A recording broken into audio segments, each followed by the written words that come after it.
Alright, hello everyone, and welcome back to Phoenix Wright. Continuing where we left off from Case 4 last week, we started the investigation of our dear friend Gregson's murder, who was apparently investigating some strange goings-ons at the time, specifically with some sort of League of Redheads, which I have no idea what this is going to be leading up to. Except that we're probably going to be cross-examining some redheads in a few moments here, because at the end of the last part, we called them in the court to question their motives as to why Gregson might want to investigate them, or anyone for that matter, because I think, I believe our Sholmes was also investigating them. And, well, he was trying to get in on them for the money, but I think he also probably had some ulterior motives to investigate them too. So, somehow they ended up killing Gregson, or seemingly, possibly, someone related to them. I think it's highly likely they were involved somehow. Also, there's like inklings that some case from 10 years ago might be involved. Very much not too dissimilar from the end of the first Ace Attorney game, so I'm seeing some analogs here, although that game didn't have any redheads. Well, actually, it had one redhead, but she wasn't bad. She was definitely friendly, maybe a little too friendly, if also a little dumb. But we'll probably get some people like that here too. So we'll see how this trial ends up turning out. I'm guessing the old case threads are probably going to tie into case 5. I'm not expecting a lot of that to come through on tonight's stream as we finish up case 4. At least assuming we finish it up today, since usually these cases only have 1 day's worth of trial. So, I don't know how long this is going to end up being, but I'm sure we'll be able to get through it. Oh, there you are, Odo. What kept you, my dear fellow? Hello, Mr. Sholmes. Gina? You sure about what you said in there? But the boss, you know, actually died the day before? Was pretty odd to swallow. Also, there's this whole problem of, like, when did Gregson actually die? It seems like someone might have planted the body to make it seem like he was dead later than he actually was. Which definitely puts into question a lot of what we discussed in the last part. Yes, I was shocked by the revelation too, Gina. As was I. Possibly more shocked than both of you. It's not a competition, Mr. Sholmes. But I was more shocked than all of you put together. This is the autopsy report in question, is it? Yeah, it's strange that there's no time of death noted. I suppose there's a simple explanation, or perhaps it was a deliberate omission. Oh dear, if it was deliberate. What puts me in the mind of the last case we worked on? Dr. Scythe. I know. Well, anyway, it seems that on the day before Lord Van Zeeks discovered his body, Inspector Gregson was investigating the Red-Headed League. So perhaps something happened with him. Come to think of it, you had trouble with those League men too, didn't you, Mr. Sholmes? You were taken in by their trick. No. Naturally, I wasn't taken in, as you put it. My sleuthhound interest was merely piqued slightly by the rare scent of a weekly £4 income. At least he's honest. And that scent masks the underlying scent of deception, I suppose. Yeah, money's really good at doing that. The two criminals in question are the pair we saw being arrested yesterday, aren't they? In Mr. Sholmes' suite, I mean. That's right, Suze. And it was me who took him in. Thanks to a tip-off by a good law-abiding citizen. Indeed, yours truly. So it's going to be that pair in the witness stand next, is it? Something doesn't quite make sense to me, though. Well, the day before Inspector Gregson was found, you hadn't had trouble with the Redhead League yet, had you? Why would the inspector have been investigating them? Well, the likely explanation would be, well, that Gregson's own sleuthhound interest was piqued by the rare scent of a weekly £4 income. Don't taunt me with the same brush as you, Sholmes. Yes, well, and there's the whole issue of Inspector Gregson being investigated by Lord Van Zeeks for some reason. The Reaper, the Redhead League, Inspector Gregson, Lord Van Zeeks, and Kazuma. I feel as though he knew we'd arrived at this point somehow. Gosh, I think you're right. What's he really trying to achieve here today? All the answers will soon be revealed. Observe the time, my dear fellow. This recess will be over very shortly. Yes, you're right. Alright, what's the deal? Seriously, something isn't adding up? Yeah, I mean, we've got, like, some League of Redheads possibly having been involved in the murder of Gregson because he was sticking his nose into their business. They went through the trouble of possibly covering up when he was murdered. And then, why? The main question here is, why was Gregson doing that? What is it with this clan that was so worth investigating by two different people? I don't think the money is the answer here. A mere £4, even back in the 1800s? I just can't buy it. Cosmo's determined that he should be the one to prosecute this trial. And he was determined that I should take the defense. Just what is it that he's hoping to make me see, I wonder? Also, Cosmo seems to have some sort of plan here. I get the feeling we're a long way from the end of this trial yet. Are you ready then, Miss Susato? Yes.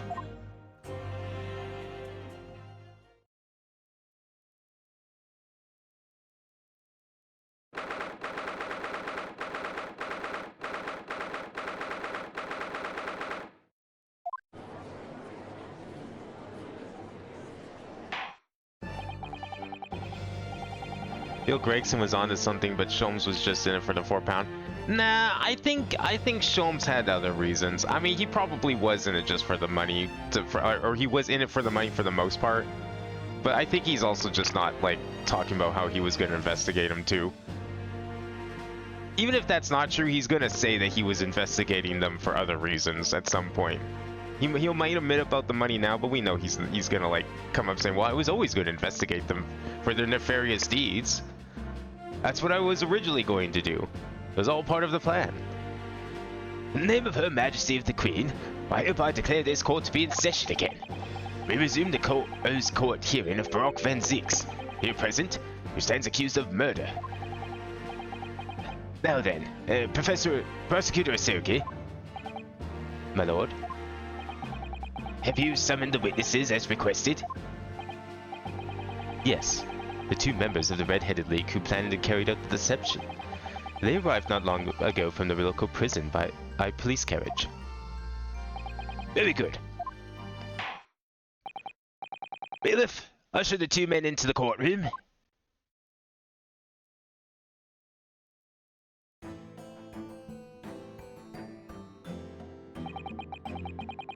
These two men are currently being held by the police on suspicion of attempted extortion. You may admit your occupations, but state your names now for the court. I am Fabien de Rousseau, a descendant of the great de Rousseau family from Nice in France. And my name is Peppino de Rossi. I am the third son of the great family de Rossi, the landowners from Napoli. The two men first became acquainted at a boarding school for European nobility. Those who graduate from Temis are the future leaders of Europe. But, do you have any idea how boring it is to be born with this noble blood? Alors, I make it my mission to get the better of the world by employing the little grey cells of my brain. That is all I'm trying to do, huh? The guy scams people and is proud of it. So, that's the only reason for this whole grand deception you've been carrying out? Oui, you could say that. Not bad, eh? He has the grand ideas, but the petty plans. The strange combination is the charm of the hilarious roast brothers. See, couple? Listen to me, Peppino. I have two things to say to you. Are you two telling me the one of the grand antidotes? Fever. Firstly, I want you to stop calling me this capo. And secondly, we are not the Hilarious, brothers. This is serious business. Bello, there it is. The capo's a jumper card. The furrowed brow. It is a deeper capo. The furrow and the meaning of your words. The court has been led to believe that under the banner of the Red-Headed League, you have conspired to swindle money from unsuspecting members of the public. Is this true? Oui, it says so. And what exactly is the nature of this deception by which you plan to defraud?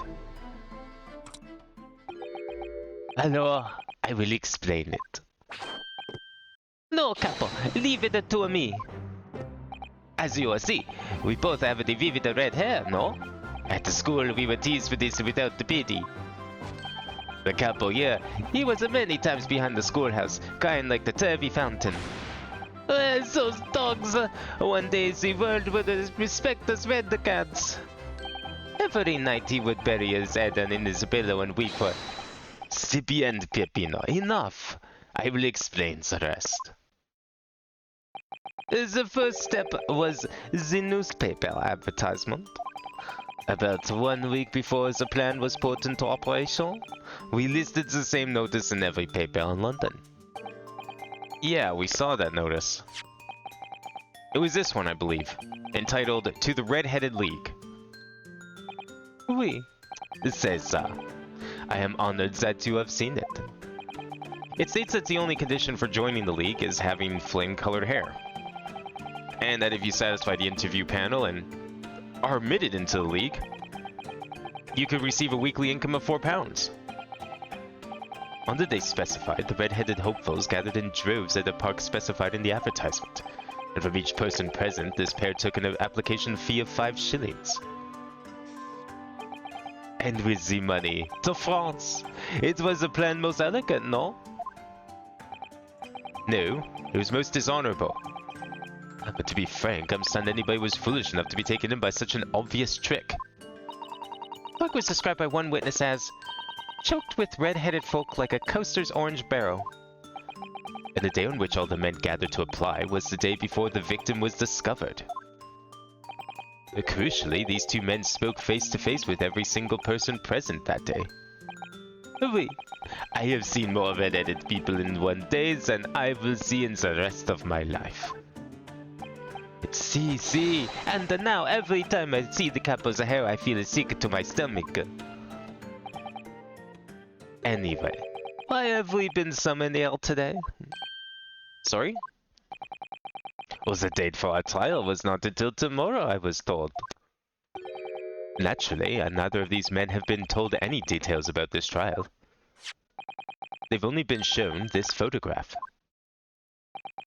Very good.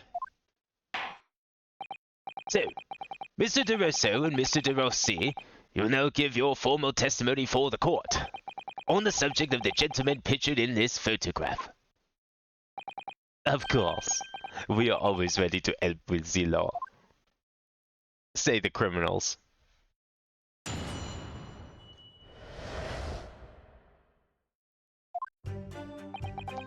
We had more than 1,000 red-headed people assembled in the park on Lime Street that day.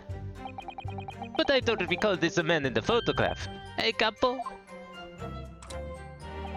No, I don't remember him. Obviously he is dead now, but I assure you he was not in the park. Allora, this victim has nothing to do with us. You have a lot to answer for, Peppino. It is your fault that we got caught in the first place. You wanna elaborate on that last point? You've given sworn testimony that this man in the photograph was not present. Can you be certain? Oui. I am quite certain. We did not interview this man. So was he in the park, or did you just not interview him? Nobody looking like a this came to the park. This I can promise. $100 says Gregson had like more of a disguise on than just a wig at the time, and that's why they don't recognize him. It must be noted that you have been arrested for a grand deception, however. Accordingly, this court has little confidence in your assurances. Oof! With this attitude, we get to nowhere, huh? Yeah, he's really a Ulkin now. This confidential document was obtained directly from Scotland Yard. It records an entry from the inspector's private diary dated the day before the incident. It reads, Lime Street, Red-Headed League, undercover. Ah, I have the answer. Maybe there was another similar event in the park on the day in question, eh? Oh, that is ridiculous. There's no question Inspector Gregson was investigating the Red-Headed League, which means it's quite possible that's when he was killed. Well, if he was undercover, then he must have had a disguise on, not just a wig. Very well. Let's now proceed with the cross-examination now. Oh, yes, my lord.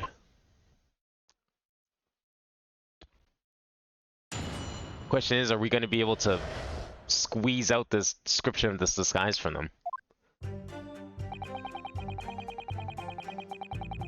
Hold it! 1,000 people? Well, that's a very big crowd. It was quite a spectacle. Redheads had come from all over the capital. See, the capo here, he is a magnifico animal, eh? Nobody else could attack so many people. If I could be born again, I would be the capo. All those people wanted was the money, Peppino. That's £4 per week. Are you suggesting that you spoke personally with all 1,000 applicants? Oui, that we did, because every one of them paid us 5 shillings. We take their names and we take their money, and we take their addresses as well. And then we tell it that take us some days to let them know that by a post finito, maybe 2 minuti per person. We start early in the morning, we stop late in the night. So, you earned 5,000 shillings in one day? That's a small fortune. What is that, like $500? A shilling's like 1/100th of a pound, right? Who'd have thought there would be 1,000 such gullible redheads in London to start with? One of whom was a great detective with chemically altered hair.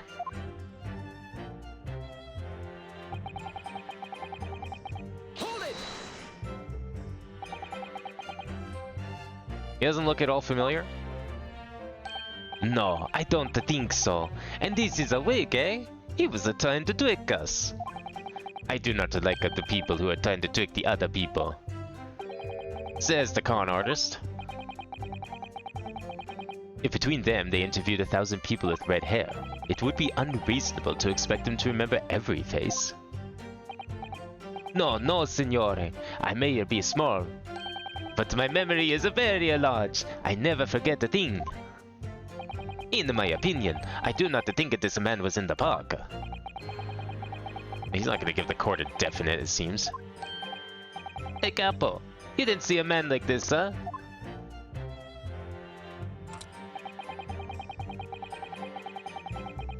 Hold it! But according to what you said, you spoke with 1,000 or more people that day. Oui, that's true. My eyes are burning by the end of the day. Surely then you can't actually remember every single face.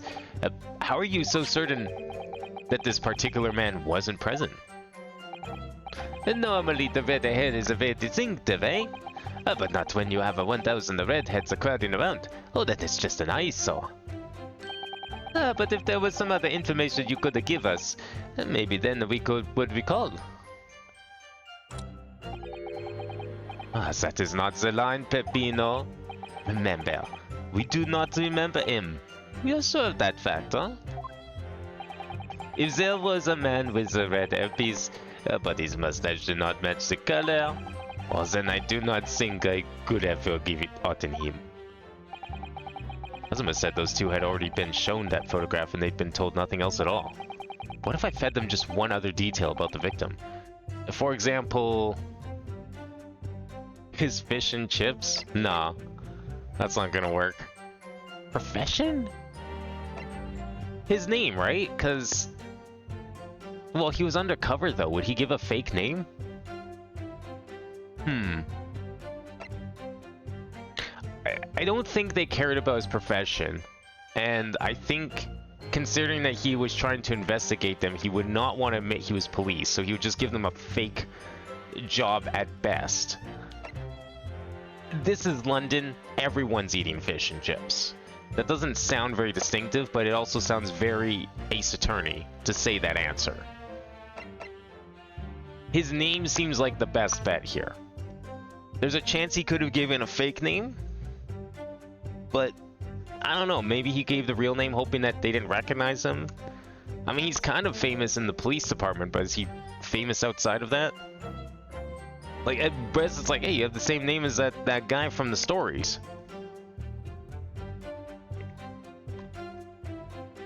I think the name might be the best way to go here. It's not like this is a present, this is just a question in the press.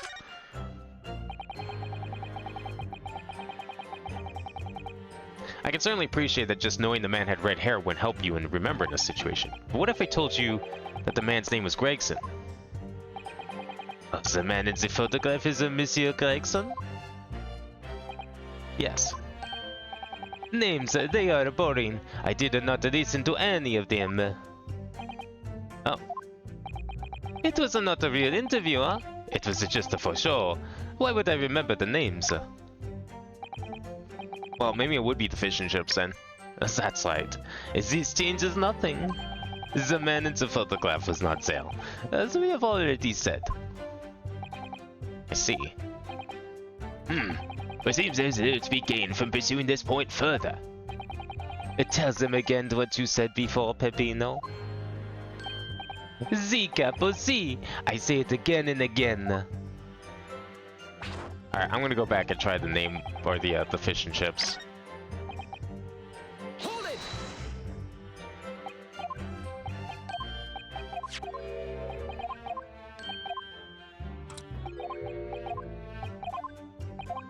Like, it just seems like something common everyone might be eating. But, who knows, maybe it'll work here.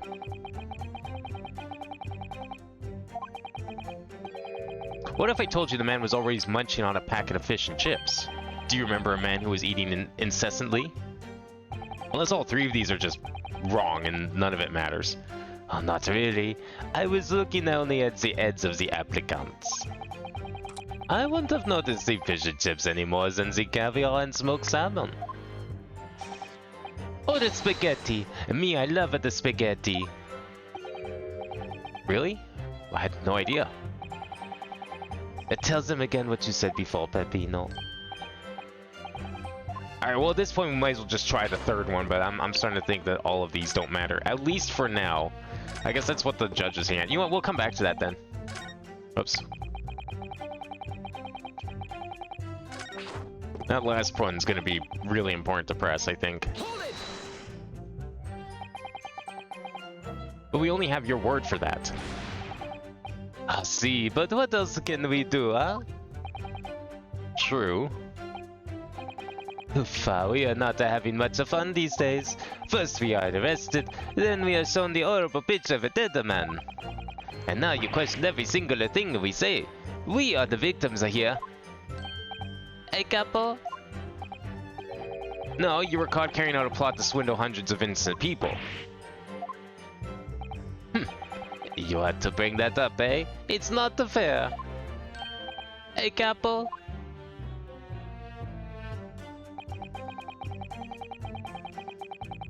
Hold it! What do you mean by that? Buono, you promised not to say, eh, capo? After we had taken all the money that day, we should have left the country. Oh, that was my plan. I left the purchasing of the tickets for the ferry to Dunkirk to my companion here. But he bought them for the wrong day. Oops. See, but it's an easy mistake to make, huh? The first, the 31st. Oh, I have no sympathy for you. We were an all day late for the boat because of your stupidity. It's only because of this that so-called great red-headed detective caught us. Capo, you know what I think? This is the work of a god. It is a holy punishment, eh? Pino, for the last time. This is not only punishment, this is only your fault. Don't blame God for your unholy mistakes. You are making me sick with anger. Maybe I make a mistake, but when it's the time to eat the pasta, no one is the faster. And I've seen the evidence. They haven't told us much we didn't already know. What do you think, Mr. Naruhodo? Well, if it was the inspector's diary, it seems likely that he must have gone to Lime Street that day. And yet, these two both claim they didn't see him. I have to say, they don't appear to be telling lies. Well, they are experts in deception, don't forget. Sounding plausible is their specialty. They may be lying simply to avoid being implicated in this case as well. Well, surely if they were truly experts in deception, they wouldn't have been caught. Well, yes, you do have a point. Seems to me like we need more information. Definitely. Alright, well, job description it is then.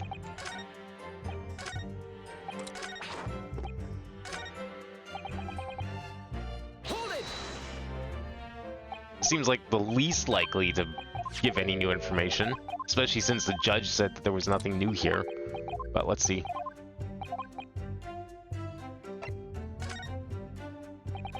Would Gregson be silly enough to divulge his occupation? He'd probably just give a fake one. What if I told you the man in red hairpiece was actually a detective? The man in the photograph? A detective? Yes.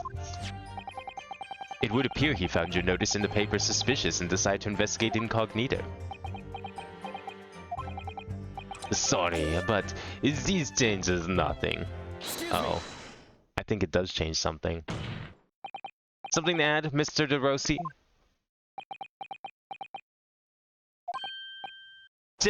See, I am always adding something. Parmesan, olive oil, pepper. What I mean is, did you not agree with your friend's last remark by any chance? What did he just say? About the detective? Yes, that. Keep your mouth shut, Peppino. You have said enough already. But why, Capo? What is the problem? There was a man who said, I am an inspector from Scotland Yard. He actually... Worst undercover detective in history right there. What kind of idiot would go about saying, yeah, I'm here undercover, I'm from Scotland Yard. Here undercover to investigate you. You do anything, any criminal activity around here you know about? Order! Order! Explain this vote-face in your testimony, witness. It's simple. A man who was at the park said to us, there was no such man. Madai, what are you saying, Capo? Have you ever forgotten, eh? I have forgotten nothing. Nobody like this came to the park. Basta, Capo, basta! You beat me at many things, but not two. The memory and the meals. Like I said, when it's time to eat the pasta, no one is faster. But you are inferior to me in every other way, so shut up! Objection! Doing a great job keeping things under wraps there. Really commendable effort.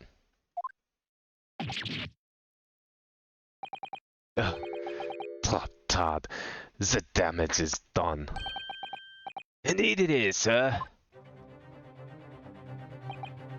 There was a man who came to the park and he said he was an inspector from Scotland Yard.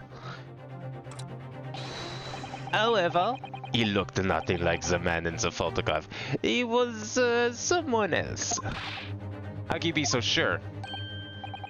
Because, to start with, his face was completely different. See, is it too? Is it too?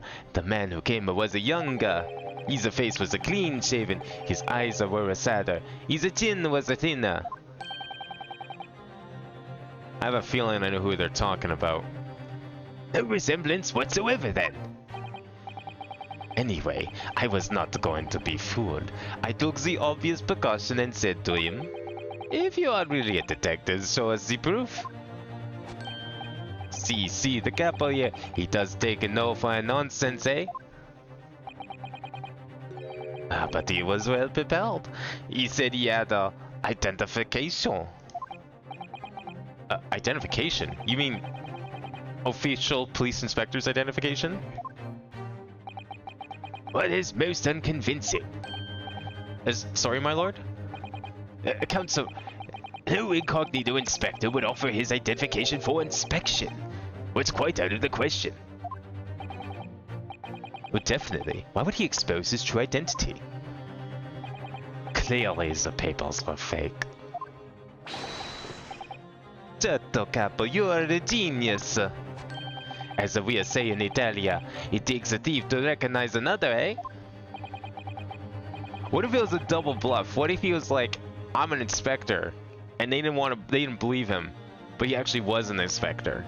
And so now they didn't think he was an inspector because he said he was an inspector. And what happened after he announced that he was a detective? He became very annoyed. He said, you are under investigation. So I took his papers from him and chased him out of the park. It was a fantastico! And look, here is the identification. So you stole it from the man? He had it coming. He made us very scared. But he was not who he said he was. Indeed, the person described does not appear to have been behaved as a true inspector would. However, I believe it would be prudent for these identification papers to be entered into evidence. But I like them. Identification of a man claiming to be a detective inspector. Confiscated by Mr. de Rousseau and Mr. de Rousseau OC. Now, let us return to the witness's testimony. Let's take a look at these papers first.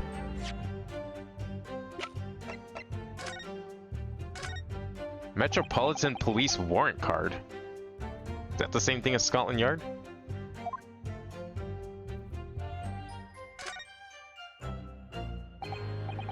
Well, I suppose we should see what this inspector's identification looks like inside.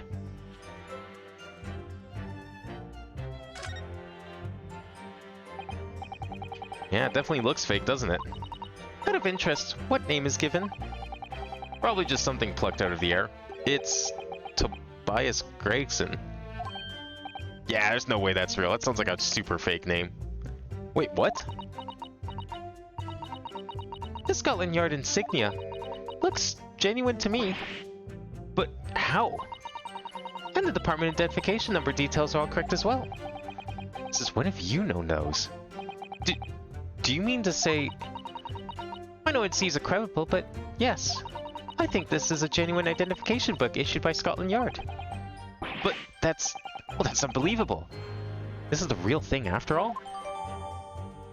Can we just have, like, the judge or, like, Zeeks or Kazuma look at this? Or, like, literally anyone in the courtroom look at this book and confirm if it's genuine? Why does she have to identify it? Why does she even know what makes this genuine? Especially the number itself.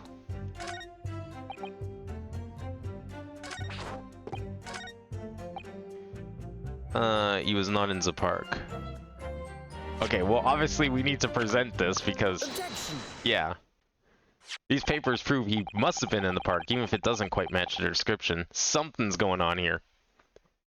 I wonder if I could ask you to verify this identification book very closely. Miss Lestrade? Yeah, we have a literal police detective right here. Why Miss Lestrade? What is your intention here, counsel? Is this really a fake, or is it genuine? That's the question. Which we can't answer ourselves. Objection. Don't be ridiculous. No Scotland Yard detective would allow his or her identification to be stolen.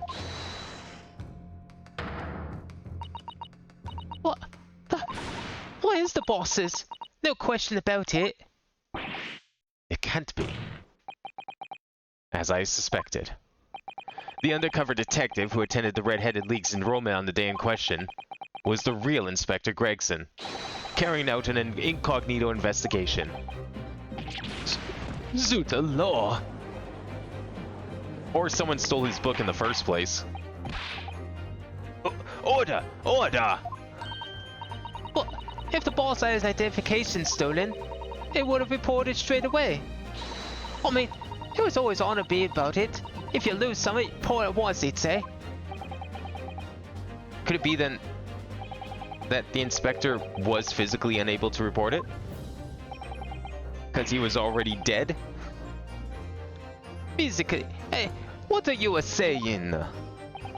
Unable to? You're not suggesting. Yes, it's quite possible that he was killed before he had the chance to report his identification being stolen. What if he was killed first, had his identity stolen, and that person went to the park as him? Order! Order! The defense posits that the victim was killed the day before his body was discovered, at a different location. Do you two have anything to say about that? I know nothing. I know nothing. Pull yourself together, El Pepino. Mon Dieu. You can behave a little more like a master criminal than that, no? And I wish I'd have returned to Italia. Stop crying, Peppino. Please, otherwise Let me stop your whine and start talking. Well, I believe the court will need to hear your story in considerably greater detail. I know nothing. I don't know nothing. But you will tell everything, or face the worst possible outcome.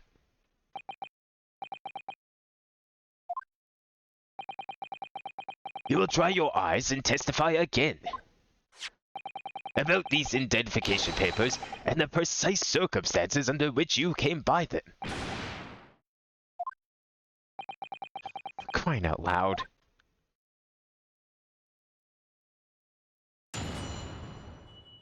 We need to hear that description of the person they met in the park more in detail. Because it sure as hell didn't match Gregson. But he seemed to have his papers. The truth is, we took him prisoner and kept him for the night at our secret hideout. Even though I didn't think it was a real detective, I was too scared to let him go that day, just in case. We took the man's identification from him and set him in the next room to us. There might have been a little tussle, but we did him no harm. And the next morning, we let him go. He spent the night in a nicer room. It was nothing like a prison, really.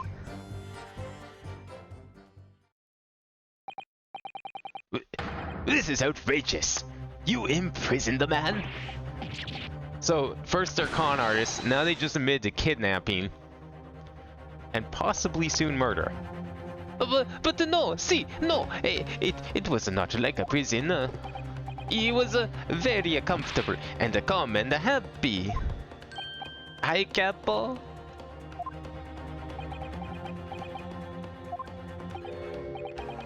It was never a part of my plan. I swear it. So you think it was my fault, eh? Just because I got the date of the ferry wrong. By one little day. I do not think it was your fault, Peppino. I know it. No, per favor, Capo. It's not fair. You shall have plenty of time for squabbling back at the prison, gentlemen. Oh, I don't believe this. How could he have been a real detective? Counsel for the defense, proceed with the cross-examination. So, on the day before the incident, Gregson spent the night confined in this pair's hideout. And that's different than the apartment building he was in? Or is that where he was hidden? Hold it! Do you realize what you're saying? You have to believe me. I never intended for that to happen. And I'm sure the detective did not intend it either. Do you think? But there was nothing else I could do. See, nothing else. This was the first crime for the capo. He was at the end of his wits. I have told you before, Peppino, that is not the way to describe a criminal mastermind. What about this hideout of yours? An old, empty house behind the park on Lime Street. We rented the place for 2 days. It was an inspired idea by the capo here. An impulsive idea, I would say. No, not impulsive, inspired. Eh, capo? What am I supposed to say to that, Peppino? And it was in the house described that you confined Inspector Gregson, was it? Oui. But you have to remember, I was under the impression that he was a pretender, not a real inspector. Well, that doesn't quite add up, though. If you don't think the man was a real inspector, there would have been no reason to take him prisoner, would there? No, you're right. But we couldn't be completely certain.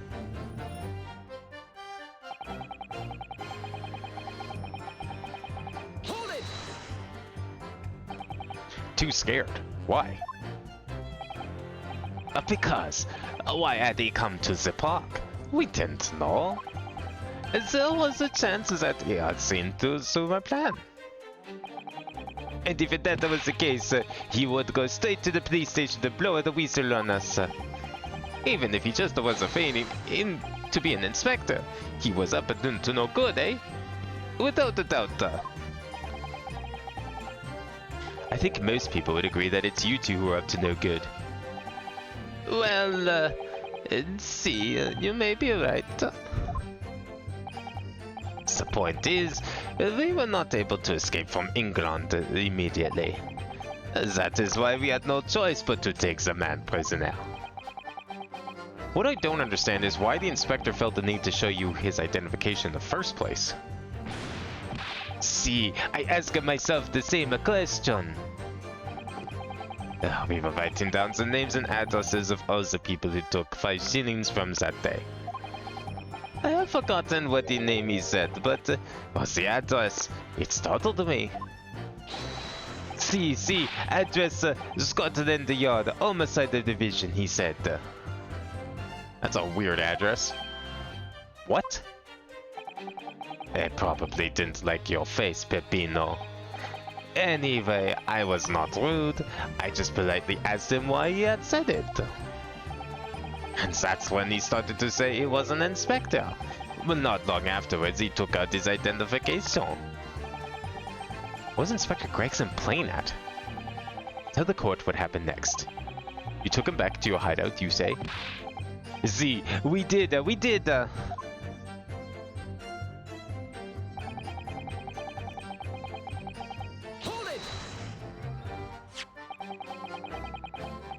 That being this identification book here, correct? See, that is the one. What made you believe that it was a forgery? I never seen a real one, of course, but he was so suspicious, this man. Allora, I was thinking it must be a falso, eh, capo? Oui, it is just as Peppino said. We were convinced it was not genuine. And so together, the hilarious brothers, we took the man captive. All we did was shove him inside a locked room. Then we made preparations to transport all of the money. In for a penny, in for a pound.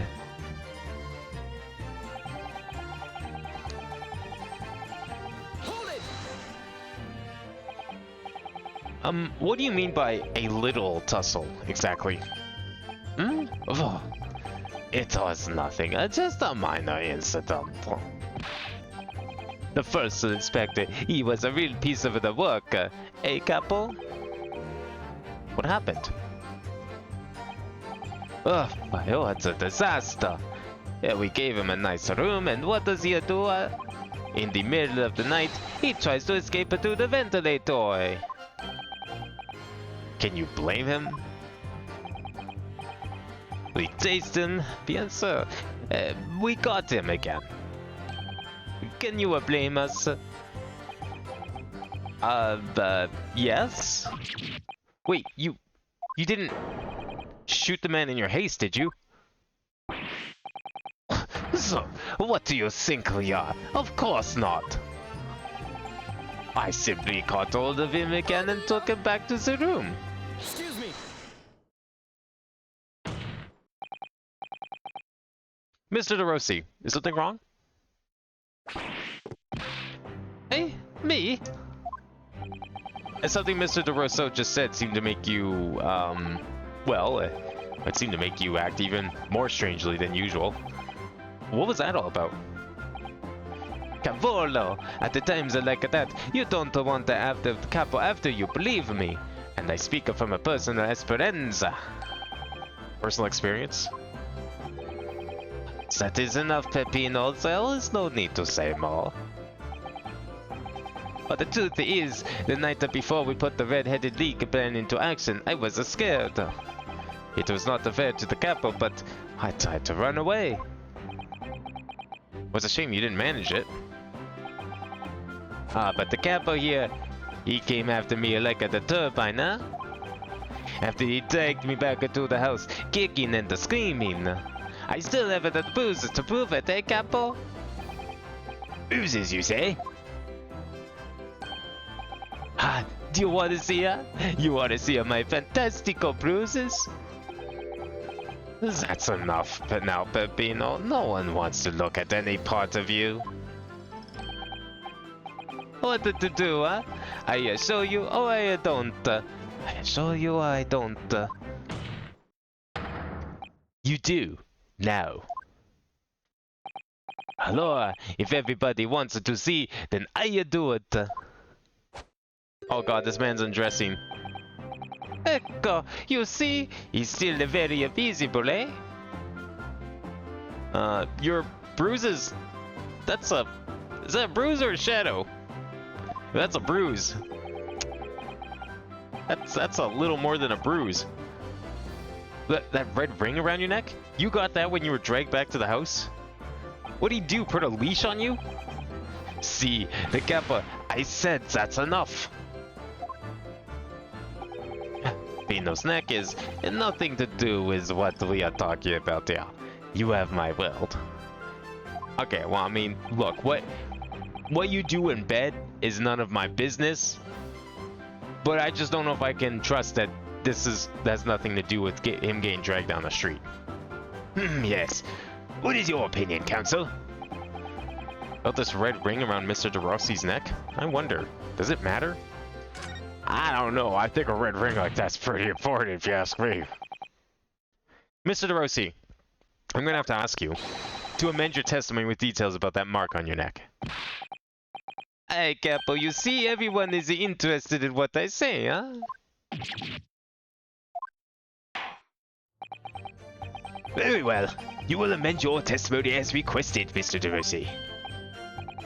See, if you really want to know. He tried to escape, but the camper put the collar on him and dragged him back. And look at what he did to me, see? Hold it! Are you saying that red mark was caused by... See, a big collar made from the leather. A leather collar. Is this true, Mr. DeRosso? What? We had a Saint Bernard at home when I was younger. It was a souvenir from that time, with a very strong chain. A strong chain? And you put that around your friend's neck? I'm sorry. I was so angry that he was leaving me alone. You did not have to tie the chain to the leg of a bed, though, huh? I would not have tried to run again. These two got some weird bedtime kinks, don't they? You didn't do that to Inspector Gregson as well, did you? Treat the people equal. Is it the capital's motto, eh? It's starting to sound like a lot more like a prison all of a sudden. The capital is a tough, but the capital is a rough. I shouldn't have done it. So the following morning when you released the inspector, He had the red ring around his neck just like me. Peppino, s'il vous plaît, leave it now. Now you know, huh? The capo here, he don't want to retangle with him, eh? But for the inspector, it's not so bad. Do we have a picture of that bit in the photo of the crime?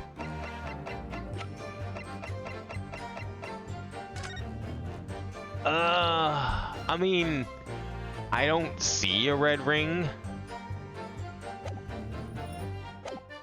A little hard to tell from the photograph, but I'm going to presume that Gregson does not have a red ring from being tied up like a dog. Hold it!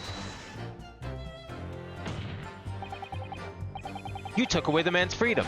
However comfortable you make it sound, you were still holding him prisoner. If you say that, then I say it is. There is something that takes away all freedom too, the lack of money. So we are the prisoners as well, huh? All of us. Huh? No money, no freedom. That is how it is. It makes me mad, and it makes me sad. What can we do? Well,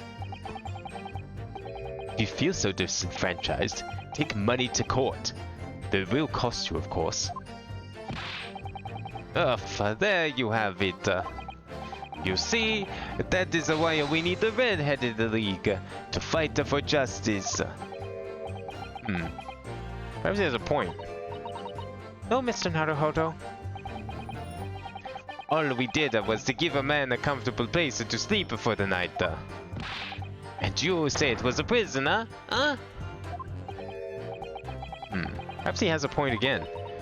No again, Mr. Naruhodo. You should have heard my story. But if anyone was disturbed, it was us.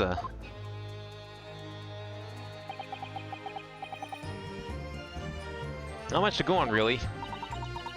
That testimony does make me wonder, you know. About this pocket watch belonging to Inspector, I mean. Oh yeah, the one he treasured so much, apparently. He was confined but not restrained, as the witnesses are implying. He would have still been able to wind his watch. Well, that's very true, yes. So did Inspector Gregson actually die while he was being held captive by these redheads? In which case, it is possible that these two young men are responsible for Inspector Gregson's... To be honest, I find that hard to believe. They had such a hard time carrying out a fucking scam. I don't know if they could murder someone properly. Especially not to the degree and method that was employed on Gregson. Perhaps we should try to find out exactly what happened. Very wise, Mr. Naruhodo. Yes. Alright, so where's that new one that we added? This one. I'm gonna assume that I'm supposed to say that he was not dragged. Objection! Yeah, okay. That seemed to make the most sense here. I mean, there's a pretty clear shot of the side of his neck.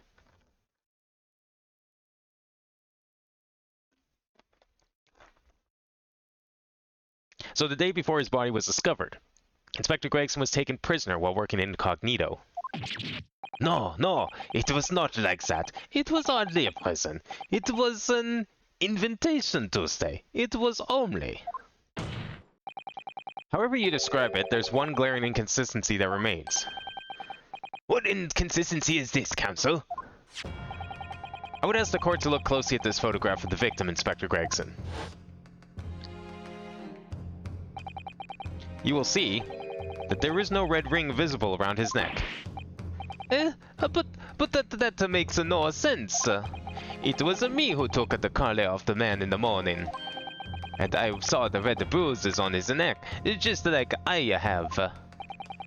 Given that the mark is so clearly visible on this witness's neck, we'd expect to see bruising on the victim, who was put in the collar more recently than Mr. DeRossi. Indeed.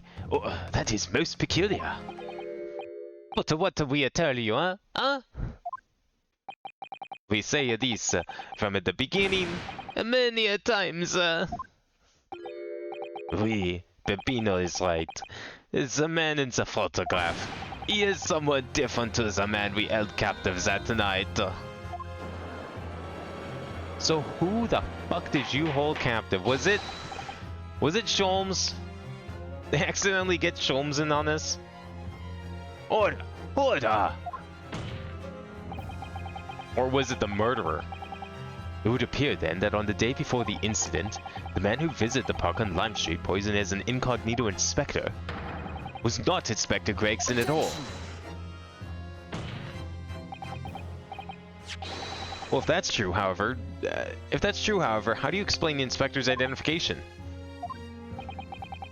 This is a genuine identification book issued by Scotland Yard. It's inconceivable that someone could have stolen such an important item from the inspector. The prosecution made that assertion itself.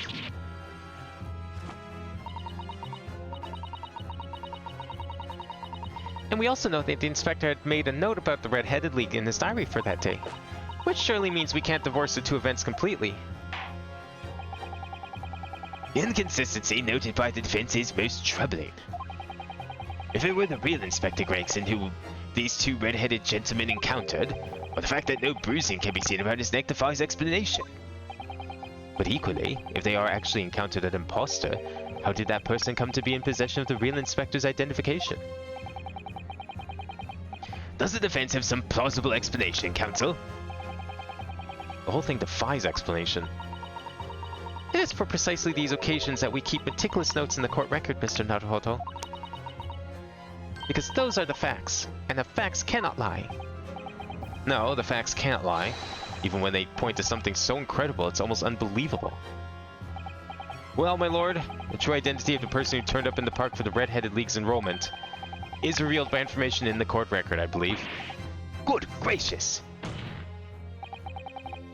Very tantalizing, Mr. Naruhodo. So, why don't you all help us to see whatever truth it is that you've apparently seen? Who exactly was the inspector that appeared before Mr. DeRosa and Mr. DeRossi? Well, an imposter, right? No bruising. Description from earlier didn't match him.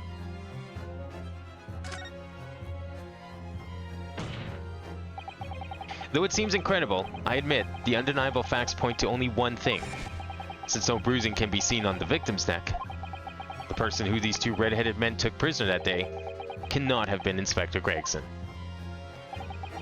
In other words, your whole argument up to now has been a waste of time. Objection. On the contrary, I haven't finished. What? There's no bruising on the victim's neck, so the question immediately posed next is, who exactly was the man in the park on Lime Street found to be carrying Inspector Gregson's identification? See, that's right. We tell it the same story every time. Whenever this man was, the capo dragged him from the pillar to a poster with the dog collar. Mon Dieu, Peppino. I was not so arse as you say, huh? So who was it that the false inspector, eh? Who was he? Clearly, the defense has an idea about that. About the true identity of the man these two imprisoned that night. I must ask the counsel for the defense to elaborate post-haste. Who did the witnesses encounter in the park posing as Inspector Gregson? Was it Sholmes? He went to the park. He had a disguise. Who else would it have been? It matches the description that they gave earlier. Clean-shaven, younger looking. Like, it's gotta be him, right? Oh, we have so many people on this damn list at the moment.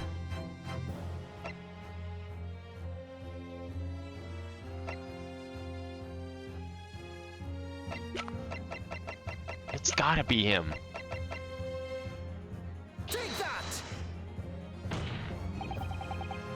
It's surely no secret. This is Identity Imposter.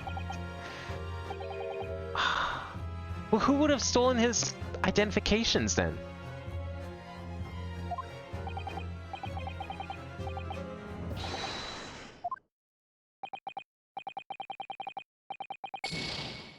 Okay, who else matches such a description in this thing? It's obviously not one of the females, because they would not have gone away with going undercover like that. They would have been found out instantly.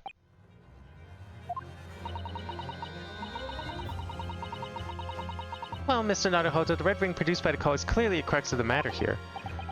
I couldn't remember if we've like seen there's marks on Sholmes or not. Okay, so maybe we can see that in the image.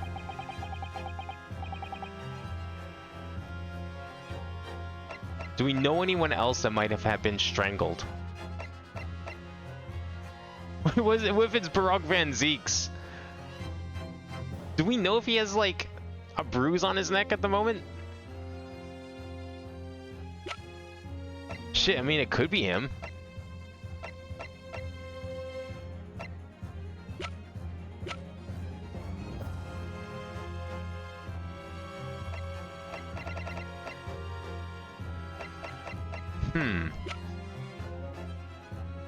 When with his counterpart posing as Inspector Gregson.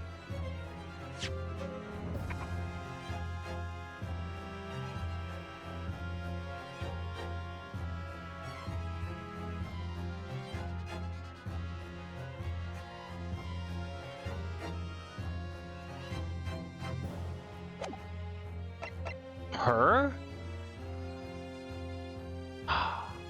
Wait, what if it is? Who else would have his identification?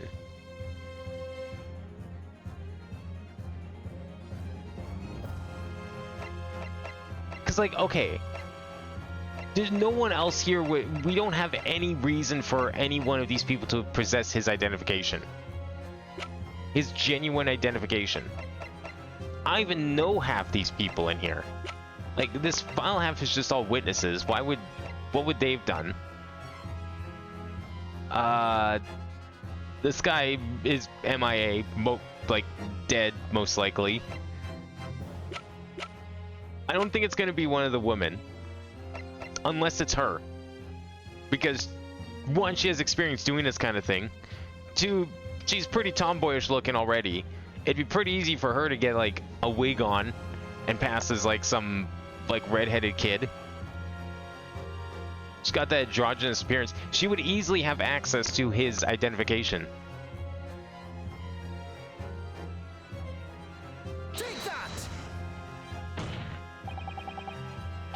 No, okay. Like, we're looking for bruising, yes, but I think we're also looking for who would possibly get his ID.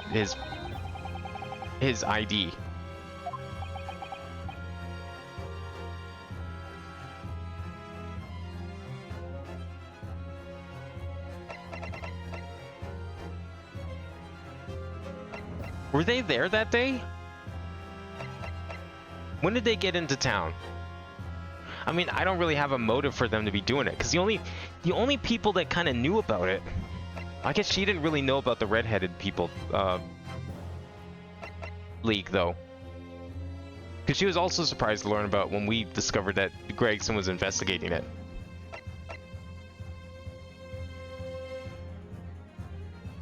I guess it could be Broke Van Zeeks, but why would he be there?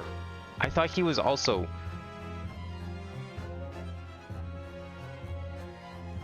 The body hadn't been discovered yet, but he was out looking for Gregson.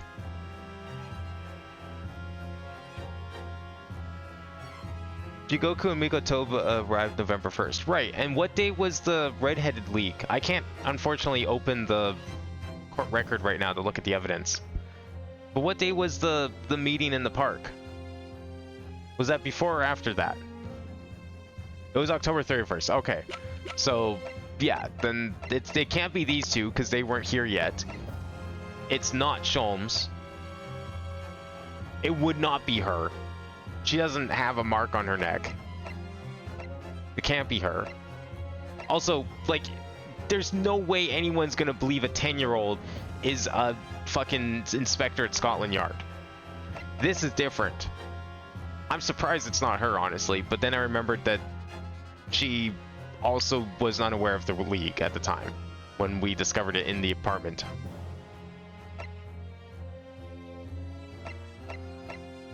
Okay, it was someone who was clean shaven, so it could be Zeke's.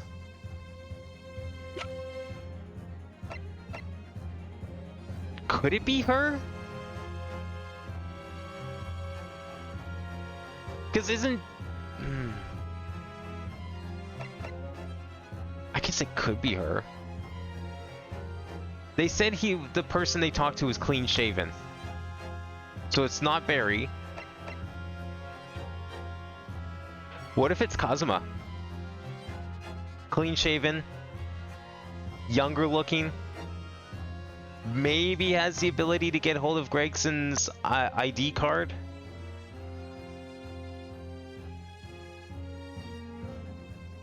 What if it actually... We don't know what his neck looks like. What if it is him? What if it's him? It's not going to be this one. This was a witness. This was a witness. But I don't think they had any idea about this whole thing. Like, these are a bunch of bums off the street. They're not going to have the ability to... They're not going to go get Inspector's card. It needs to be someone who has the capability of retrieving Gregson's ID card, because it's the genuine article. And these are the two doing the scam, so obviously it's not... It's got to be him then. It's the only one left that makes even a logical lick of sense. Clean shaven, so it's not him. I'm gonna go for him. Take that! No, it's not him. What the fuck? Who else could it be then? Who's left?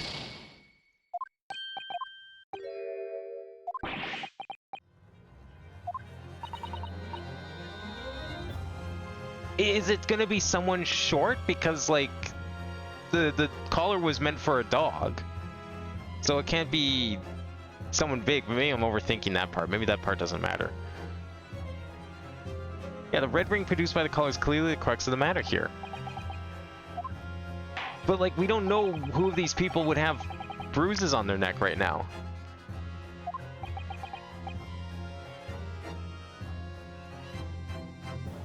Well, she doesn't have a bruise, obviously. We already tried him, but I guess he doesn't have a bruise. I just cannot see it being her. But at the same time, I totally could. They weren't here yet, so it's not them. It wasn't her. I don't think it was him.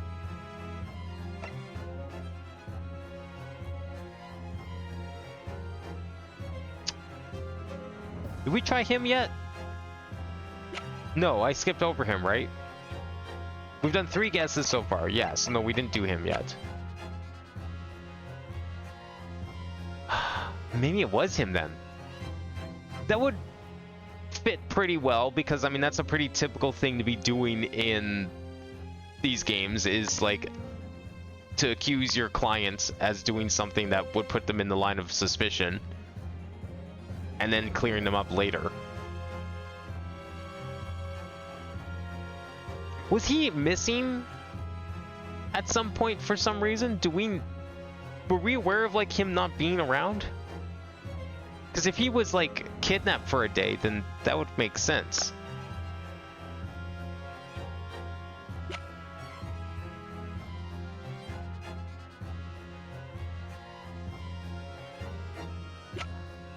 I mean, I don't know who else it could be at this point, because, like, no one else fits, like, the general description of someone who could pull this off, disguise like this off.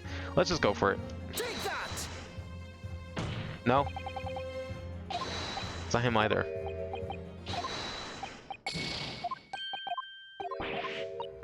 Okay, who does that leave, like, literally leave for us to be able to pick?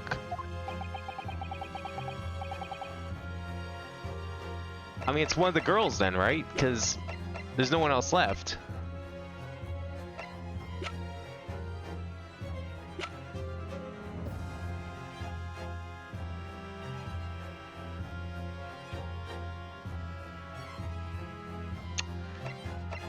Okay, so let's go over this. So not you. Maybe it was her after all. You're in Japan. You're in Japan. Wasn't you? I don't think it can be him because they said someone younger. It wasn't you. I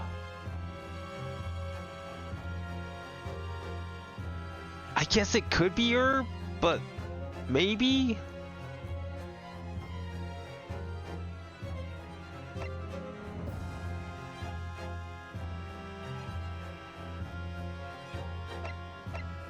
It's gonna be either her or her. I think we've exhausted all the possible logical males. And I don't see it being one of these three. He's dead. We don't know where he is. Well, no, I guess we don't know where he is. That's true. Wait, you're right. Hang on. He's not dead. He was just missing. Take that! It's not him. We don't really have proof that would be him. Plus, like, how would he get the inspector's ID?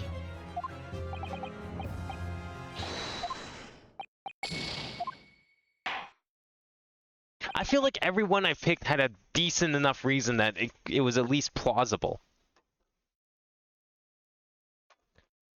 I don't think it's going to be his wife.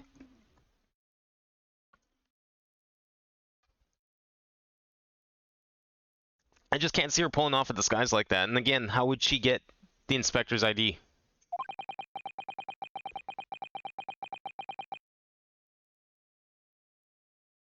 Let's see where it reloads. You're right. It let me pick. It was between either imposter or Gregson. It let me pick imposter, and it continued. But I don't think it... The problem with it being Gregson is... We used evidence earlier to point out a contradiction that he had no mark on his neck.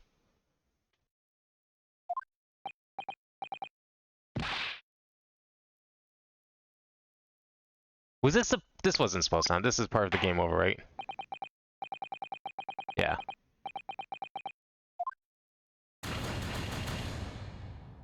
If this reloads and we get to pick that question again, then it's clear that it was supposed to be Gregson. I'm picking the top option. But that would be weird because it would contradict the literal, like, presentation we had to do earlier in this very part of the game. Like, just stay. No, okay, so this was the right decision. It's not going to be Gregson because Gregson was an option in the question preceding this.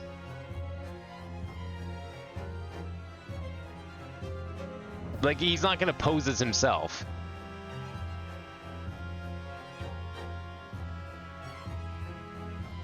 Imposter, but pick Gregson? You know what? Fine. I'll do it. Just for the laughs. That'd be fucking funny. Okay, yeah.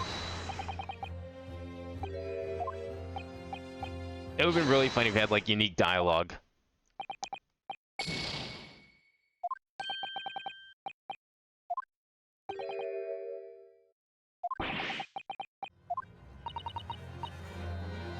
It's all about the ring on the neck. But how do we... Which of these people would have that?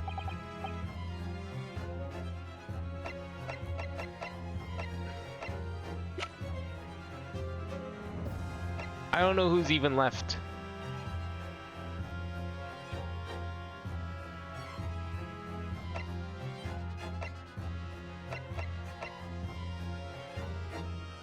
Take that!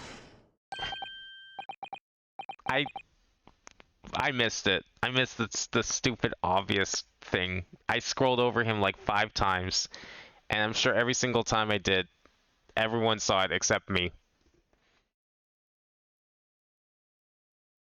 It should have been obvious. It was right there. The answer was literally on the screen the entire fucking time. Oh, I'm dumb.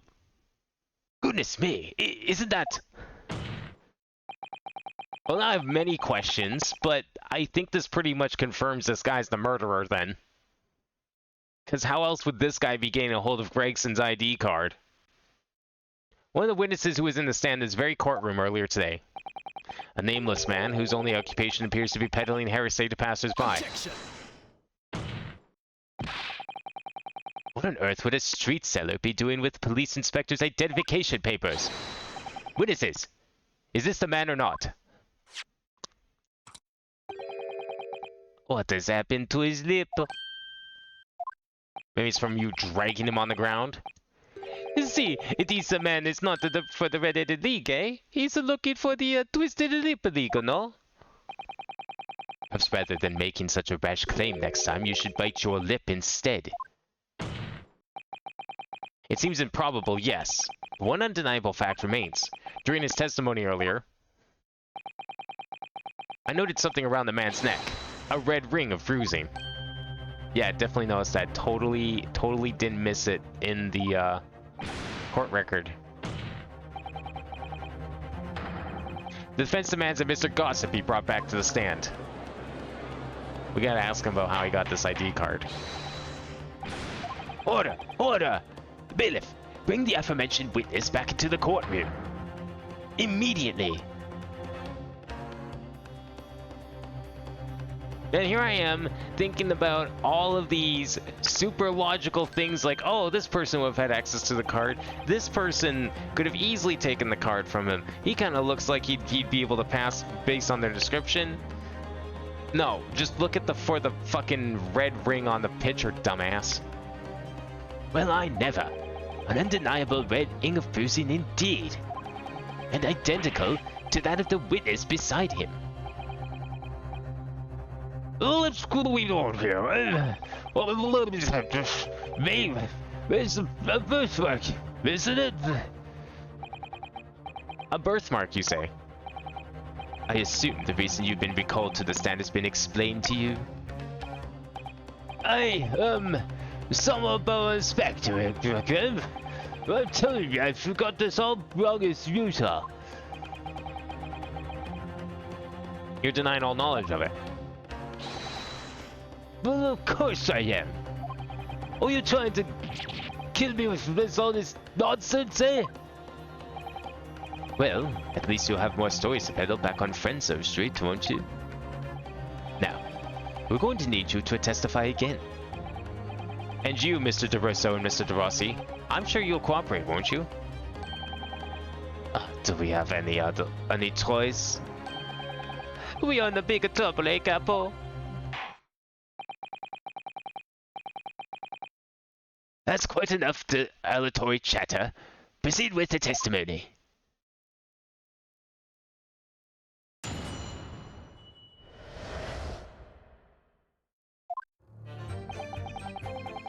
The man who claimed to be an inspector that day, it was definitely not the man.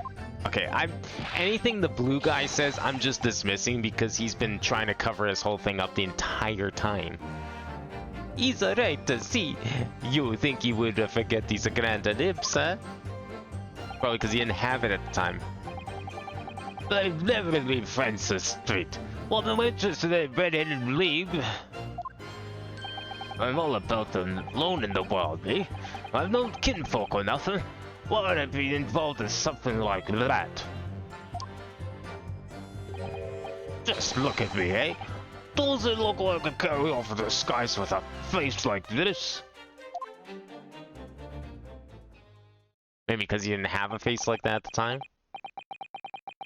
It would certainly appear we have the wrong man. What have I been telling you, huh? There was no need for this pointless testimony. That's right. I'm just a simple peddler, remember? Riddler Street's all I know. Well, could I have come by a police inspector's identification book, eh? Well, yes, that's hard to explain, but... A very brief cross-examination, I think, Counsel. Very brief. Ugh, isn't there anyone in this courtroom who thinks I might be onto something? I sense the fastly at your side as always, Mr. Naruhodo.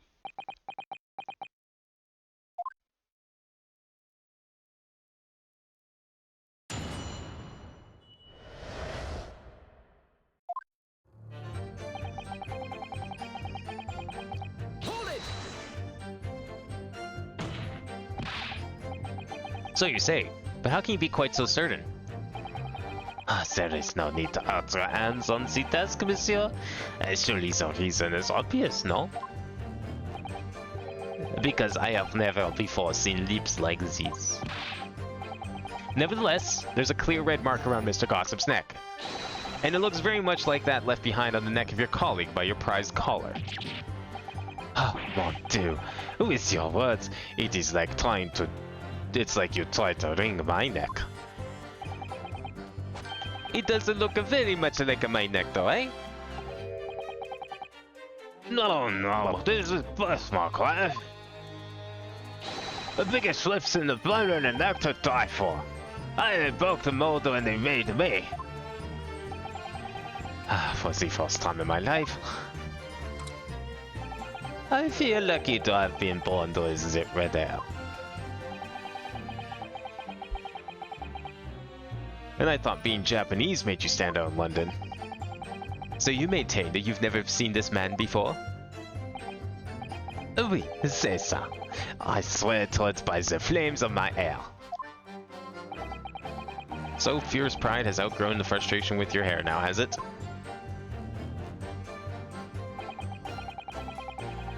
Hold it! Well, yes, I don't imagine I'll forget those lips in a hurry either. That is what I'm saying. For some reason, it makes me want to eat. How did Fabian call it? Honey Claire. You know, I've never seen the hair as black as yours before either. Likewise, I'd never seen red hair like yours until I came to Britain. See, maybe it's a national trait, huh? Maybe all the people from this man's country have like the grand lips.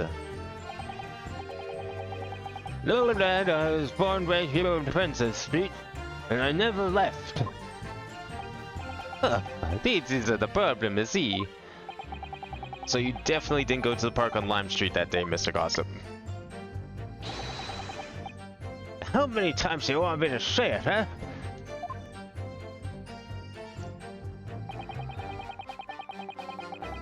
Hold it! So, you'd heard of the red-headed leak, had you? You don't get a name like Gossip for nothing, eh? It's my business to know what's going on in town. I saw that tasty tidbit to a fair few redheads that came past me. It's between us. I even got sandwich cough up for it. Well, he does have a very red nose, if that counts. Who knows? Well, as you can see, my lemon hair's not got a hint of red in it. Well, in my case, Prince Street's my patch. You won't catch me side off to some other part of town. No, sir. So, Not likely. excuse me. Finally ready to spill the beans? Mr. DeRosso. Oui? Can I help you? Did Mr. Gossip's words just now lead you to remember something relevant, perhaps? It was the other day, when I was looking for a place near the park, a small house or something. To be the headquarters of your red-headed league, yes.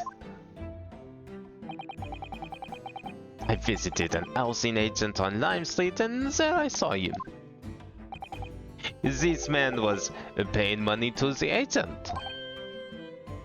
What? Mr. Gossip with a housing agent? Oui. He had some kind of contract in his hand and they were clearly discussing terms. No. You're mistaken, chum. I never left Friendship Street, man. Like I said before. You never mistaken me for someone else. Someone with the same face. No, the capper is right. I remember it too. He was paying the man with the banknotes. With notes? Like I said, that wasn't right. I was curious why this man with the dirty clothes had so much money. So I looked at the name on the papers. And what name was written? Mr. Gossip? No, it is a man here lies. He tells you that he has no name. But in fact his name is a Hugh Boone, eh? He's better than Mr. Gossip, I think, see? Yeah, you know what? That's a way better name than Mr. Gossip. No! I like that name a lot, actually. It's a very good name. I'm a peddler of the tidbits of information, like I said. On the Brinzo Street. Well, that's that.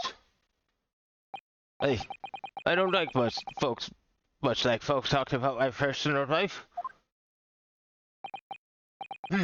Indeed. And it is not the intention of the court to invade the privacy of the witnesses. Very well. I shall respect your wishes, sir. The aforementioned name shall be redacted from all court records of this trial. Assuming no objections. Objection. Yeah, no big objection. I'm sorry, my lord, but the defense does object. Because the name just mentioned has a very deep significance to this case. Good gracious.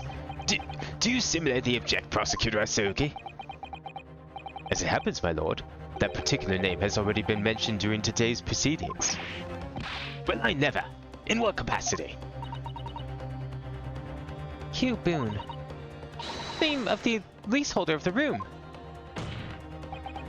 Let me put this very simply. The victim's body was discovered in your rented room.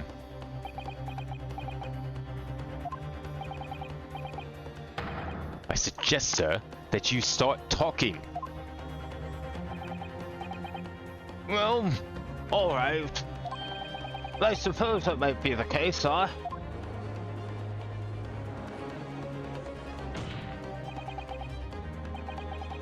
So your real name is Hugh Boone? Well, the game says it is, so it must be true. Just between us. Wouldn't like me to blow my own trumpet, but it is not a kind of peddler tidbits in town. So I happen to be able to afford a grumbly little room in a forlorn backstreet townhouse. You do? And once every 6 months, I go to pay the rent to the agent on Lime Street. I remember it now. There were 2 Vulcan redheads in there last time. If I divest is a Vulcan, it's not to me. Think again, Bambino. Why didn't you bring this up before? Well, it's like I told you already. I don't like talking about my personal life. I'm a tidbit peddler as far as everyone else is concerned. No fuss.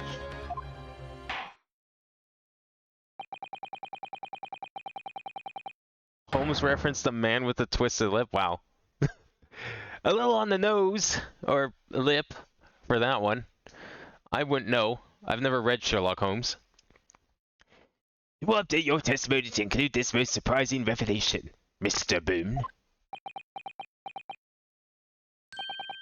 If I must.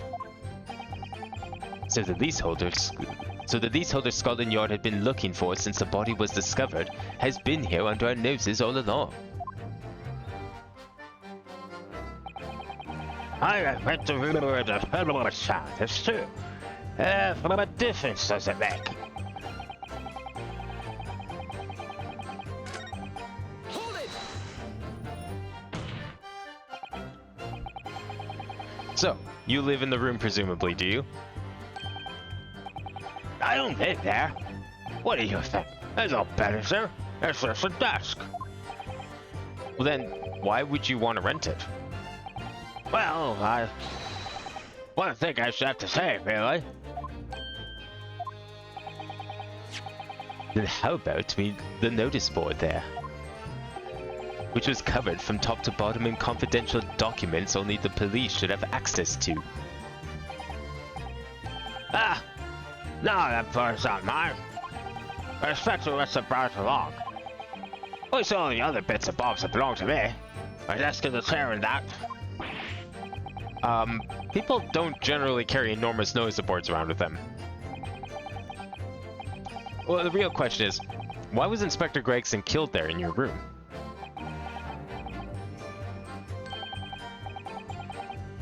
Well, obviously, I've not the faintest idea. I mean, there's got to be no way to bother, to be honest. Seems to me that Mr. Boone, would rather as little is known about his room as possible for some reason. Yes, it does come across that way.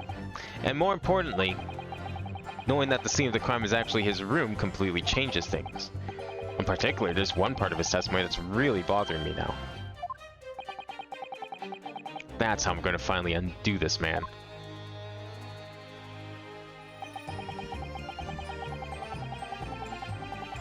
Hold it! You mean you have no family? No, none at all. So I spent my days on Princess Street peddling tidbits passers by. Both things are just between us. That is, this eventually, someone else with lips like mine will come along. I don't think so. Maybe right. Anyway, that mark on your neck is just too much of a coincidence for us to ignore. Well, what's the fellow to do then, eh? If you don't believe me, where does it impasse? There's nothing I can really do but flick me up. Looks like I'm not going to get anywhere here unless I can boost some proof. Basically saying, I got dressed up and posed as some fancy inspector, aren't you? Well, that's beyond me how you could think that.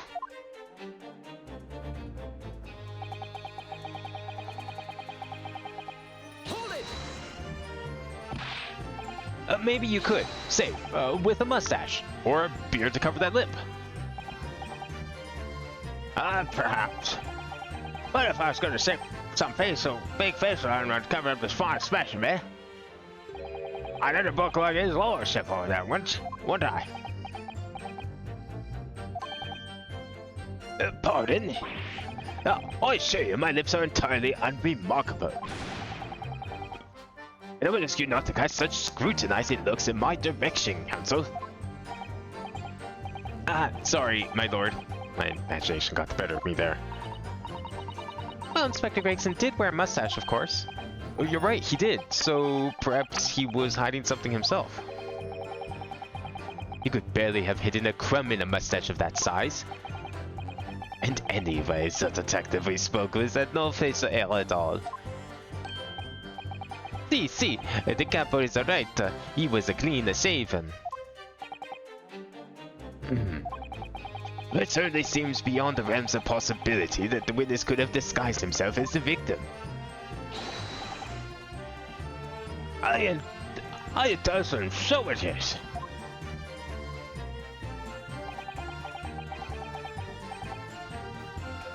That's the extent of their testimony, is it? What's your feeling, Mr. Naruhodo? Well, what Mr. Boone says is undeniable. It would be all but impossible to hide those lips with any form of disguise. Perhaps yes, but nevertheless, the mark around his neck is equally undeniable. And it's identical to the one that Mr. DeRossi suffered. Yeah, that's true. But why does this whole disguise idea just keep playing on my mind? I mean, does he really need much of a disguise? Like, it's not like he knows what the inspector would have looked like, necessarily. And why would they need to know what the inspector looked like? He had the papers to prove it. That's all that really matters.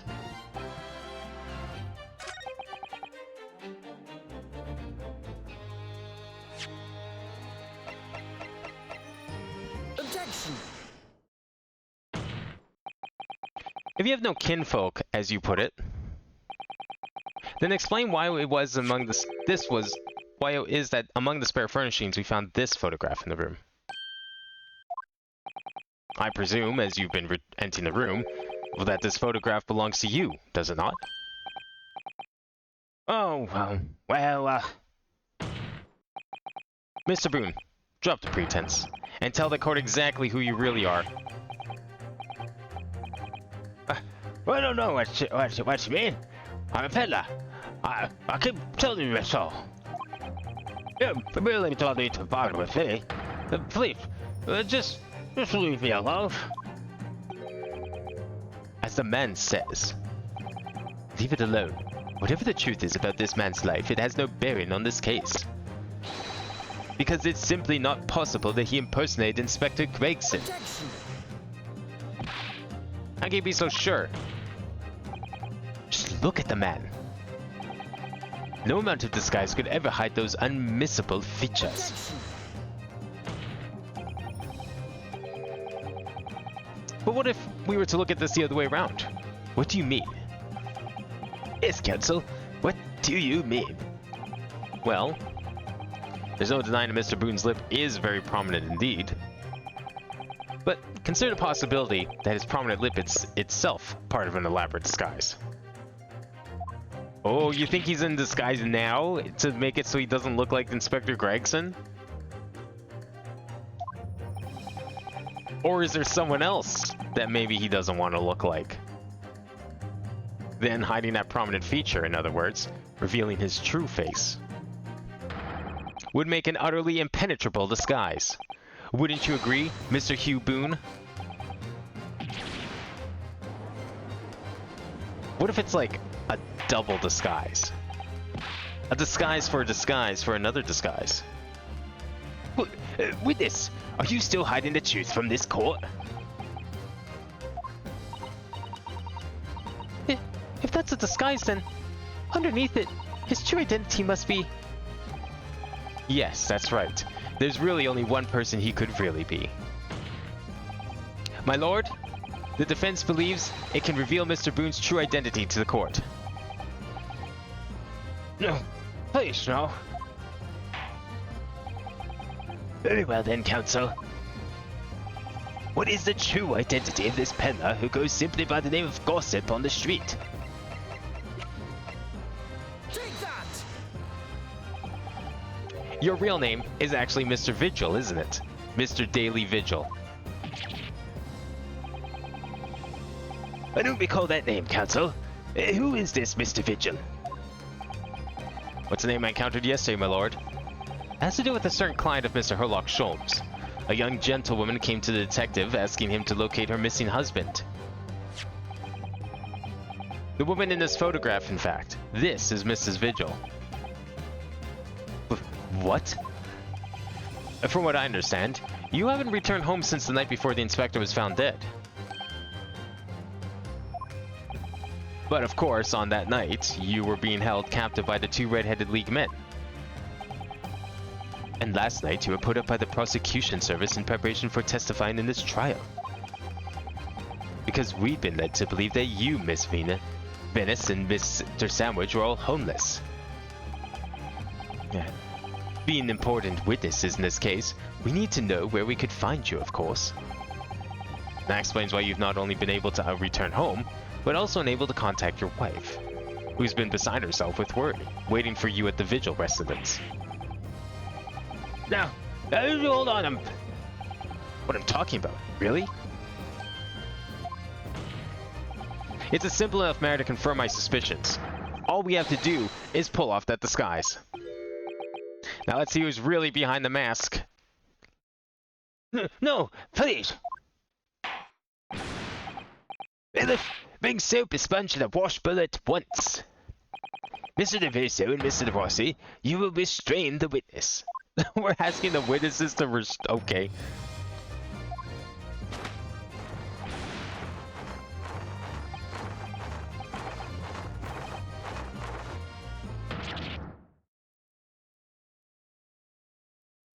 And the court mandated harassment.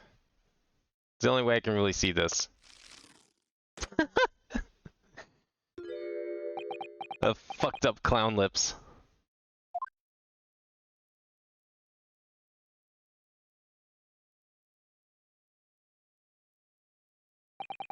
Well, we are now seeing your true features, I presume.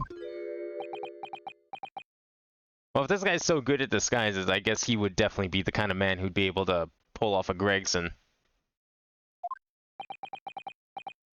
Lift your head, sir, so the court can see your face.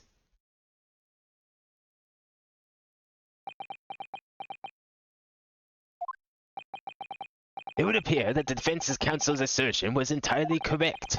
This has all been a very elaborate deception. So, witness, tell the court, have you seen this man before? I don't believe it, but... See, there is another question. This is the inspector we saw in the park. Extraordinary! Well, yeah, of course his ID has no photo, exactly, right? So his disguise doesn't even need to be much of a disguise. No one knows what Gregson really looks like outside of the Force. Why would they? He's famous, but he's not that famous. On the day of the Red-Headed League enrollment, the man claiming to be Inspector Gregson who appeared before Mr. DeRosso and Mr. DeRossi in the park was you, disguised as the inspector. Or rather, was you posing as the inspector with no disguise at all?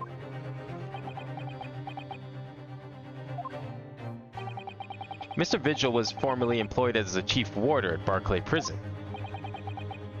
The chief ward, huh? Then your career had promise. Why, you would quite possibly have become the future governor of the prison. What on earth would you have been doing peddling tittle-tattle on Fresno Street? Well, it's been 10 years since Mr. Vigil worked at the prison. 10 years?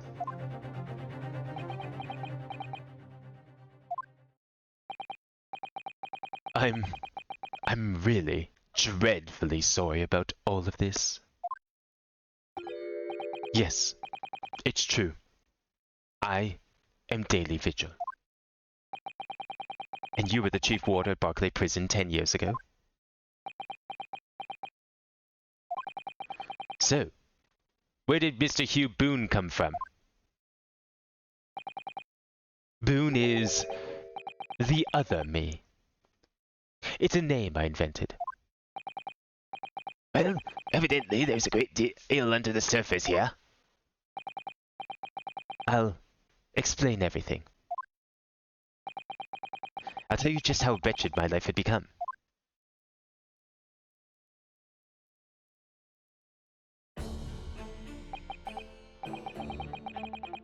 As you say, it was 10 years ago now that my employment at Barclay's chief warder came to an end.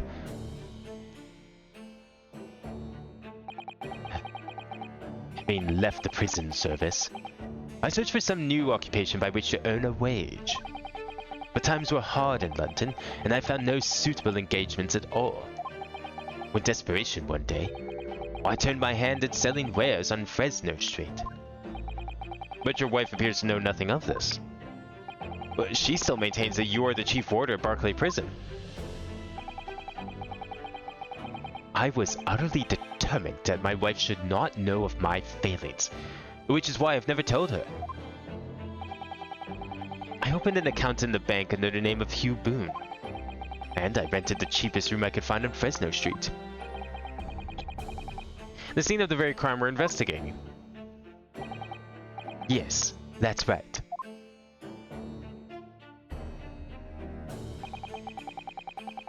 A place from which I could emerge every morning at 8 as a squalid peddler, and transform myself back every evening at 5 into a well-dressed man about town before returning home. Well, that quickly became my daily routine.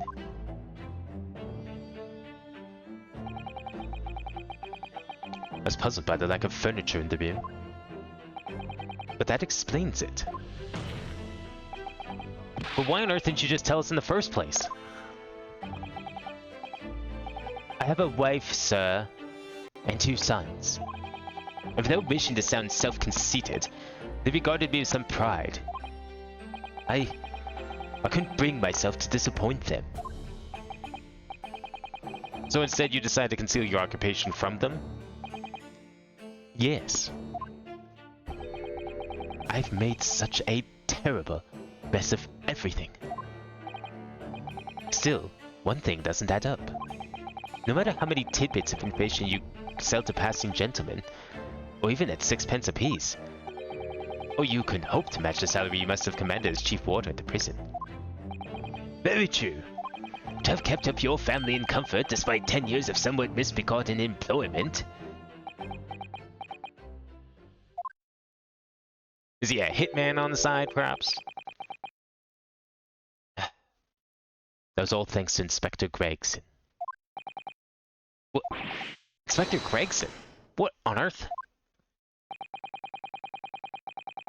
It was some years after I invented Boone and began my other life as a street seller. He, the inspector, that is, recognized me one day. Do you mean to say the victim was an acquaintance of yours?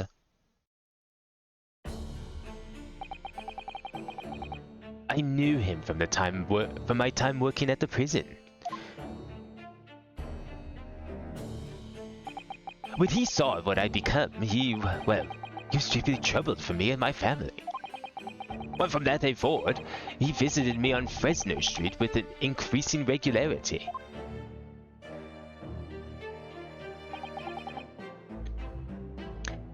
Then one day, he asked if I would carry out a secret assignment for him. A secret? What was it? I was to impersonate the inspector. What? Impersonate him? Oh, so he asked you to take his ID to the park with him. We always meet in that little room so the inspector could brief me. Visit Orsi's tomorrow and take a statement from the proprietress. Which was always something along those lines. Surveillance work, interviewing people. On those occasions, it would then be his identification so people would believe who I was. My instructions were to make an impression, or to let people know that Inspector Gregson had been at work. And for those services, he compensated me financially. A Scotland Yard inspector willingly relinquished his identification into your care with intent to deceive? Well, that, as far as I'm sure I need not point out, is a very serious criminal offense. But why? What was the point of you impersonating him? I truthfully do not know. All I can say is that the inspector warned me on numerous occasions. Now remember, Fisher, I need your solemn word. You don't blab about this to anyone, alright? Ever. Even if I end up a croaker. Guess he didn't listen to those words. In time, he started to bring papers with him to the room as well. It became something of a second office for him.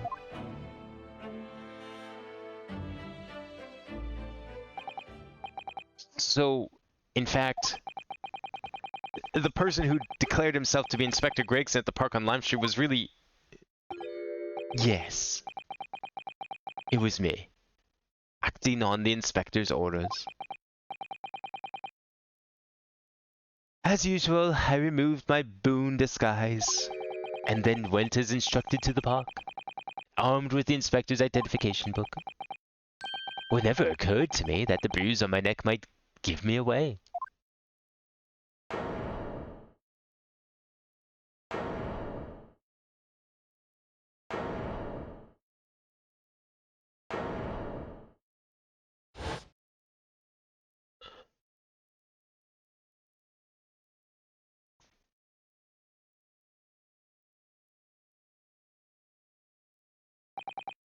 Well, it would seem this confession completely destroys the defense's case.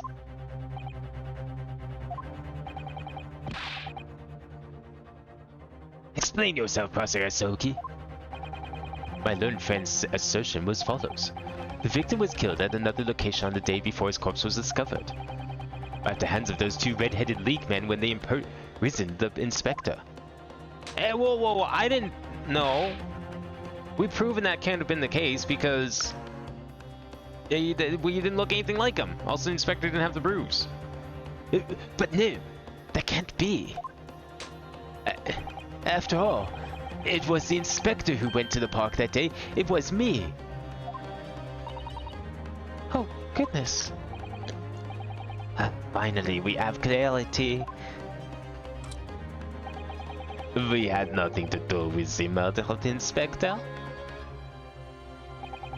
And merci, Monsieur de la Défense, for proving it. What? Ah. Yeah, we kind of did do that, didn't we? Order! Order! Indeed, it would appear that we have reached a de facto conclusion of sorts. These witnesses had no involvement in the murder of the victim. As proven, somewhat ironically, by the defense.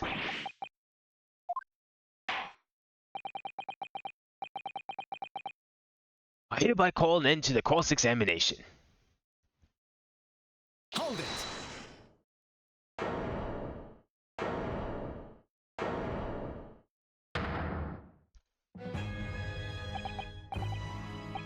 Pardon me, my lord, but with your permission, I would like to pose one further question to the witness. Cosma? What question, counsel? What concerns the events of 10 years ago? I believe you would have been present at a very significant execution that was carried out at the time. 10 years ago? The execution of the professor, Genshin Asogi. I want to know exactly what your involvement was. Oh. Answer me, man. One moment, counsel. Is this related to the current case? Naturally. It is the prosecution's belief that this case and the events of 10 years ago are inextricably linked. As the events occurred, counsel? Kazuma, you're not yourself. You're not as calm and collected as usual. Poor Kazuma-sama. No wonder he's acting this way.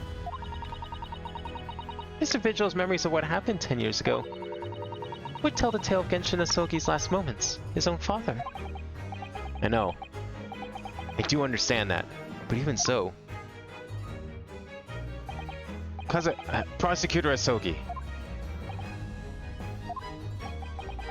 Do you genuinely believe that this question requires an answer in order to learn the truth behind Inspector Gregson's death?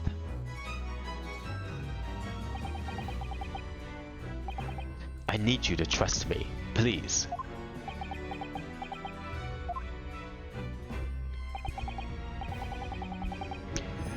Very well. Then the defense has no objection. I see. Well, in that case, you will answer the question, witness. The truth is, I remember very little of that time. You've forgotten? I'm sorry to say, yes. As I said, I resigned from my role for the prison 10 years ago. But for some peculiar reason, my memory of the events leading up to that moment is extremely hazy.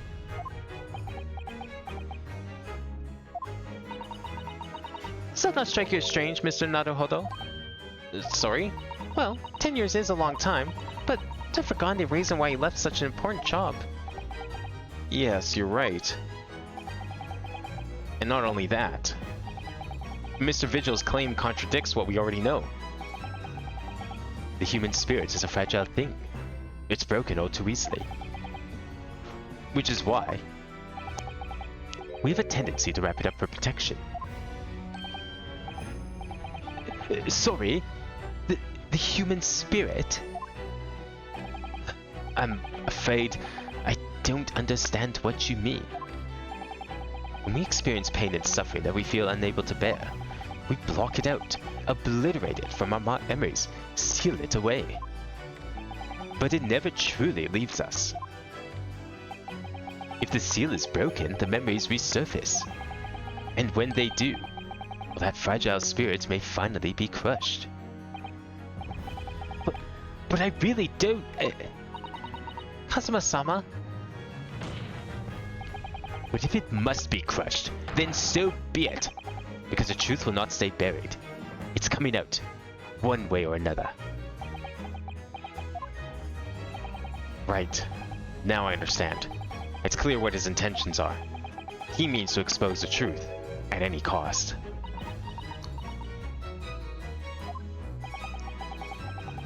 Well, perhaps if I point out the contradiction of what Mr. Vigil claimed earlier, it might cause some crucial memories to return to him. But should I? Should I present the evidence or not? I have no idea how this is going to go, but this is a court of law, and I have a duty to pursue the truth. Mr. Vigil, I'd like you to look at this. Evidence that clearly contradicts your vision of events.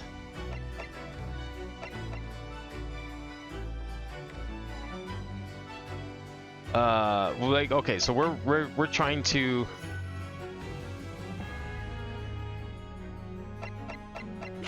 It's gotta be this then, right? Like, it's literally the notice of dismissal.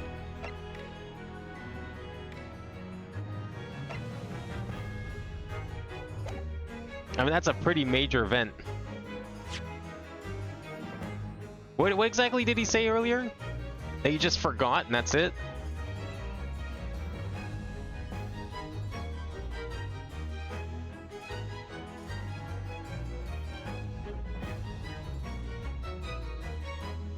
Yeah, I guess that's all it was, hey?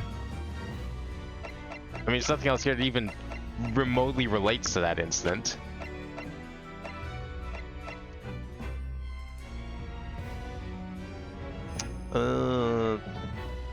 No, that's something else. Take that! Just a few moments ago, you made the following statement. I resigned from my role at the prison 10 years ago. Yeah, he said he resigned, but obviously that's not the case. Well, yes. In other words, you claim to have left the post of Chief Warden on your own volition. Well, yes, of course. But why? Tell me, do you remember seeing this document before? No, I don't. This is a dismissal notice ordering the immediate termination of a prison staff member's employment. A dismissal notice? And the name on the notice is yours, Mr. Vigil. What? What? It's mine? So you didn't resign from the prison service at all?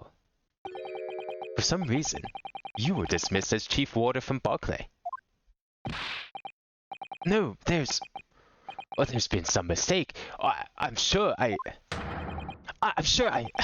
tendered my resignation. But this dismissal notice is nonsense. Isn't it? If you were forcibly dismissed, there must have been a good reason. Clearly, you did something. Mr. Vigil, it's time to break the seal and have you remember.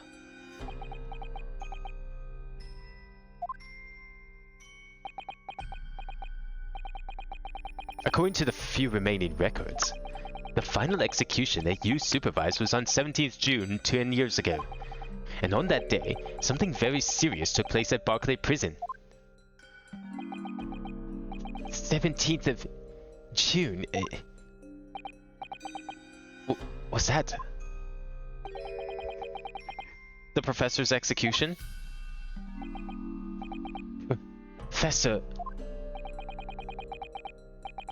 Was you were the chief warder at the time, it stands to reason that you would have been present throughout the proceedings. It does sound familiar. And yet, that execution never took place.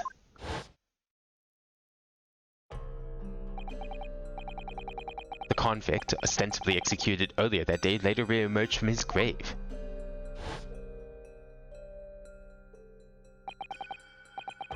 The convict came back to life. In a cemetery in the middle of the night, there was a witness. However, the witness claims that a moment after he saw the convict clambering out of his grave, a gunshot rang out from over his shoulder, and the bullet pierced the professor's chest, killing him instantly.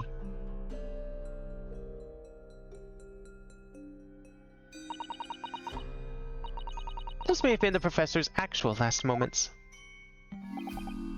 Yes. Yes. Seeing as you were in charge of overseeing executions at the time, you must know the truth about what really happened. It's in your head, somewhere deep down.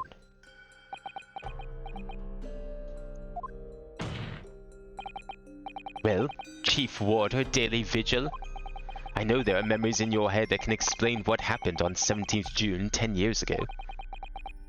And now it's time for you to drag them up.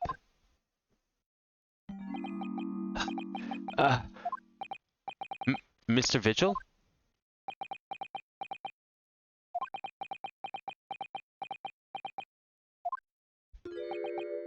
Yes, the whole prison. It was complete chaos. The prisoner escaped. He was killed in the cemetery. The shocking news ripped through Barclay like a hurricane. What? So, wait, he didn't do it on purpose? Guy just booked it and he took the fall? Order! Order! Do you mean to say, Mr. Vigil, that your memories of the time have returned? My head, it's like some floodgates have been opened. The images, the screams. Oh my goodness. The papers. There were reports, articles about a man who'd been seen a ghost. Yes, Enoch Drebber. But surely those reports were exaggerated. There were traces at the scene. Traces of what? In Lowgate Cemetery, at plot number 139. Blood. Lots of blood. That's where the man was buried, of course. Obviously, something terrible had happened there. In the depths of conspiracy and depravity from which this tale is emerging are quite staggering. I reviewed the police reports from that time extensively. A thorough investigation was conducted by Scotland Yard to ascertain how the convict managed to escape in the first place. And the conclusion reached by the investigation team was, well, that a member of the prison staff must have been involved. Are you suggesting that a prison warder abetted a man's bid for freedom?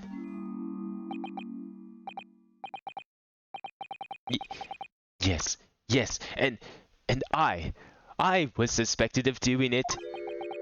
Of using that mass murderer's execution as a way to help him escape. You did what? I remember now. The horror of it all is coming back to me. One evening, a few days after the execution, some detectives came to the prison. I was called to the governor's office at the top of the watchtower.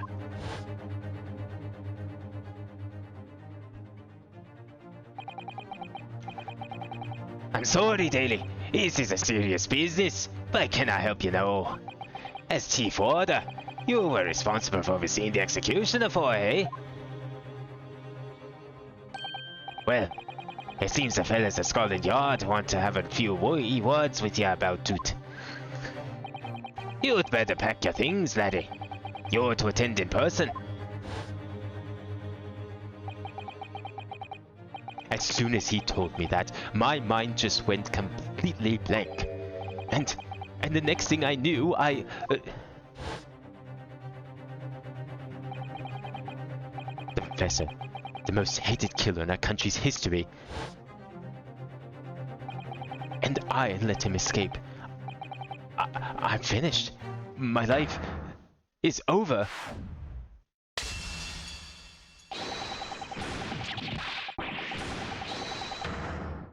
Now see that's a breakdown.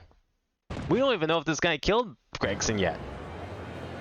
But that is a breakdown. That's a proper ass breakdown right there. Order! Order! Bailiff, fetch a doctor at once.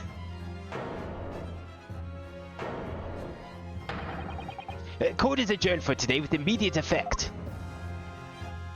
Oh. That's it. So, with Mr. Vigil's collapse, proceedings came to an abrupt end for the day.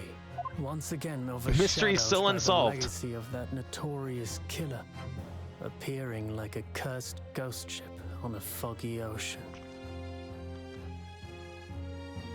Lord Van Zeeks, Mr. Vigil, Kazuma, and Gregson.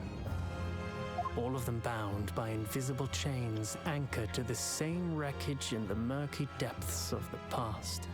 But the miraculous light that had been trying to cut through the gloom and shine on those tragic events was playing on the edges of the truth at last.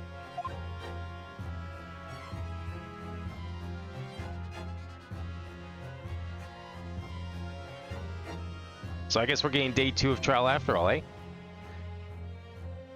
I mean, we need to still figure out who the killer is. I have a good guess as to who the killer might be. But I'm still not sure of his motive. Unless he was, like, threatening to blackmail him for some reason. That's the only thing I can see at this point. 5 black Cyclops broken. That's kind of what it felt like, yeah. See, we need a game 3 of this where we go back to Japan and we get introduced to like a spirit medium. That would be so perfect.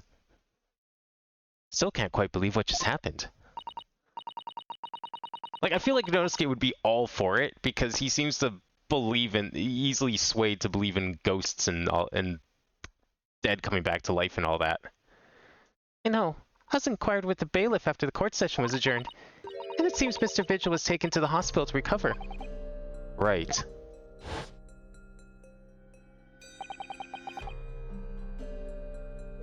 "10 years ago now, Mr. Vigil attempted to commit suicide by jumping out of the window of the prison governor's office. But ever since then, he's completely blocked the memory of those events from his mind. Nobody knew his secret, not his family, not even the man himself. But I forced it out into the open. Was it wrong of me to do that? Did I overstep the mark, I wonder?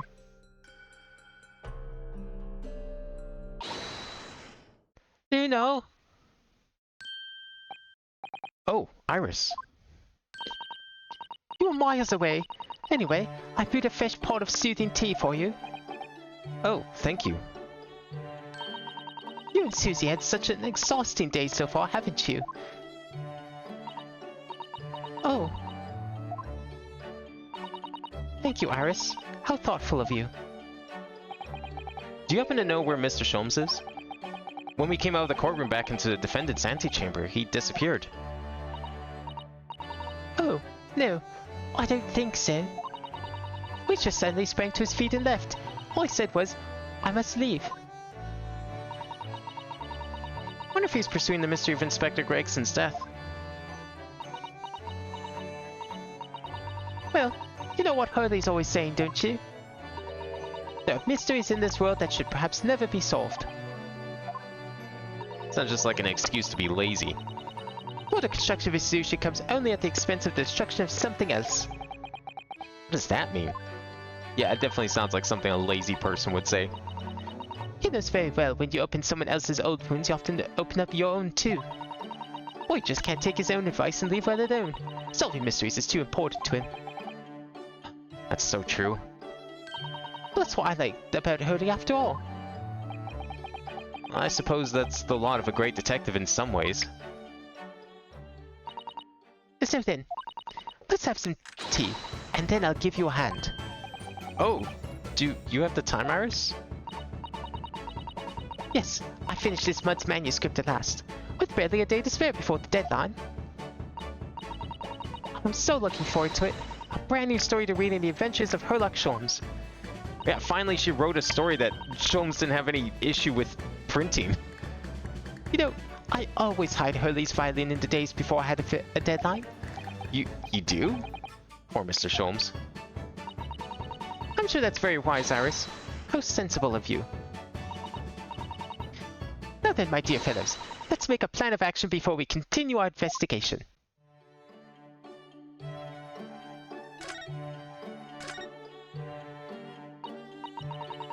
So, how did it go in court this morning? Well, we still don't know the truth about what really happened, but one thing's increasingly clear. Lord Van Zieks definitely didn't do it. Oh, goody. Yes, that's right. We managed to uncover several new facts as well. Oh, really? And there was another development too. Kazuma. Yes, it's quite clear now. That Kazuma-sama is not himself. The way he's acting, it's almost as if he's possessed. I know. I mean, well, at the end of the proceedings earlier, he was like a bloodhound the way he was chasing down Mr. Vigil's forgotten past. Not normally so mercilessly persistent.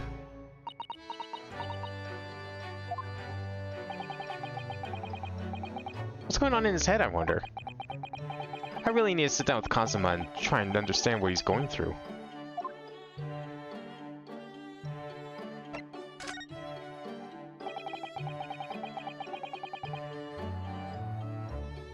There were only 2 that Sholmes blocked? What did he block? In regards to what? If Gregson was really murdered the day before his body was discovered, then Lord Van Zieks has to be innocent, you see. What? The day before? Well, that should be easy enough to work out, just by examining the corpse, surely. Yes, you would expect so, but curiously, no time of death was included in the autopsy report. That is curious. There's still unanswered questions about Lord Van Zieks, though, aren't there? Oh, do you mean? I mean, what was he doing there on Fresno Street that day in the first place? Well, according to the man's testimony, he said he was investigating Inspector Gregson, didn't he? And it turns out that little room was actually the inspector's secret office.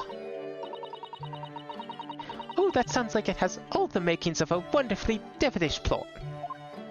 And maybe one of the people who went to that redhead meetup in the park heard someone like mention Inspector Gregson, saw them hand over an ID and was like, hey, wait a second. Why has this man got Gregson's ID? And then he just brought it up to the rest of the force and they told Zieks to look into it. But then why was that notice board there covered in all those particular papers? Papers about cases with a link to the Reaper. So I get a bad feeling about all this. Oh dear, that sounds more like something horribly devilish. We must start by looking into the Inspector Gregson's movements of late.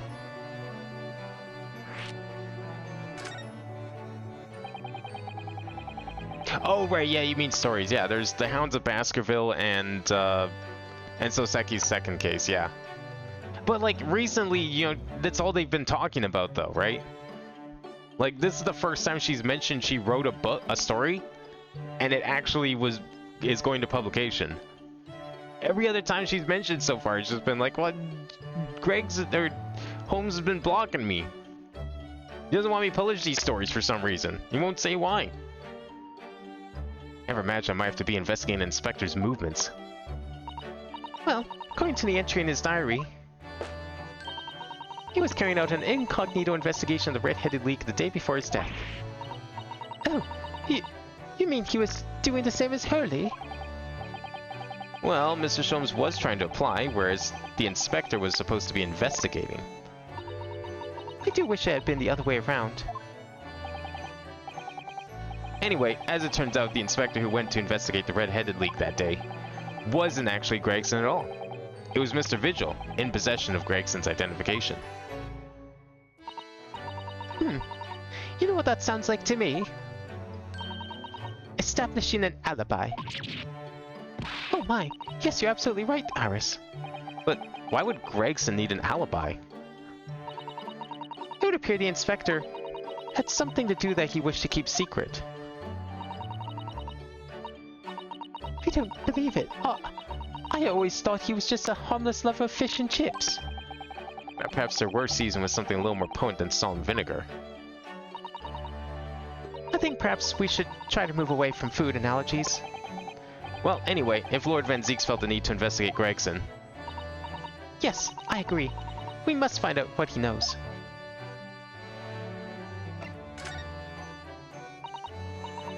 Vigil, you say? Wasn't that the name of the lady who came to visit Hurley's yesterday? That's right. To ask Mr. Sholmes if he would help her find her missing husband. Only Mr. Sholmes completely passed the buck to us. Actually, didn't you say that Mr. Vigil had been taken to hospital? Do you know which one? Oh, it's St. Sinner's.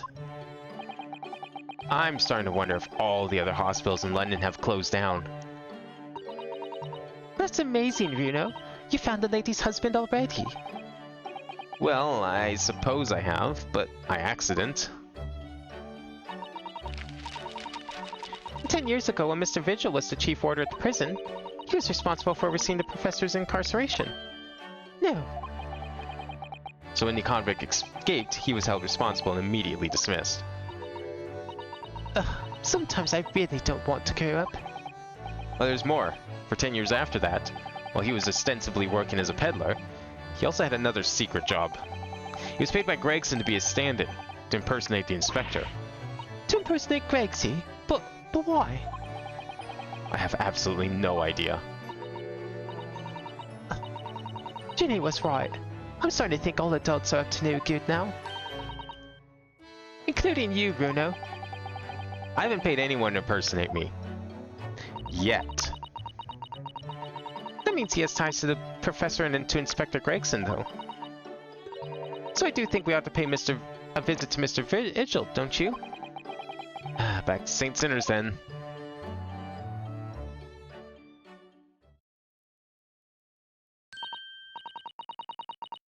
Well, I think it's clear that what we need to do, isn't it? Let us investigate, my dear fellows. Iris, you're even more enthusiastic than usual today. Well, if anyone has anything to hide, my special Wilson shooting iron will soon set them straight. That water pistol? It's stuffed full of piping hot extra special blend of mine. What happened to it, like shooting smoke bombs or whatever? Well, I'm quite sure it'll be very effective. I'd better be careful not to hide anything. Well, it feels a little strange that Mr. Sholmes is nowhere to be seen, but still. Let's go and see what we can find out. I'm sure we'll see him very soon. Note that we still haven't had a face-off with him this case. Alright, where do we want to go? We don't have... I guess we'll just start where we planned to go, and then we'll go back to the other ones. As needed.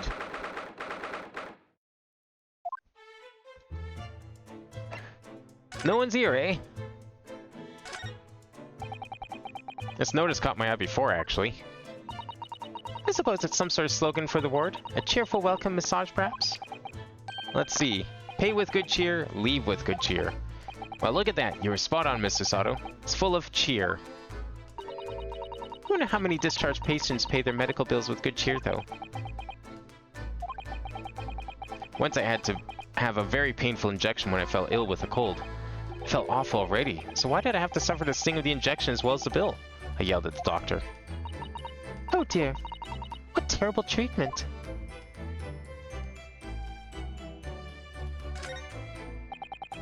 These must be the patient's treatment notes. Let's see. Tendency to jump from windows. Remember to place cushion at base of wall outside. Aren't we a story up from the ground here? That's still 8 feet. You can definitely injure yourself. Oh dear. Poor Mr. Vigil.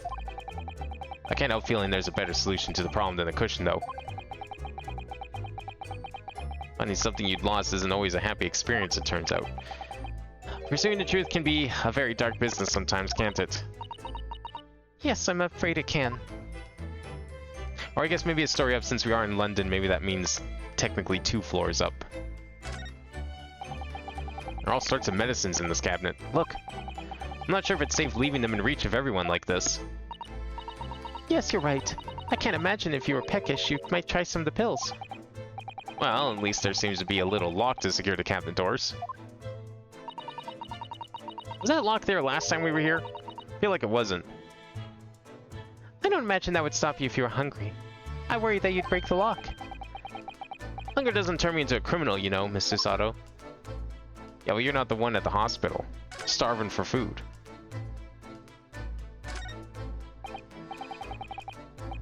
Ah, patient treatment notes. What do these say, I wonder? Endlessly obliging. I suppose that's referring to the patient in this bed. I would think so, and until Mr. Vigil is a little more stable. It's probably just as well that he has a kindly person in the neighboring bed. The endlessly part is a little worrying, though, isn't it? I mean, what if Mr. Vigil suddenly declared he'd like to take a trip out of the window? Would this endlessly obliging patient simply open it for him and say, "Be my guest"? Let's check with the doctor later. Not the healthiest environment for a suicidal person. Oh look, a pair of crutches. Before we came to Britain, I hadn't realized they were used here as well. I imagine they were imported into Japan from Great Britain in the first place. Oh, so no one in all of Japan broke a leg before their arrival?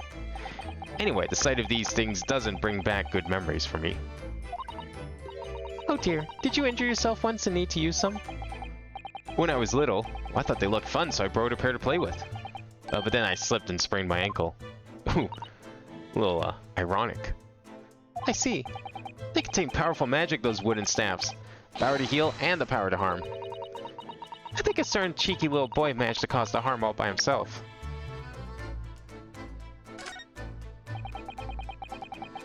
Lots of bottles in that cabinet there, aren't there? Do you think it's safe to keep them there? If you were a patient here, I feel sure you'd take some medicine by mistake when you were half asleep. That is a worry. But at least the cabinet has a lock, even if it's only a flimsy looking one. Well, I've no doubt you'd manage to unlock that somehow while you were half asleep as well. There are limits to even what I can do when I'm half asleep, you know, Mr. Sato.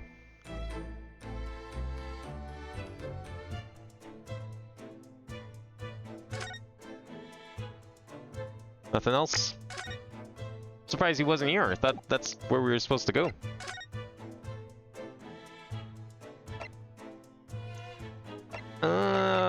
Want to just go to here for some reason? I don't think there's anything here, right? Oh, I guess they're talking again. But why would we want to go here? Go report on the case?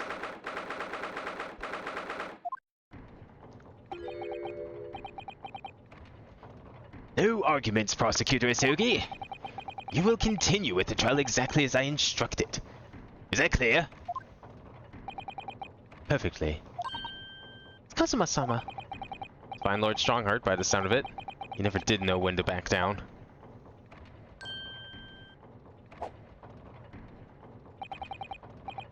On your way now, Isogi.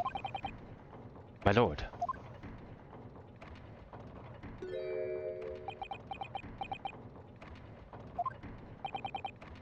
Kazuma.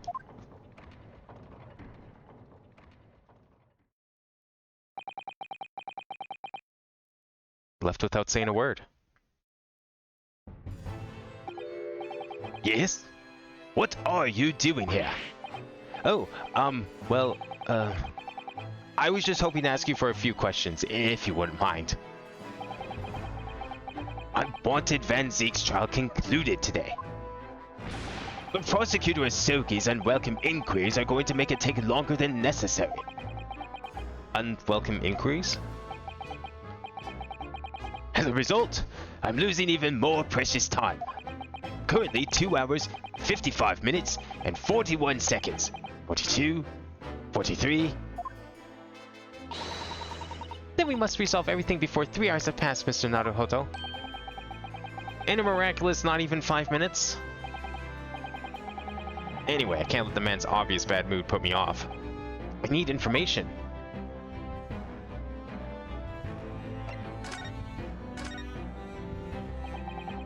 Does Prosecutor Sogi believe that Lord Van Zieks is the Reaper? I wouldn't know. It was 10 years ago, in that fateful closed trial, that Lord Van Zieks made a name for himself among the judiciary. Over the next trial he fought, he lost. What meant the ringleader of a criminal organization was acquitted, thanks to all the jurors becoming under duress. But that's awful. Well, man's freedom was short-lived. He lasted just 3 days. Yes, let me see. He died in a rock slide at his place of work, I believe. Correct. That was the inauguration of the Reaper of the Bailey. And people believed Lord Van Zieks was responsible. He was brought to trial himself, but it was shown to have been an accident. So he must have had a solid alibi then. Nevertheless, the mysterious deaths continued. In total, 16 persons perished in unusual circumstances, ostensibly at the hand of the Reaper. What a long run of coincidences. Well, the Reaper's true identity may well be revealed by his trial. And the impact that the revelation would have had on the British public cannot be understated. It's why then, is that why it's a closed trial? Precisely.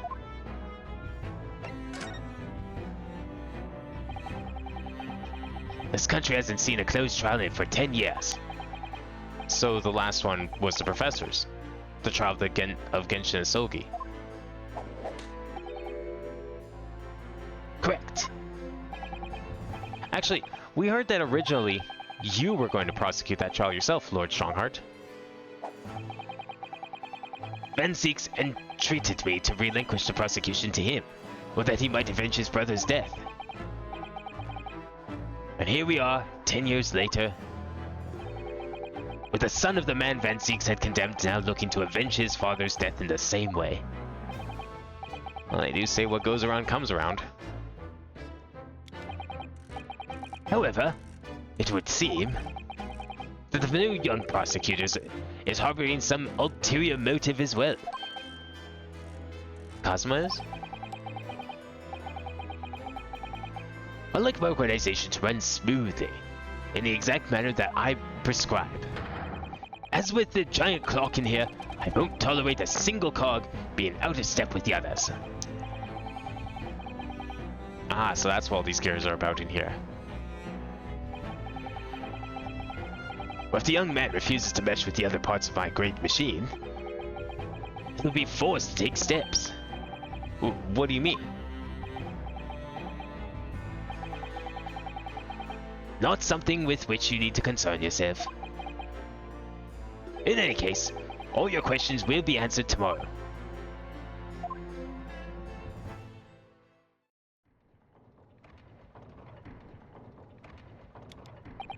Now, I shall have to ask you to excuse me. As of this moment, I've been delayed from attending my next meeting by precisely 3 hours.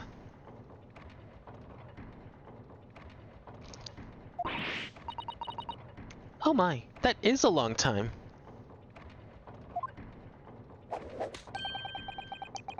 And I hold you entirely responsible. What? We just got here 5 minutes ago. Even though we miraculously managed to fit everything into not even 5 minutes? I wonder if you might agree to us, talking with Prosecutor Sogi.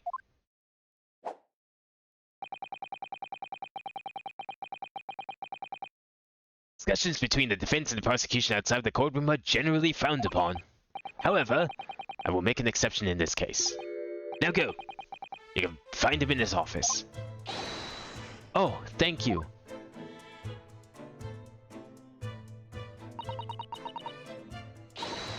Let's go see him at once, Mr. Naruhodo.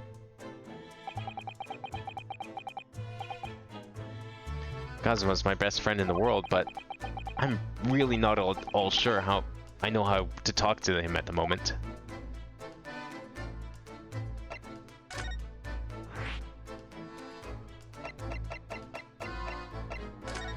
Back to the office.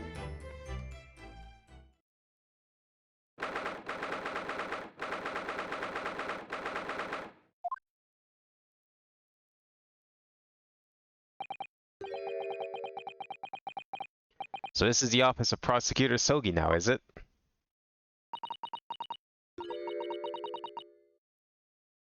Kazuma-sama is doing so well for himself. Even though he's always forced to kneel on the floor Japanese style in that dark corner. It's his habit to sit Seiza style whenever he's working.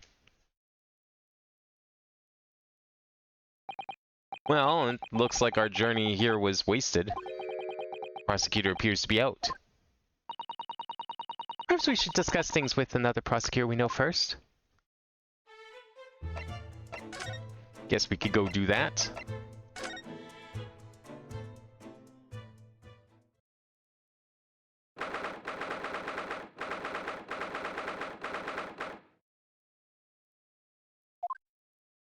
Oh, there he is. Lord Van Seeks is reading. Look. He doesn't seem like he wants visitors, does he? But he must have noticed that we're here, surely.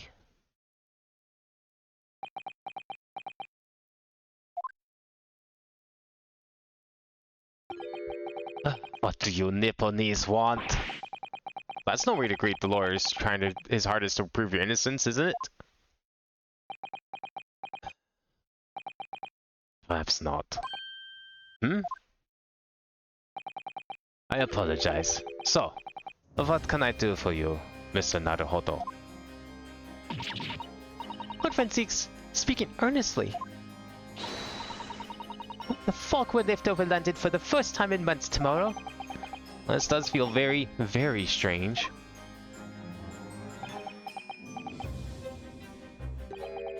Must say, I was impressed.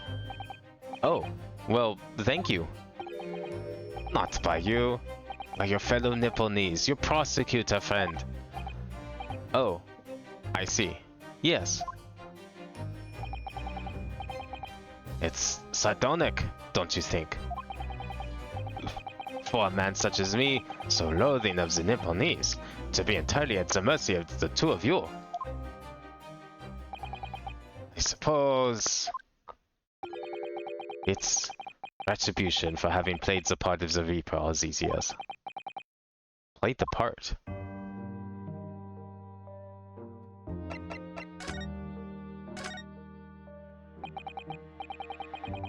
You once told me that you gladly allowed people to believe you were the Reaper, because it helped reduce the amount of serious crime that took place in London.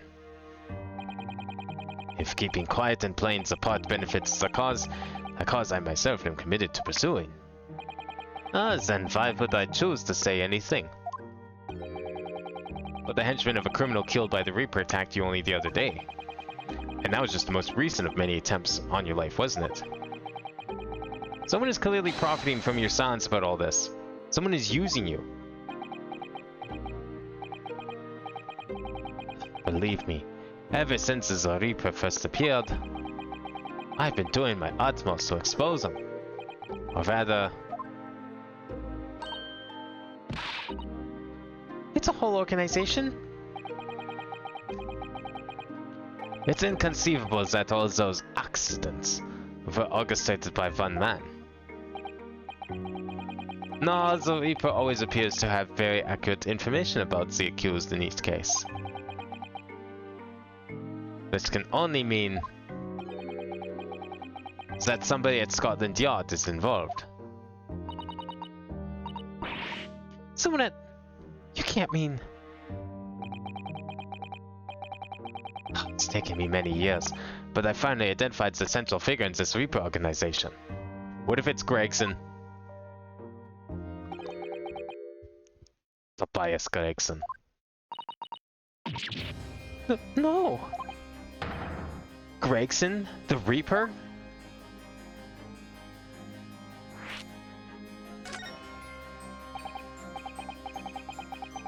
I like how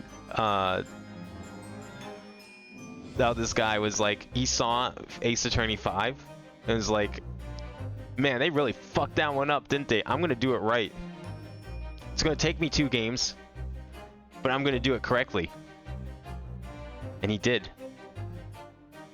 I bet now we're gonna get to see like all the little things that he did throughout. This feels like a better reveal than how they handled that. By like a miles.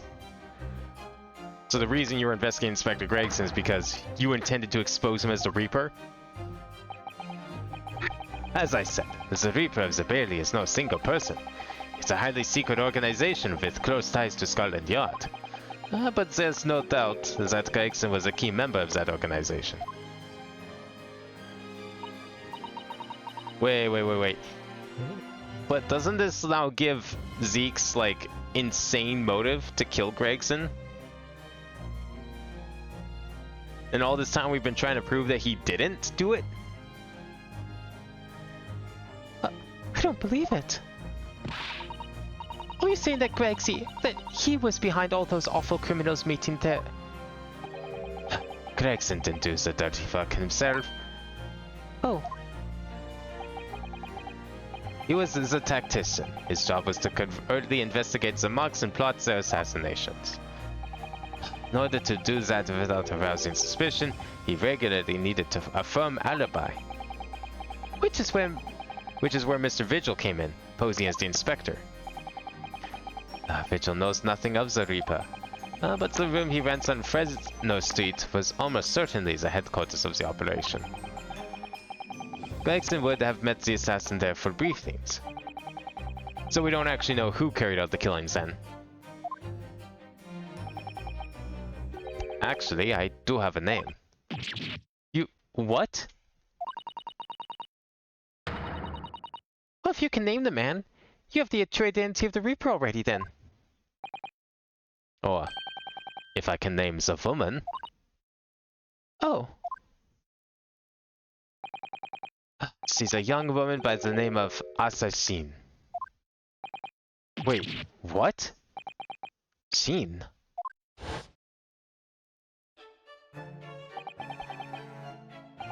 Didn't we, like, get rid of her ages ago? I know she showed up in court twice, but I thought, like, the second time we actually got rid of her. Miss Assassin. The true name of a terrifying killer I only know too well. Why does a British lady have a Japanese name? She came to Japan posing as a visiting student and murdered Dr. John H. Wilson. Then, just when it seemed that diplomatic protection would help her escape Japan and conviction, the mysterious woman was herself murdered in a small summer beach hut. And that woman was actually the Reaper of the Bailey? But she died before this game started. Mr. Naruhodo, this perhaps isn't the place to discuss... No, of course not. Can't mention it here. The fact that she killed Dr. John H. Wilson. Because Iris doesn't know, and it's very likely that the man was her father.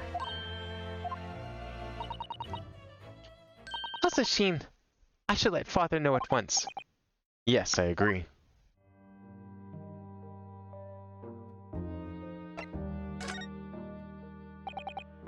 Asashin isn't Japanese?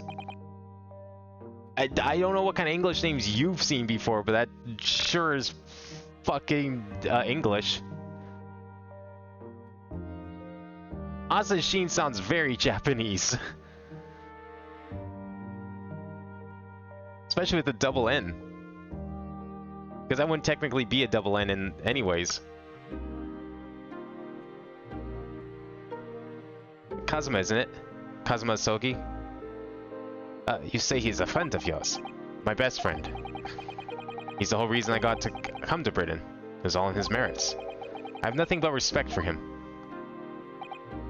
Yes, I understand that only the very best students are selected for such opportunities. And I had a fine demonstration of how sharp he is in the proceedings earlier today. He missed nothing. In fact, his flawless performance very much reminded me of his father. The Genshin Asogi, professor. It's true that the aristocracy at the time was the root of numerous grave societal problems. As they were abusing their power, playing with the common man as pawns in politics, in economics, In war? In many ways, Asogi was carving out a canker from society that we British couldn't deal with ourselves. I see. But that's precisely why it makes no sense. Clint Van Zieks was a noble and upstanding man. He wasn't corrupt. Why did that damn Nipponese have to go and take my brother's life? In spite of having once saved mine. He saved your life? How did that happen?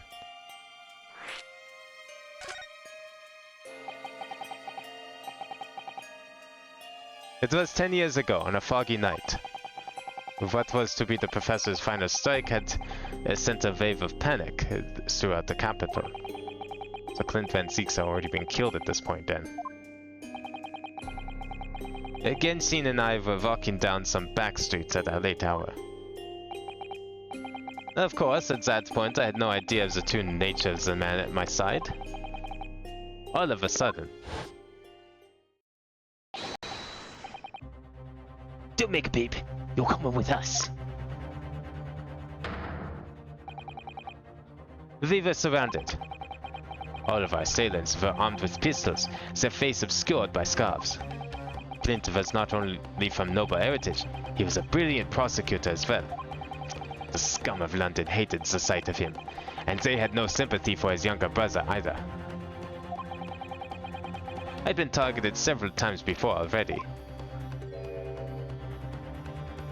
Yeah, it's Van Zieks. We got alright. We got him. I could hear them murmuring amongst themselves. I knew they were after me. But just when I thought my time had come. If I let them kill you, Clint would never forgive me. That was Asogi's voice, just a whisper in my ear.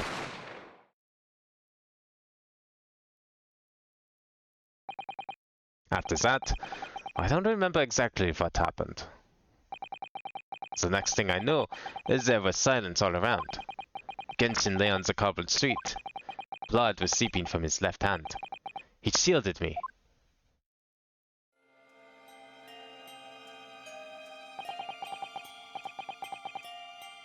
Two days later, they arrested him. On suspicion of being London's most notorious mass murderer ever, the Professor. How awful for you.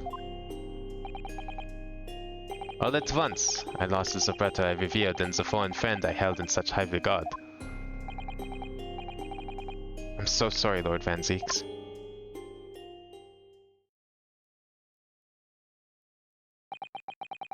Ah, that's the end of my miserable tale. I never thought I'd recount it to anyone. Well, thank you for confiding in me.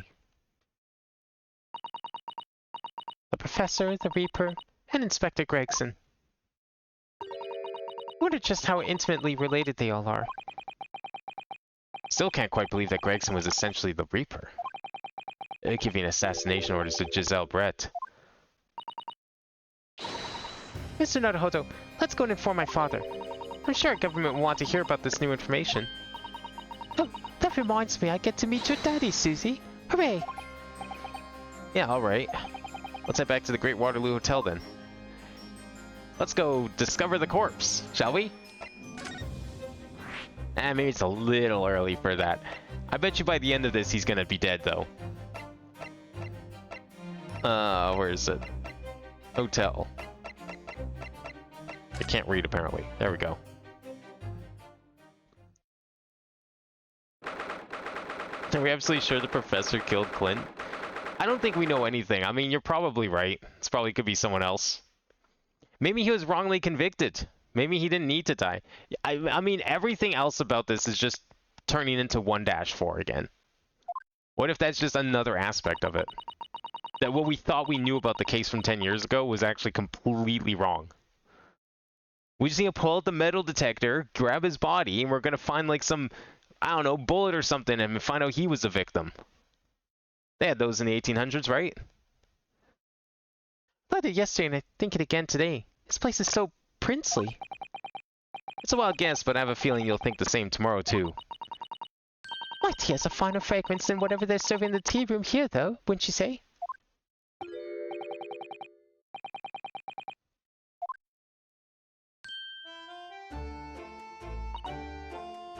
Father. Oh, is this your daddy, Susie? How lovely. What a charming young lady. And you are?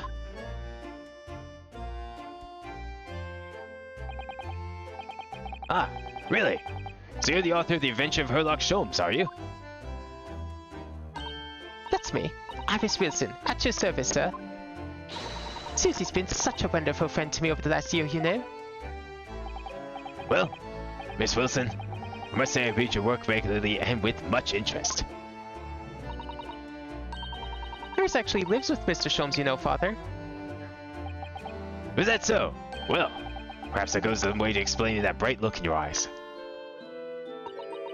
You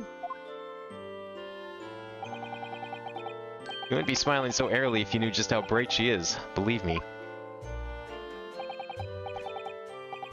Now then, Mr. Young Naruhodo, it was a pleasure seeing you in action earlier. As an invitee of the symposium, I was out to observe from the gallery, after I twisted some arms. And I must say, it was truly exemplary performance. Oh, well, thank you very much. Although I'm fairly sure you admitted by Kazuma on the end there. No, please don't misunderstand. It was you who impressed me. Really? You didn't miss a step against Asogi, and we all know how capable he is. Oh, really? To have returned in such a fine defense lawyer in less than a year is quite extraordinary. It's very kind of you to say so. Really nice to hear. What I saw in court today confirmed what I've been hoping for. The favor I mentioned yesterday, Naruhodo. I trust you haven't forgotten? Oh, no, you did mention something, didn't you? But first, we have something to report, Father. Of course. Shall we take tea while we discuss matters further? I wonder where Judge Jigoku has gone to.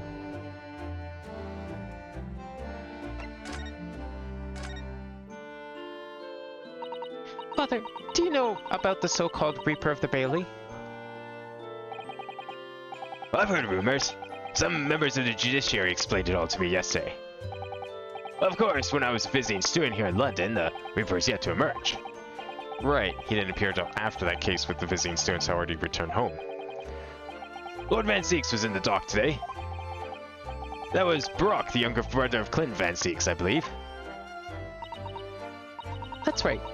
And he's known throughout London as the Reaper, as you've heard. But the truth is, it wasn't him behind all those mysterious deaths. It was someone else. See. So what you're saying is there's been a professional killer at work here. Exactly. Someone by the name of Asashin, in fact. I beg your pardon? Did you say Asashin? You mean that yourself, Brett, woman who is responsible for killing my great friend? Oh no, a friend of yours was killed. Professor Migatoba, I think perhaps we shouldn't discuss this right now. Because the friend the professor is talking about is Dr. John H. Wilson. That's not something we want ours to find out about. Not like this, anyway. Anyways, let's talk about Dr. Wilson's death, shall we? Oh, I just remembered something. Biscuits! This hotel has the most delicious looking biscuits. Well, that was rather out of the blue. She's doing this deliberately. I think I'll go and see what if I can purchase some. I wonder, would you like to come too, Iris? Oh, yes. You just try to leave me behind. Good. We won't put up much of a fight then. So that young girl is called Iris Wilson, is she? Yes, that's right. And she's the author of all those adventure stories starring the great Detective Sholmes. But the name of the credited author isn't Iris, is it? It's Dr. John H. Wilson. Yes, I know. That's the name of her father, you see. Her father?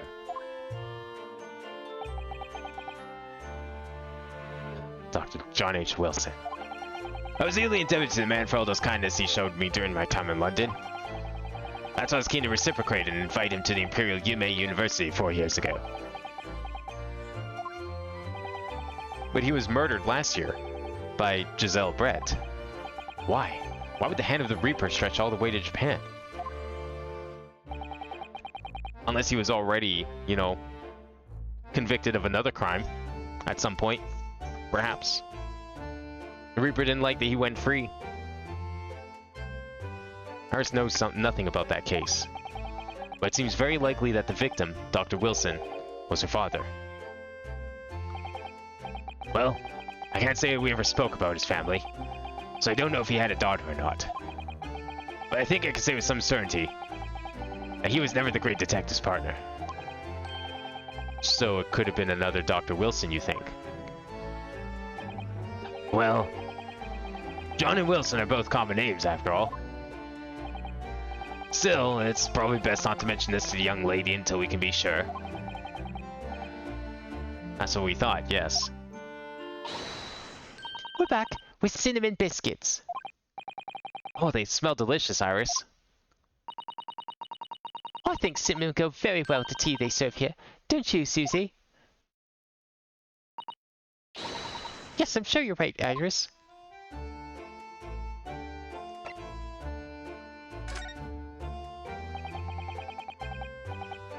Wait, her name... How did I not see the pun in her name? That was like the most obvious pun we've had in ages. I didn't even consider the pun in Asashin's name. God damn it. I haven't seen Judge Jigoku for a while, have you? Guilty! That guilty is still ringing in my ears. No, now you mention it, I haven't seen him since this morning either. What if Jigoku is the Reaper? His name literally means hell. And the guy sits at, like, the judge's stand, like a fucking, Yama does in Japanese folklore. That's like, that's pretty on the nose, but maybe they're going there. Maybe he's the actual Reaper. It would make sense.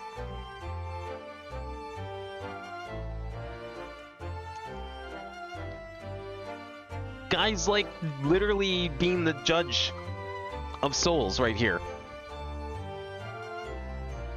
I suppose the symposium's opening was proposed. You'll have to go on to explore the great exhibition. That reminds me of something you mentioned yesterday. About Judge Shikoku having once been in the dock himself. Ah, yes. It was all tied up with that accursed trial. The closed trial of Kazuma's father.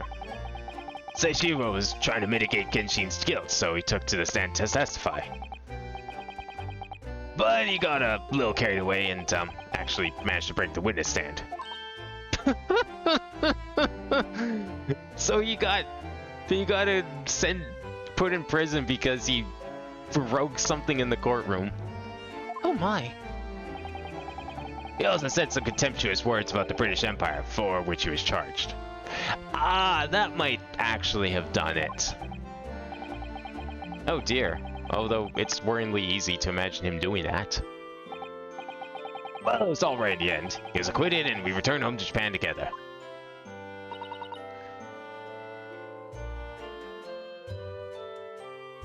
You got called a despicable creature in rank because you kept picking AR-7. Nah, keep doing it. Fuck them up. Get people used to playing it. That's their fault if they can't play the game properly. Thank goodness. Oh yes, talking to Seishiro. I have a copy of the photograph we all took together. Here, please.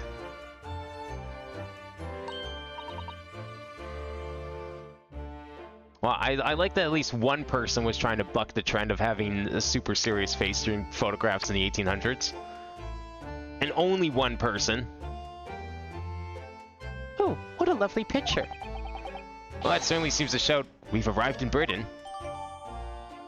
Oh boy, how's this gonna be part of the trial?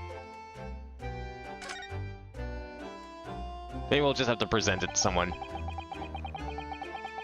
None of us had any idea what was coming when we took that, did we?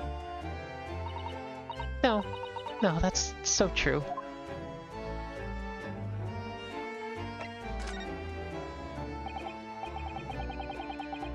So you mentioned a favor that you'd like to ask me.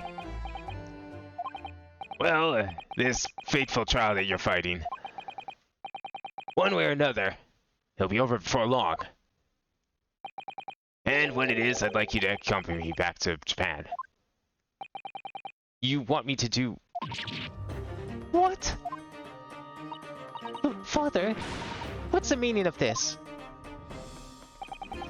Now, Susato, you should understand. You've seen how our courts work firsthand. Japan's judicial system is in its infancy, especially when it comes to defense. Oh, you mean... Well, Supreme Court Judicature is in desperate need of a good defense lawyer. As soon as possible. Really quite urgently, in fact. But I've not even been in London a year yet. I've read all of Susato's reports. I'm well aware of your extraordinary talents. And having seen you in action with my own eyes earlier today, there's no question. You, Naruhodo, are precisely the man our country needs. So, you'd be leaving then, Bruno? But then, what am I supposed to do, Father?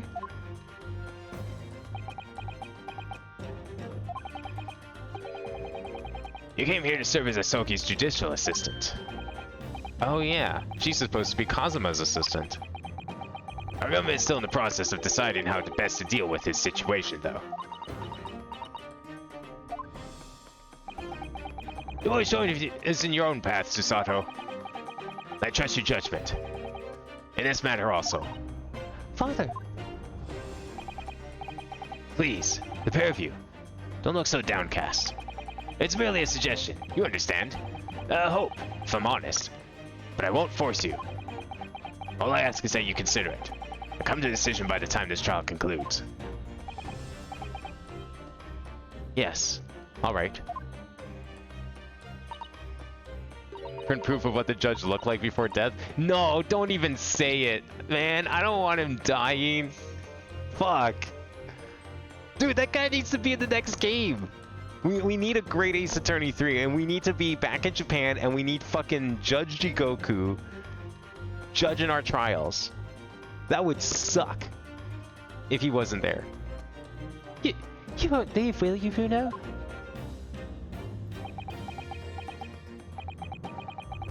A thought hadn't even crossed my mind. Up until now, I've just been trying to do what I believe to be Kazuma's will. But it turns out that he's still alive, so...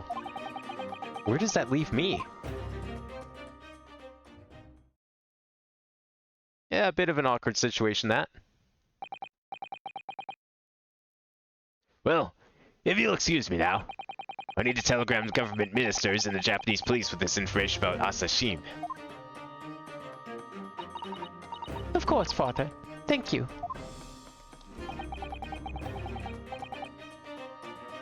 I look forward to next month's installment, Miss Wilson. Oh, good. And please, do come to Baker Street sometime, won't you?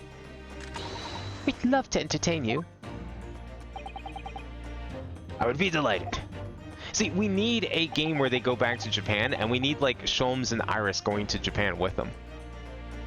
That just seems like a no-brainer follow-up after this.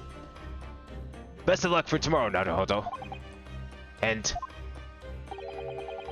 give my suggestion your full consideration, won't you? Yes, I will. Going back home.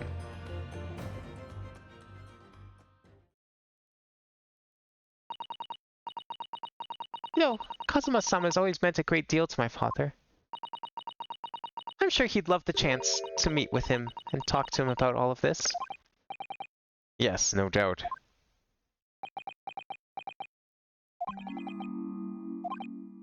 Oh. Was he following us the whole time? What the hell? How could I have neglected to consider the possibility before now? Mr. Sholmes. Really? Where have you been? Why, I joined you all for tea, of course. What an extraordinary question. I didn't notice you at all. No matter, no matter. Anyway, to more pressing the concerns, Mr. Naruhodo. Oh, yes? I must dispatch a telegram to your country at once. It is a matter of much urgency. To Japan, you mean?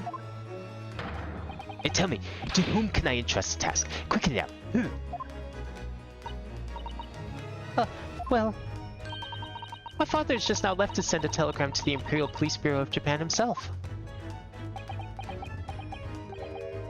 I see. Well, he looked reliable enough for a bearded fellow. I don't think what father sports could be considered a beard, Mr. Sholmes.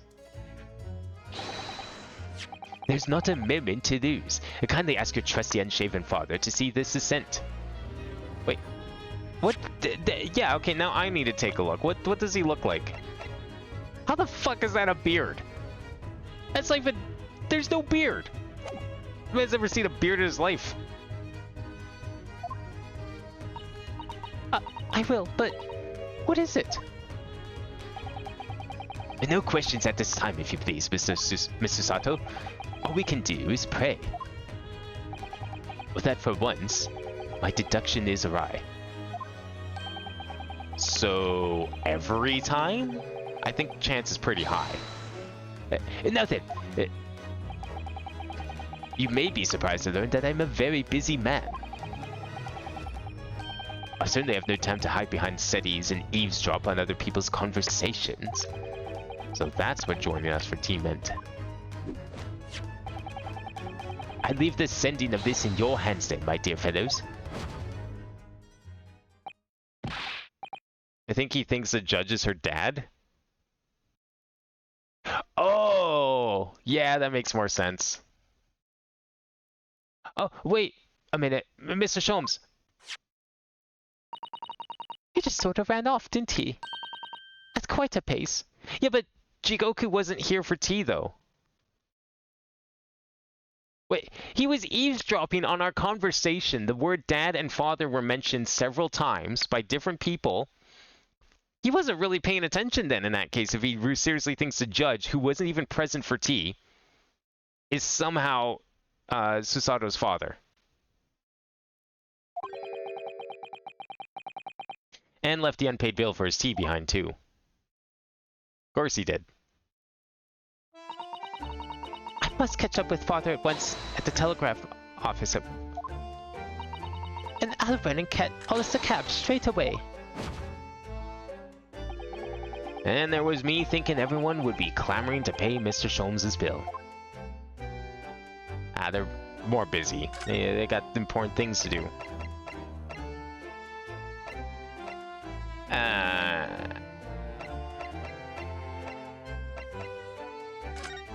Maybe we can go here now?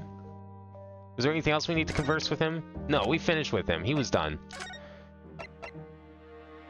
Maybe Vigil's back now. Although we're the only ones that's going to get to see him. Because everyone else is delivering telegrams and all that. Well, actually, no, Iris might be with us. Oh, apparently we all went together, okay. This is the word where Mr. Vigil was brought, apparently. To be frank, I'm a little worried about seeing him again. There he is. Ah, the lawyer. Hello again. Are you feeling better now, Mr. Vigil? Yes. Thank you. Somewhat better. I'm so sorry to have caused you to... I mean, it was because of me. If I hadn't exposed your secret and forced you to remember things you'd obviously tried to forget.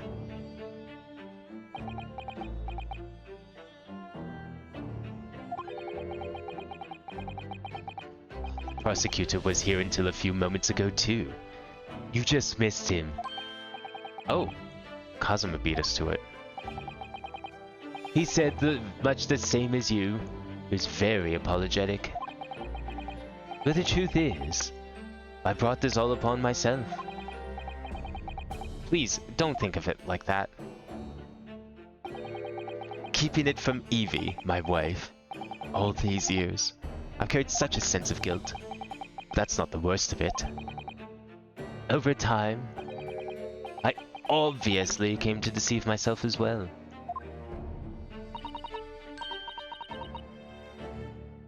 You mean about your dismissal? Looking back now, I'm beginning to think that perhaps Inspector Gregson didn't stumble across me by accident at all.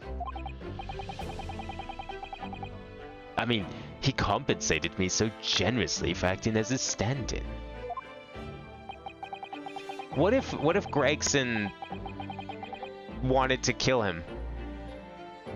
Because he knew what he did 10 years ago. And so Gregson tried to plan for his death.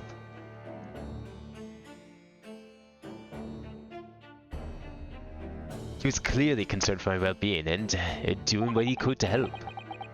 So perhaps Gregson knew exactly what had become of Mr. Vigil all along then. I'm sure this is just desserts for 10 years of lies and deception, but... It wasn't me that helped the professor escape 10 years ago. It wasn't me. I swear it. I swear it's true. Oh, Mr. Vigil. I'm sure you'd rather not dredge up even more from your past at this time, but if possible, could you tell us exactly what really happened? I want to. I need to get this all off my chest. I just want someone to tell me what I should have done.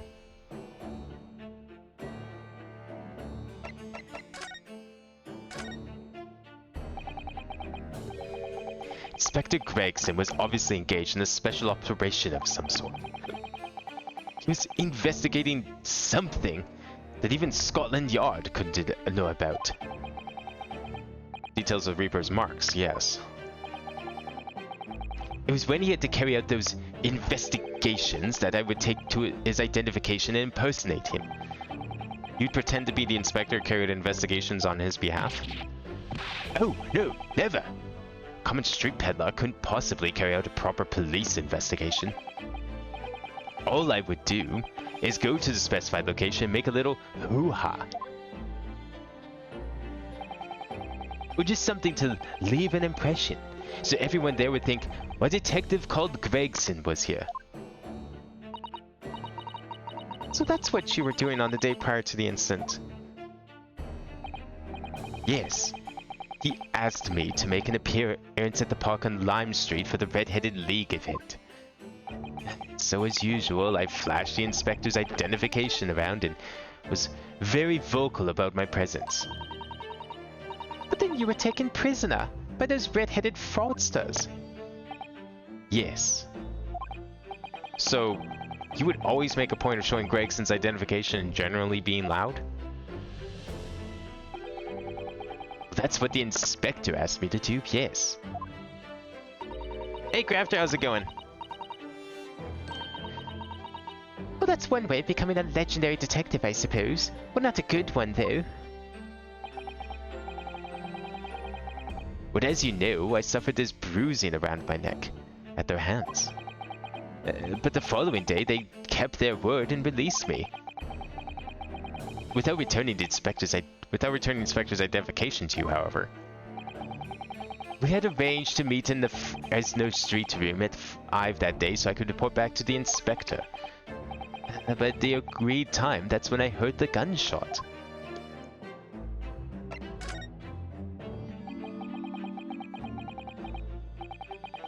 It was at midnight on 17th June 10 years ago. That was the time scheduled for the execution. But the professor's execution never actually took place, did it? Or rather, the execution itself must have been used to effect the plan of escape. Hardly dare to imagine what chilling plan it was. Barclay was renowned for being the highest security prison in the country. Everything that went in or out of the place was searched multiple times. But there was one notable exception. Or rather, one notable loophole. Something that was never questioned. I have a feeling I know what that loophole was now. The coffins into which the bodies of the executed convicts were placed, correct? Yes. Once the coroner had confirmed the death of a condemned convict, the body was taken in its coffin for immediate burial at Lowgate Cemetery just behind the prison. The chief order first had to sign the necessary papers, and after that, no member of staff was permitted to touch the coffin containing the body again. When executions took place, only the executioner and the coroner were permitted inside the chamber. I would wait the adjacent room for word that the condemned convict was dead. On that occasion, once I had that confirmation, I went into the mortuary to find a lone coffin as usual. The procedure was that I would sign the paperwork, having checked the coffin, but then nail it shut. But for some reason that day, the coffin was already nailed shut. No. I didn't think anything of it at the time. I assumed my deputy must have checked the coffin and nailed it shut before I arrived. So, you mean the coffin contained... Yes. I can only imagine that Asogi, having escaped his execution somehow, was alive inside the coffin. The coffin was then taken out through the main gates and deposited in Lowgate Cemetery. Presumably there wouldn't have been enough air inside to breathe for a long time. So in the early hours following the burial, somebody dug up the coffin again to set Genshin free.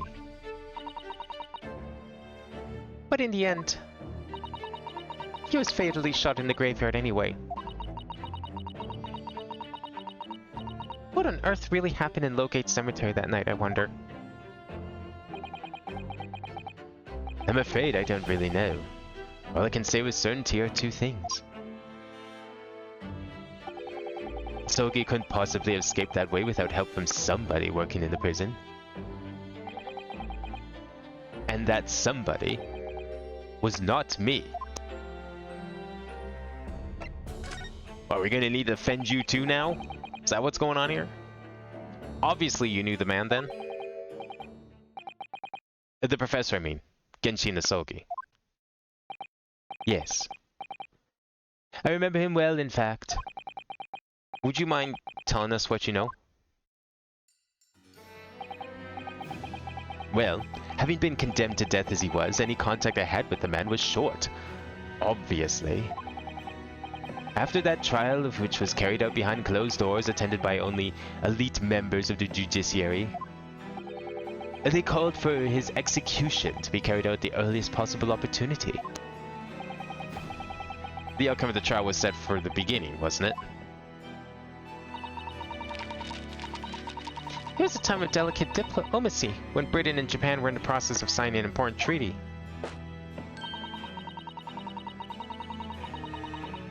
That meant this potentially destabilizing case had to be dealt with swiftly and discreetly.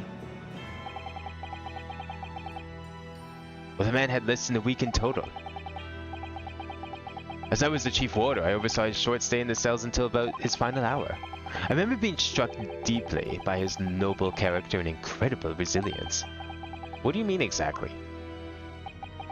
He was a killer of many men, but he was always quiet and polite. He was a gentleman and a man of intellect. In fact, I couldn't bring myself to believe what he'd done. So I asked him one day.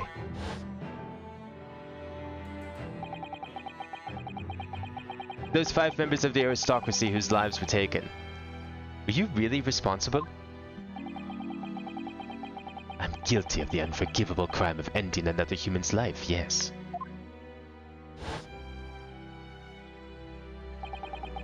The following day, the closed trial took place.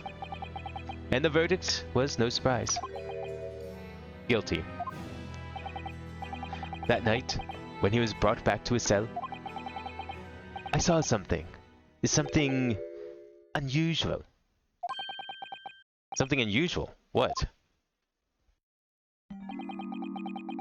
The last will and testament of Genshin Asogi. What does his will have? I'm doing alright, Crafter. Sorry, I didn't see that message.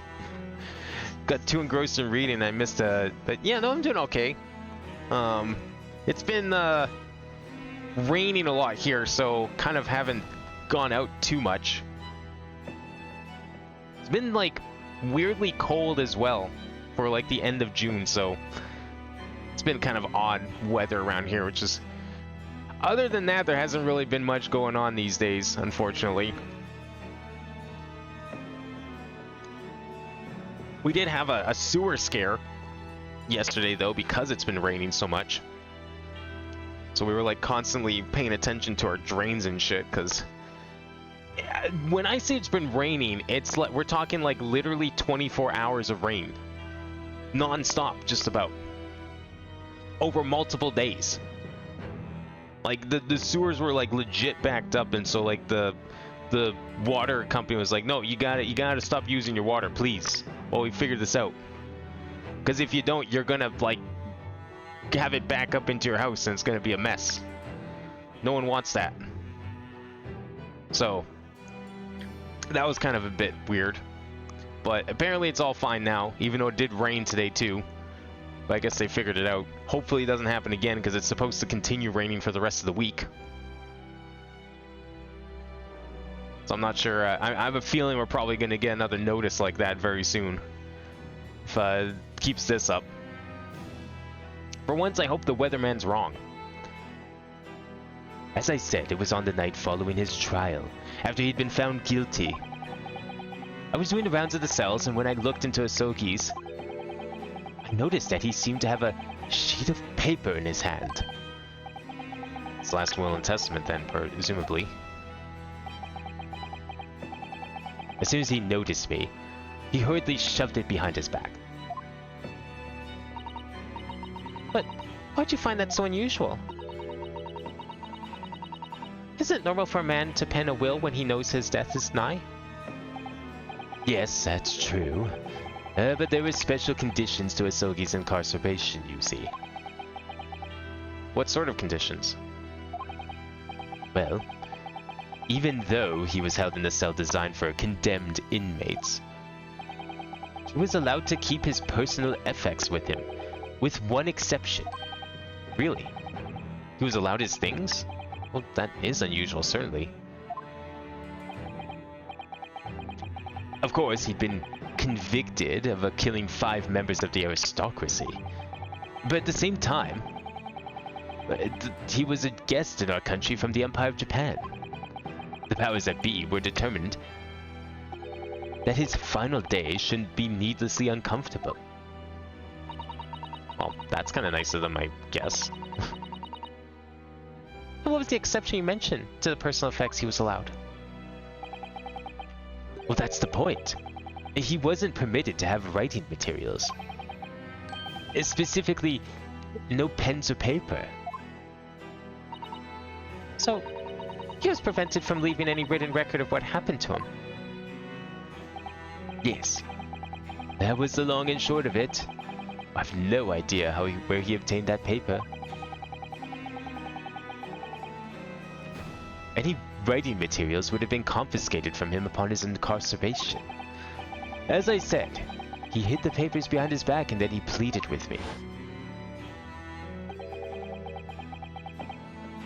What did you just hide behind your back? Please turn a blind eye. This is my lifeline. But you know it's against the rules. You're the only person who's seen. If you just agree to keep quiet. Alright then. What's on that paper? A last will and testament. This will is the only weapon I have left now.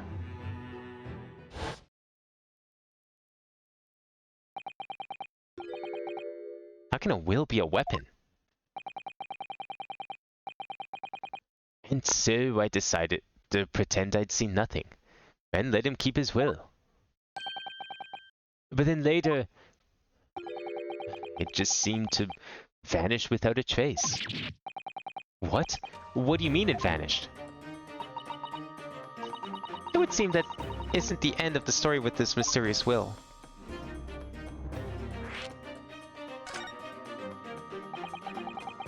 I was the only person who saw Sogi's will, but somehow it disappeared. It was after Sogi's execution. Which was actually an elaborate jailbreak. The wardens gathered up Asogi's possessions that were in his cell. But they were all to be sent back to his family home in Japan, you see. Poor Kazuma-sama. And you're saying that it wasn't anywhere to be found amongst his personal effects? The will, I mean. That's right. Though I didn't search through them myself. But Governor Kaiden was livid. He was screaming, "It cannot have disappeared completely." That doesn't quite make sense though, does it? In what way? Well, we'd understood that only Mr. Vigil was aware of the will's existence. In which case, how did the prison governor know to look for it? Oh, yes, you're right. I really don't know how he knew. But it certainly seemed as though he knew of the will's existence from the outset. Only, he didn't refer to it as a will. What he said was, "The Asogi Papers." The Asogi Papers. I really can't tell you anything of the subsequent events. Because, well, of what happened. Your dismissal, and the way you blocked it all from your memory. I'd forgotten all this stuff and all this until today. I don't suppose it's relevant to the case, though. Well, anyway, thank you very much for sharing it with us, Mr. Vigil. We're very grateful. Should we go see if we can talk to the prison warden then? Is he gonna spill the beans about this, though? I'm afraid there's really little more that I can tell you. My wife Evie will be here shortly, and so I do hope I don't appear rude, but... Oh, no, not at all. Thank you again. But what would become of you now? Well, impersonating a police officer is a criminal offense, of course. I imagine that once I'm fully recovered, I shall be arrested. I'm so sorry. Don't be, please. This was all my own doing. What if we, like, have to defend him in the next case? I always knew that this day would come. Well, I wish you well. Goodbye, Mr. Vigil.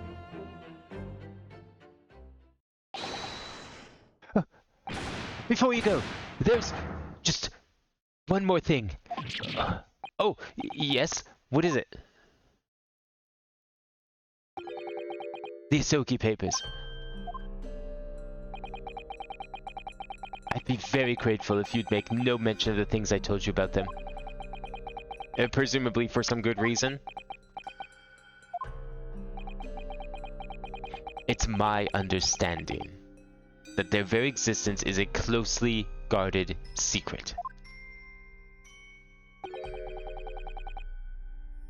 If it became known that I'd remembered, well, it could be rather troublesome, I think. I understand.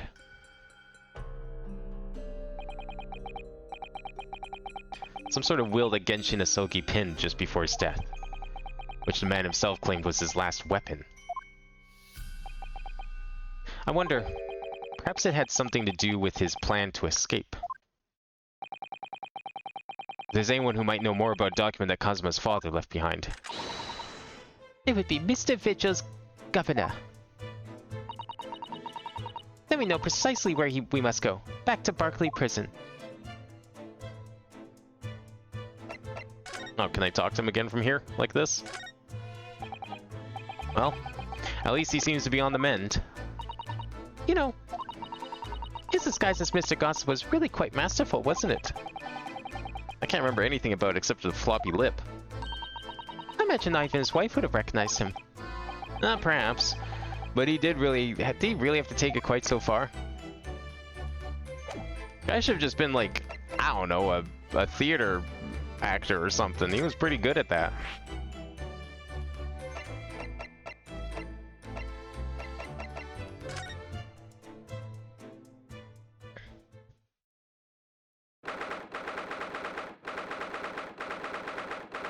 I'm hoping we get to cross-examine this guy soon, because he seems kind of suspicious too. But I don't think he's done anything bad.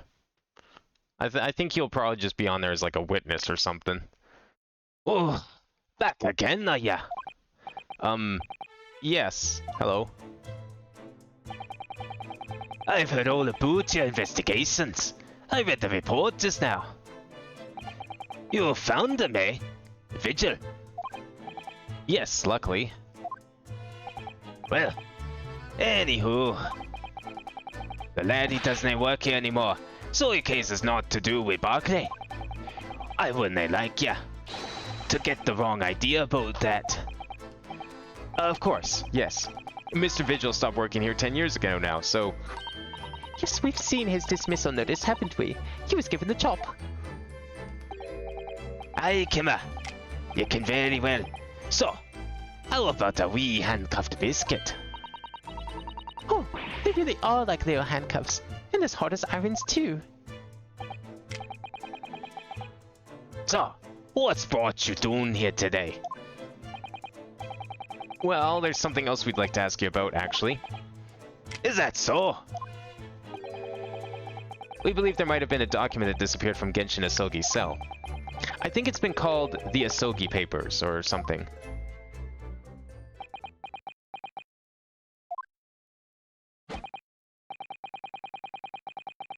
Did I not say? Gregson's death is not to do with things that might have happened at Barclay. Leave the past in the past, laddie. Let's not fool about with irrelevant details. His expression changed completely. Clearly onto something here.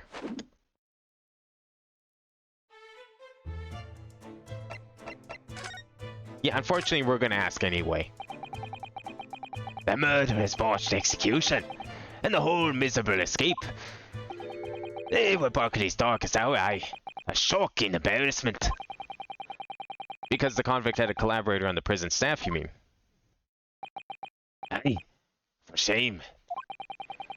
The coroner who confirmed the death of the man after his execution, Courtney Scythe. And my chief ward at the time, Vigil, who was in charge of the whole affair. Mr. Vigil says he didn't know anything about it. What if this guy was the one who orchestrated his escape and you just like framed Vigil instead for some reason? The rascal won't say otherwise, eh? More handcuffs? Oh, how could I say no? You can never have too much iron in your diet. When Mr. Vigil was handed his dismissal notice as a result of what happened, he was so despairing he jumped out of your office window, didn't he? I didn't like to say, but that's just Vigil trying to get out of it. Do you not think he wouldn't have jumped out from the shock of his crimes being exposed, eh? I do. You wouldn't say otherwise though, would you? Of course, I cannot shun all responsibility myself. I shouldn't let him deceive me. Actually, there's barely anybody that kens what went on at the time now.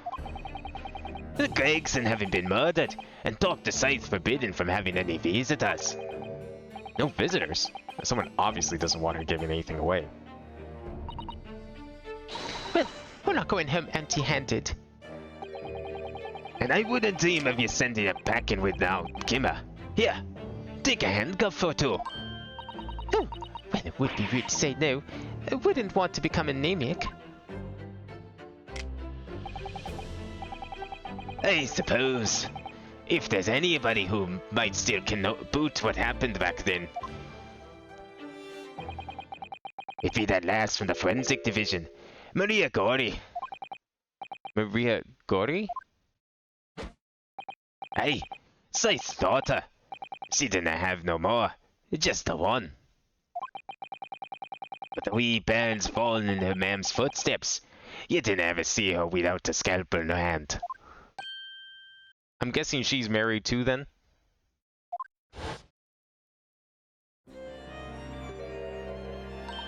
Now, she seems a little young to be married, so why the last name change? Mama, what is this? Where did she spring from? And did she just call the doctor Mama? Dr. Sight's daughter, Maria Gori. We could do with talking to her.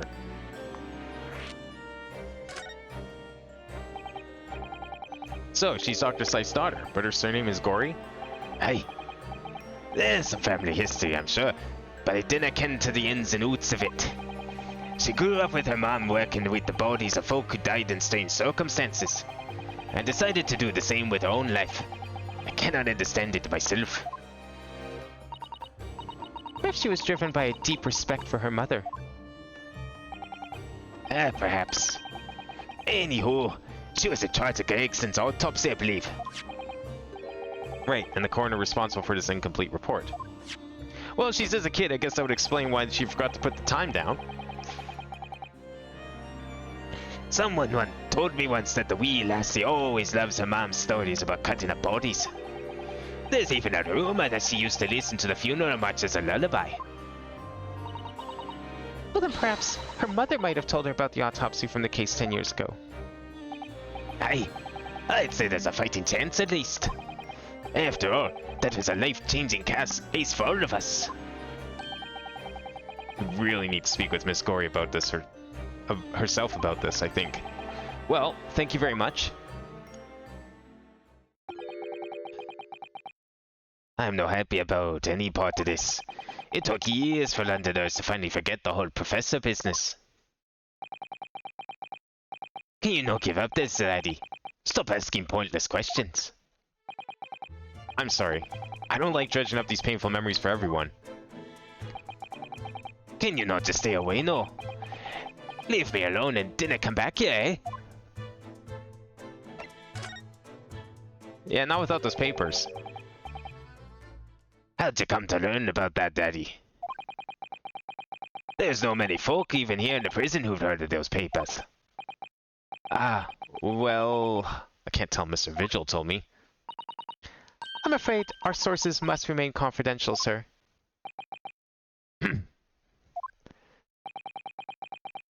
We've been led to believe the papers are actually a last will and testament. Is that right? The professor's, or rather, Genshin Asogi's.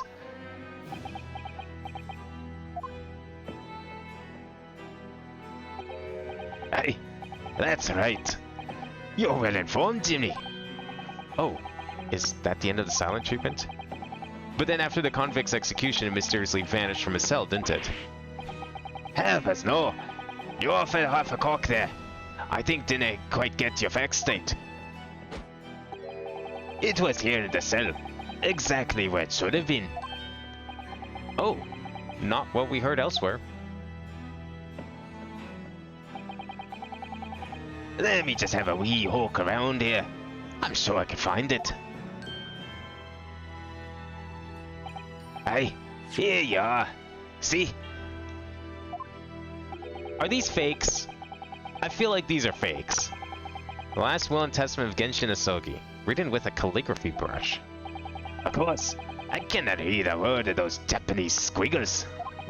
But I mind it says that he leaves all his worldly possessions to his son back in his homeland.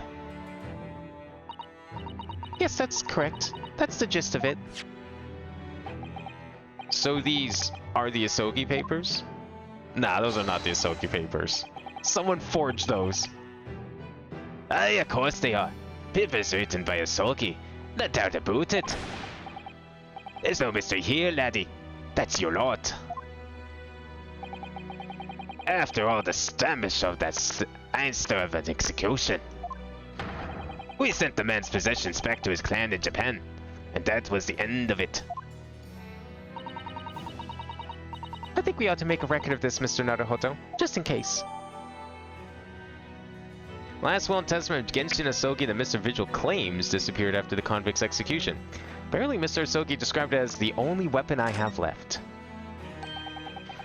One thing before you go on your way, Mr. Naruhodo. Oh, yes? Those papers are not to do with Gregson's death. I prefer it if you didn't make no mention of them outside of this office. Or rather, I wouldn't just prefer it. Consider it an order from the highest levels of government. I understand. Let's take a look at those papers. I, Genshin Asogi, hereby request that upon my death, any and all material possessions and wealth belonging to me in London be delivered to my son Kazuma Asogi in the Empire of Japan. It is with deep sadness I accept my fate in this foreign land in the knowledge that I will never see my homeland or family again. But I regret nothing about my chosen path. Yeah, that doesn't seem like something he would write. Those are fake as fuck. Did we ever get to, like, examine his office? I don't think we did. Because last time we hear it's like, no, you can't touch anything. This grandfather clock is... It's fitted with a terrifying blade that keeps dropping down.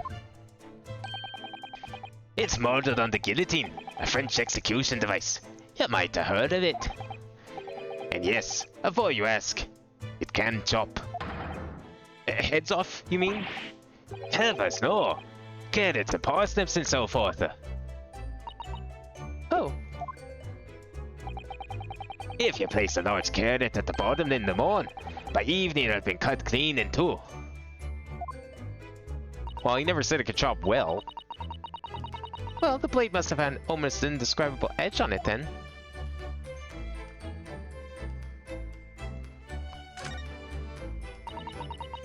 I suppose these are all former governors of Barclay Prison, are they? Either that or former inmates who the governor has sent to the gallows. Oh dear, they have such severe expressions I really couldn't deny either possibility. Especially the one on the extreme right. His expression goes beyond severe into a whole new territory. That's one to me. I'm terribly sorry, sir.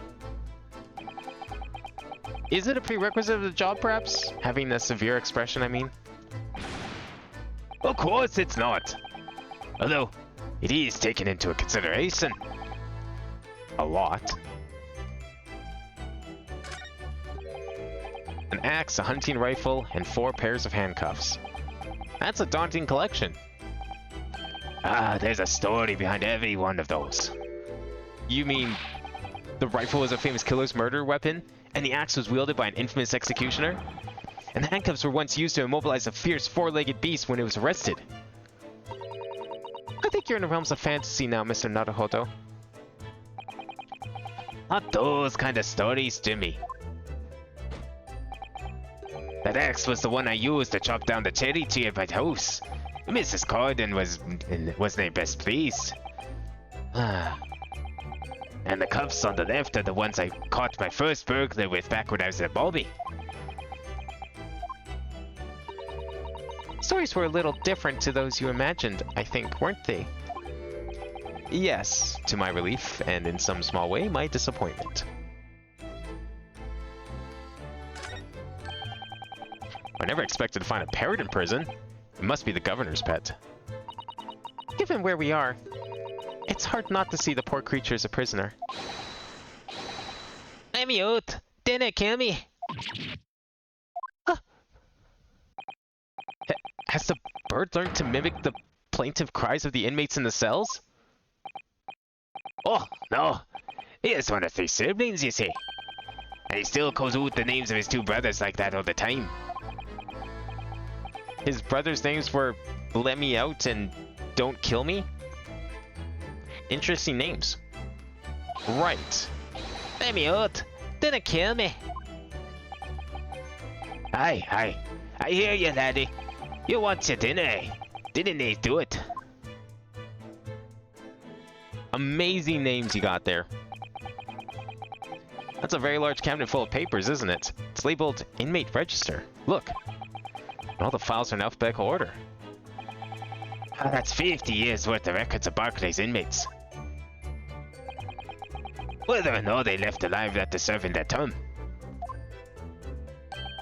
All the details about the crimes they committed are recorded in there, like an epitaph, you might say.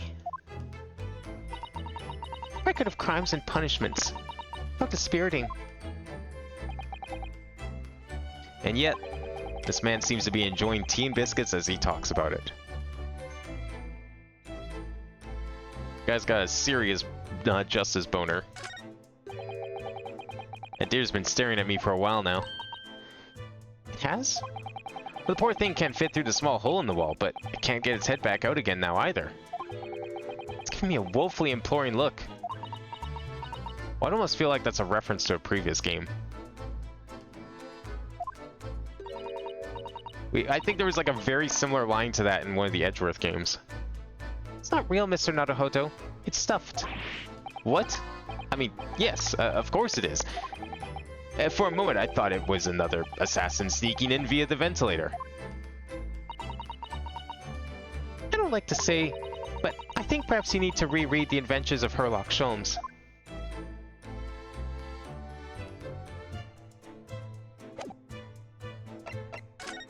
Okay, where have we not been yet? Here? And here. We also haven't been. We'll say the prosecutor's office for last. Seems appropriate.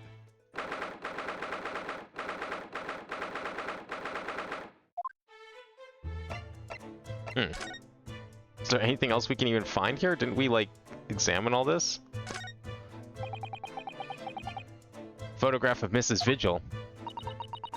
Realizing the identity of this lady was a very great clue to exposing Mr. Gossip's true identity. He obviously loved his wife very deeply. Which is why he felt he couldn't tell her the truth. Transformation was incredible, wasn't it? Or just from that big twisted lip. Yes, he went to extraordinary efforts to play the part of Hugh Boone convincingly. Although, it didn't really seem like it was much of an effort to me. Now that you say it, I have to agree. It's almost as if that was Mr. Vigil's true character. People really are very hard to fathom at times.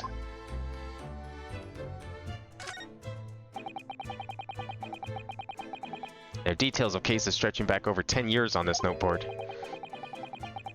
Yes, a history of Lord Van Zeek's defeats in court. I don't think that's an appropriate description. Although, when you consider everything on the board, it's certainly true. At least people had a background of dubious dealings. And in the end, of course, the board itself concealed the inspector's own death.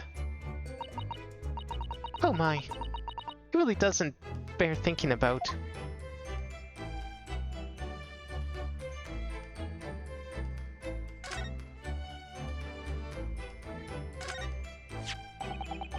Using a candle as a timer device. Very ingenious, I must say.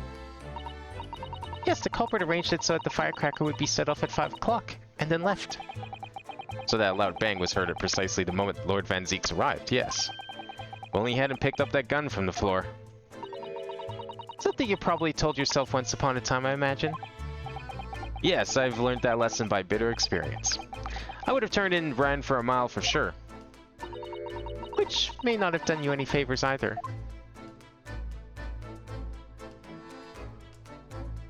I mean, would it really matter if he picked up the gun in the restaurant? Like, everyone was there. They would have just assumed it was him anyways. They didn't have fingerprinting, so there's no way to prove that he didn't pick up the gun and just put it back. If it turns out that Gregson didn't actually die in here at all, where on earth could he have been killed? Well, one way or another, we must find out, for the inspector's sake. You know, you look awfully pale again today, Mr. Naruhodo. Sorry. When I start thinking it all through, I conjure up some horrible images in my mind. Your imagination is the culprit here, then. Most certainly guilty.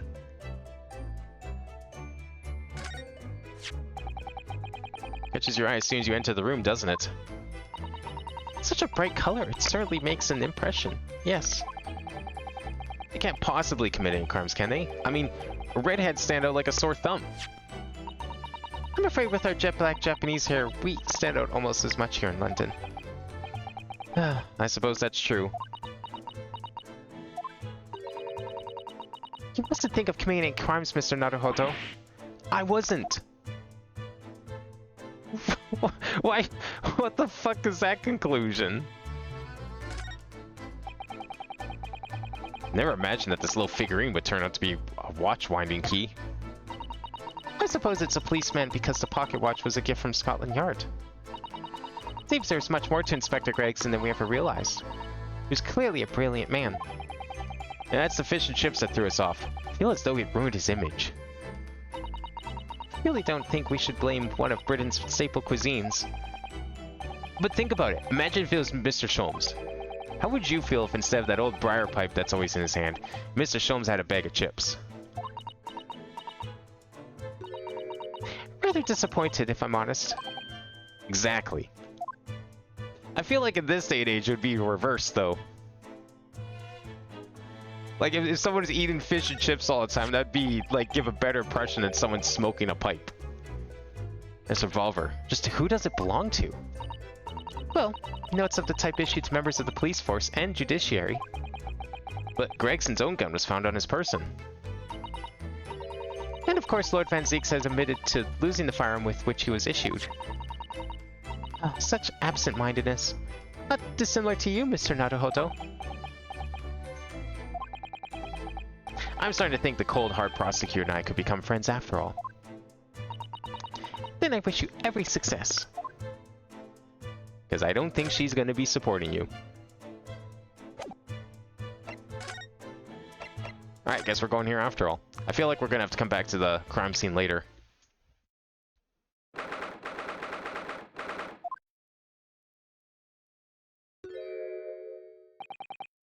Kazuma.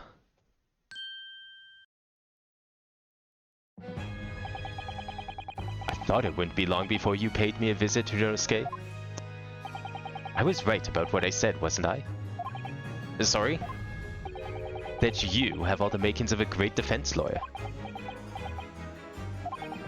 Well, I always believed that you'd fulfill your dream of advocating in the British courts. I just never imagined for 1 second that it would be as a prosecutor. Seeing you stand in a foreign courtroom, so gallantly realizing your dream, Kazuma-sama, I'm truly happy for you. And I am truly thankful to you, Judicial Assistant Miko Toba.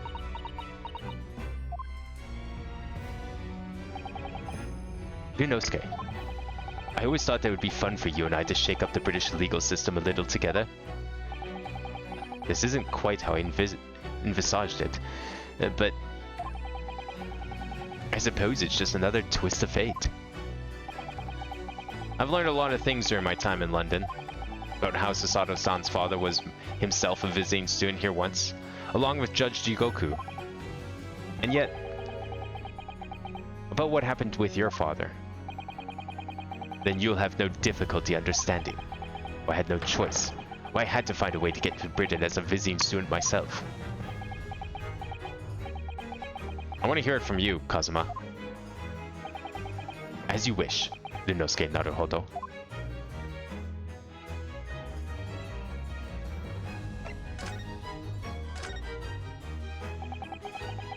It's getting on for a year now, since what happened on the SS Brutia.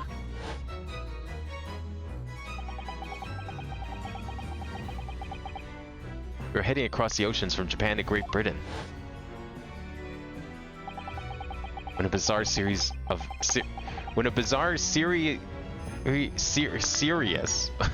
series of coincidences led to those tragic events. Nice typo. I thought I'd lost my best friend forever. I must have been unconscious for a long time. When I awoke, I was lying on a bed. It was a narrow little room. There was a posy of flowers by the pillow. It took me a little while to realize I was in the cabin of a ship. I slipped out of the room and headed up onto the deck. Were you already suffering from amnesia at that point? Yes. I didn't know what had happened or where I was. There was just this voice in my head. You have something to do, something no one else can know about. Go to Great Britain. Your task awaits you there.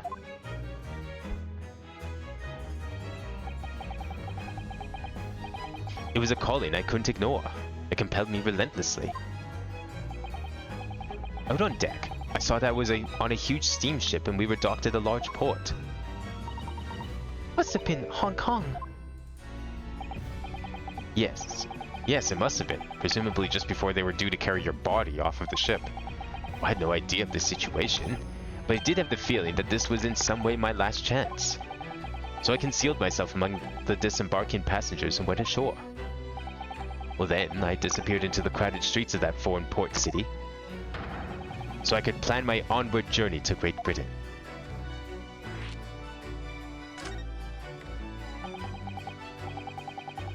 Just under a year ago, with all my past memories lost to me, I was left behind in Hong Kong.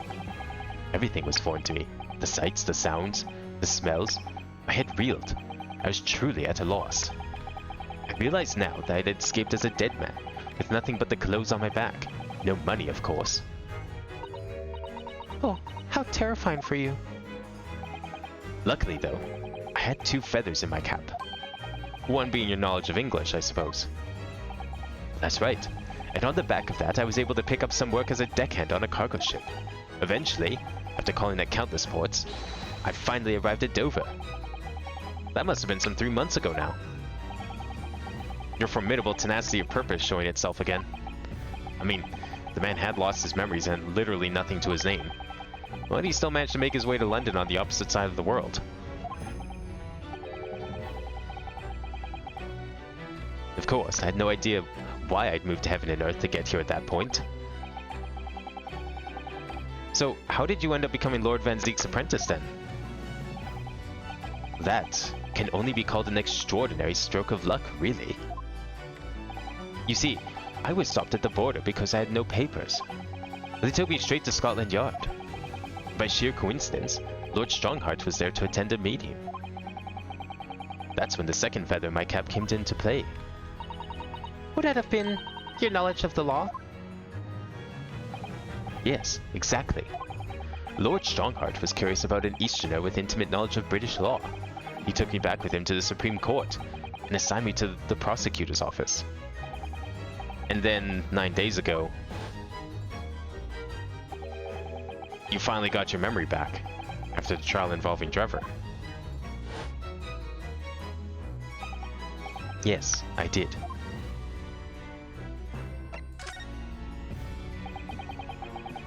Ever since I first met you at Yume, you talked about your dream. Mark my words, Ryunosuke. I'll be chosen as a visiting student and make my way to Great Britain someday.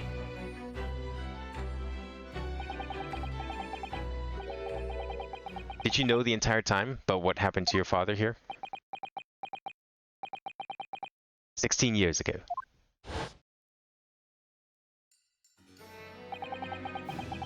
When my father left on that exciting trip to Great Britain, I was just a boy.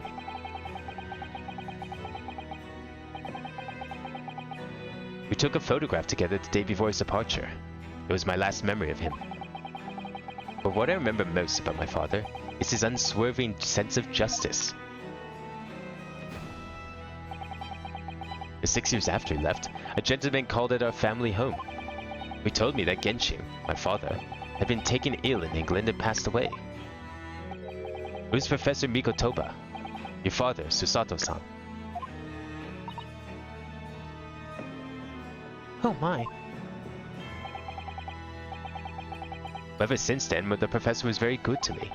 He even helped to fund my university education at Yume. I'll be forever in his debt. But nevertheless, I just couldn't bring myself to believe what he told me. Then one day, a letter arrived at our house from Britain. There was no indication of the sender, so I opened it assuming it was from an old acquaintance of my father. What I read in that letter changed my entire life. What did it say? It said that my father had been a mass murderer, and the writer cursed the Asogi name. Oh no. As a result of that letter, I found out what had been hidden from me all those years.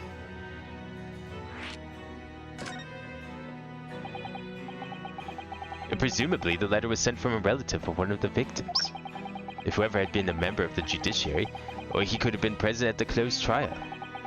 The letter revealed that my father had been sentenced to death, executed for being a killer. What if it was sent by his father himself? What if that letter is the Asogi papers? I'm so sorry you had to find out that way. Well, I imagine the British government did its very best to silence whoever sent that letter. But someone who knew the truth and couldn't bear the resentment was always going to be a problem. But still, it could have been written by anyone. Why would you believe such a thing? There was a newspaper cutting included with the letter. It was the first I'd ever heard of the professor, and his terrible killing spree. Well, what did my father have to say about the letter? I couldn't bring myself to show it to him. What? Why not? Because he deliberately concealed the truth from me by telling me my father was taken by a fatal illness. Well, that couldn't have been easy for him, and he'd done it out of consideration for my feelings. So instead, I showed the letter to Judge Jigoku. Ah, to the other visiting student. He faltered for the briefest of moments, but then he just laughed the letter off. But in that moment, I saw it on his face. He was undeniably shocked, shaken momentarily, before recovering his poise. A year later, my bereaved mother succumbed to the strain of grief, and she too passed away. Well, that's when I made up my mind that one day, without fail, I would cross the seas to Britain and seek the truth for myself. The truth about my father, Genshin Asogi. And I wouldn't let anyone stand in the way. Oh, Kazuma-sama.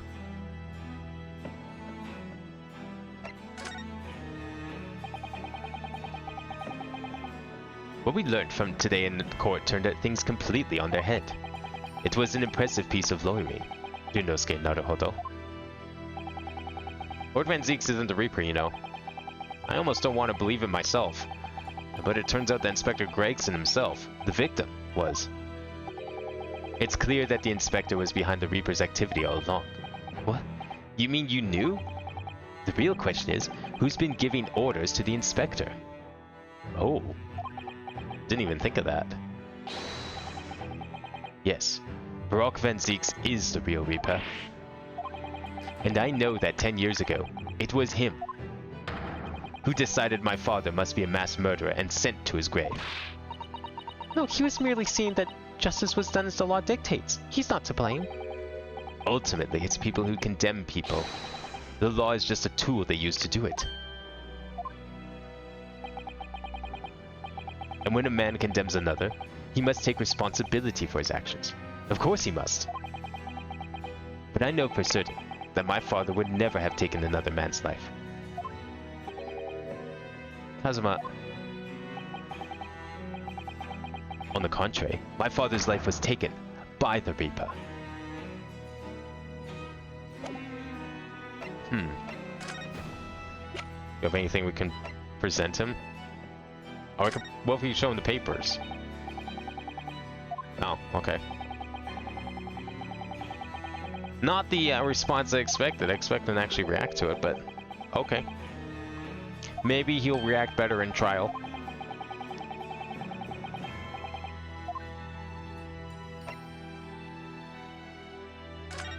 Does he want to see any of this stuff? No.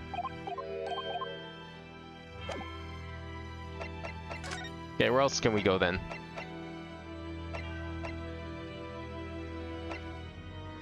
Sure, we've asked everything we need to, Mr. Naruhodo. Maybe we should expand or examine some things first.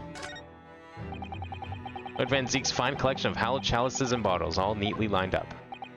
Yes, he's extremely particular about all that. He has a strict regime for everything, from the storage of the casks to the bottling of their contents.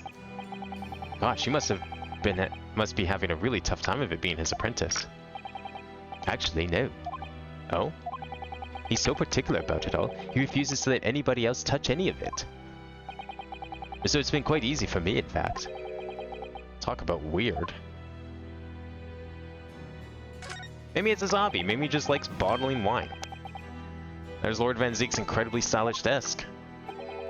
It's not my style, though. No, I noticed you've been working at the little table on the floor, kneeling down Seiza style. I thought it was some kind of punishment set up by Lord Van Zeek's when I first saw it. I find it the most comfortable way to work. I can't do it. After a couple minutes of sitting with my legs folded under me, I start to go tingly. Don't exaggerate, Ryunosuke. We both know you can't even manage a minute.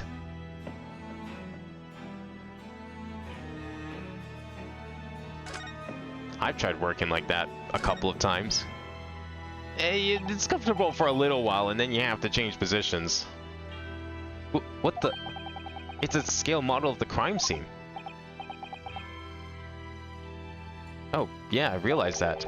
Does the prosecution office make a model of the scene for every single case? Apparently so. Sometimes it helps to visualize things better and notice things you hadn't spotted before. Actually, the miniature notice board is my work. Be honest, you enjoyed making that. Yeah, you wouldn't get to do that back in Japan. Sure, you don't. You. Why don't you join him, Ryunosuke? You get to make cool models too. Do you know the man who the man in the portrait is? Why would I? What? But you're Lord Van Zeek's apprentice. Yes, apprentice, not friend. And during the time I was suffering from amnesia, I didn't even notice that picture. Oh, really? I mean, it's not the smallest picture. I wouldn't have the first idea what the man decorates his office with.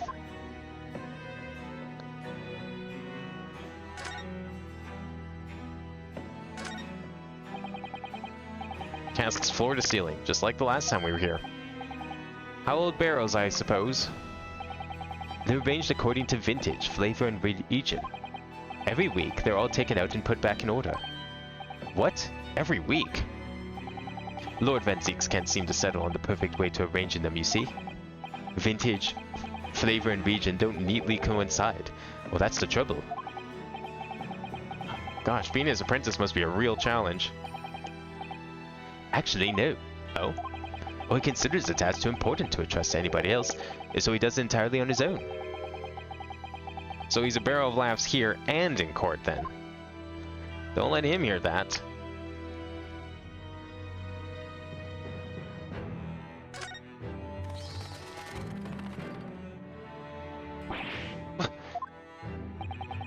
You disturbed the bats, did you? Fitting companions of Lord Van Zeeks, wouldn't you say? Actually, I've seen things flying in Lord Strongheart's office too. Doves, I think. And perhaps you have to like birds to attain a rank in the judiciary here. Although bats aren't birds, of course. How about a sparrow for you? What's that supposed to mean?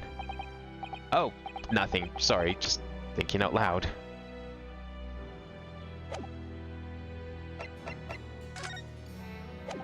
I guess we need some sort of evidence to show him? I don't know if we have anything that's useful right now.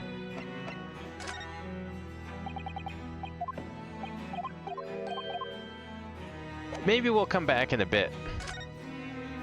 We'll have something worthwhile.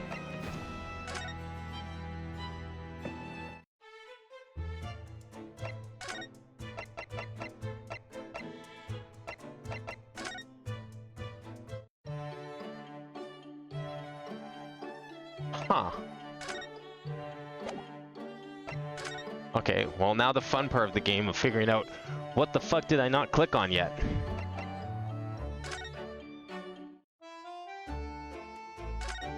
Because we've been everywhere now. Nothing here. The only place it's hinting at is the office.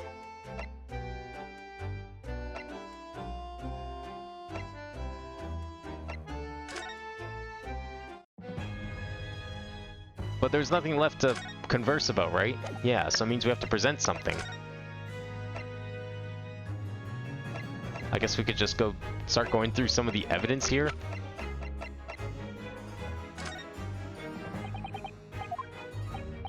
I don't know what would be relevant right now.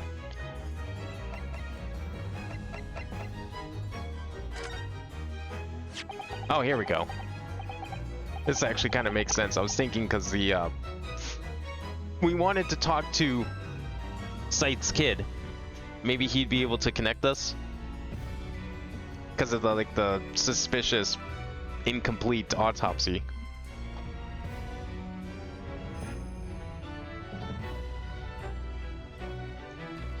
This came up during the trial, didn't it? As something a little dubious, I mean. The fact that no time of death was recorded on Inspector Gregson's autopsy report. Yes, there were some unexpected turns in the courtroom earlier. The suggestion you came up with certainly took everyone by surprise. Well, the idea that the victim died the previous day at some other location is quite something. Well, considering when the pocket watch had stopped and the scorch marks on the candle, it's certainly a distinct possibility. The evidence in the scene both point to it. But to be honest, it bothered me too. And so I paid a visit to the autopsy room earlier. The coroner responsible wasn't there, but I got a name. It's Dr. Gory. If it wouldn't trouble you, Kazuma-sama, we'd very much like to speak with the coroner too. Of course. The last thing I want is for anything to be brushed under the carpet. Scotland Yard's autopsy laboratory is behind Lowgate Cemetery. Lowgate Cemetery? By Barclay Prison, you mean? Ah, you know it, do you?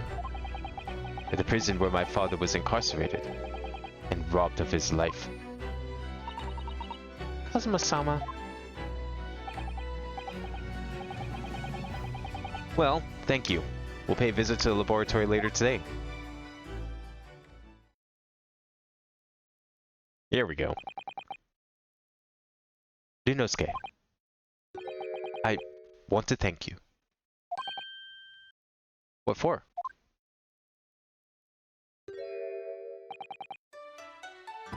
For this. You safeguarded the soul of the Isogi clan. Well, it is a famous sword that's been in your family for generations. My only slight regret is I never got the chance to draw it before I returned it to you. What were you going to do with it? Just gonna play around with it? Kadama is said to have been forged by Master Swordsmith during the Sengoku Warring States period. I come from a long lineage of warriors, many of whom were expert swordsmen. Well then, you're a chip off the old block, I say. This blade, Kadama, is a symbol of the Isogi clan's honor and might. Apparently, one of my father's apprentices even took the blade's name for a surname. Really? Kadama? Does sound formidable, that's for sure. 16 years ago, when my father was a visiting student here in London, he had this sword forever at his side. Which is why it means so much to me that I have it by my side again now too. And that is all thanks to you. It was an honor.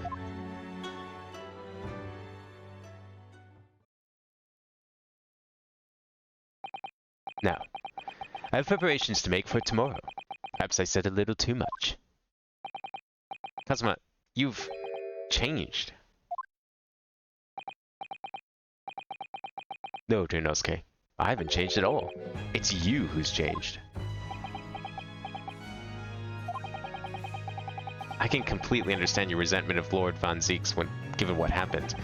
But the fact is, those events in this case are, well, unrelated. Is that what you wanted to say? How can you be so sure? What do you mean? Never mind. That man is the Reaper, and it's for the reason that the inspector was killed. I'm going to prove as much in court tomorrow, by whatever means necessary. Can't let you do that, Kazuma.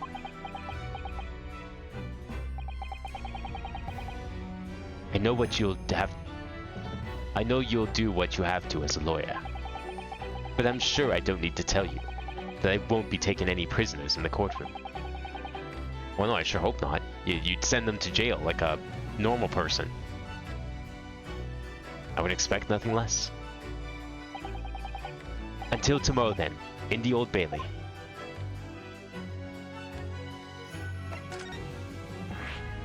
Okay, there we go. Now we can go here.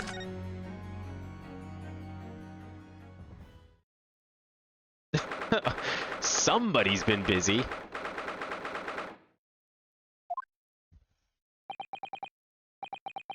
This place really is creepy, isn't it?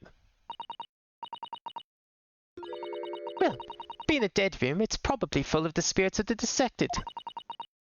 Actually, there's a rather pleasant scent of roses in the air.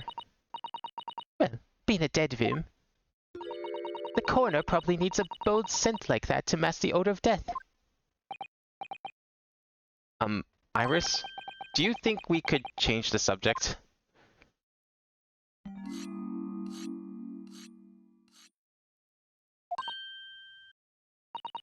What was that?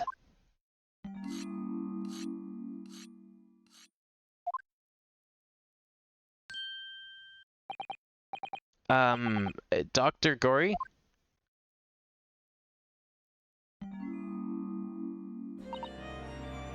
What? That noise before. I was sharpening my tools. I'd be dead meat if I didn't keep a perfectly keen edge on them. Right. And following the collagen fibers in the dermis, an expertly sharpened scalpel cuts like cheese. Would you like a demonstration? Oh, yes, please. I'd love to see. But then, I think you will do nicely. Huh? No, I wouldn't do nicely at all. I mean, maybe some other time.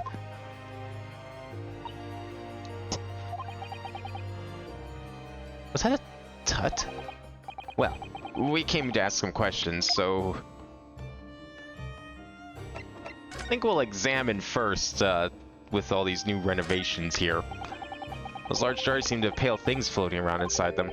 I suppose they're fruit liquors or something. Or like the pickled umeboshi plums that we make back home. Yes, let's assume there's something completely innocent like that. Ah, that jar you're looking up there contains monkey brains. Oh my. The composition is similar to the human brain, so they make for interesting study material. And in the next jar along, we have monkey...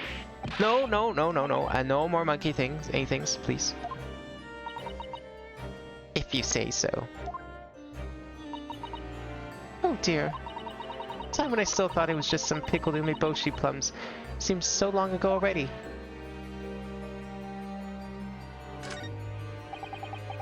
A table and a set of sharp tools. When you consider each in isolation, it all looks quite innocent. So why is it that when you put them side by side, the scene seems so horribly disturbing? It might be best not to ponder it too deeply. That's Mama's dissection table. It's too high for me, though. It is? If I fell from the height in my sleep, it would really hurt. What? You mean you sleep in here? Autopsy work is very involved. It's usually too late to think about going home when I'm finished. But I have bad dreams when I sleep here, and I always end up falling on the floor. So I'd like to exchange that table for a lower one. Maybe you should just go home.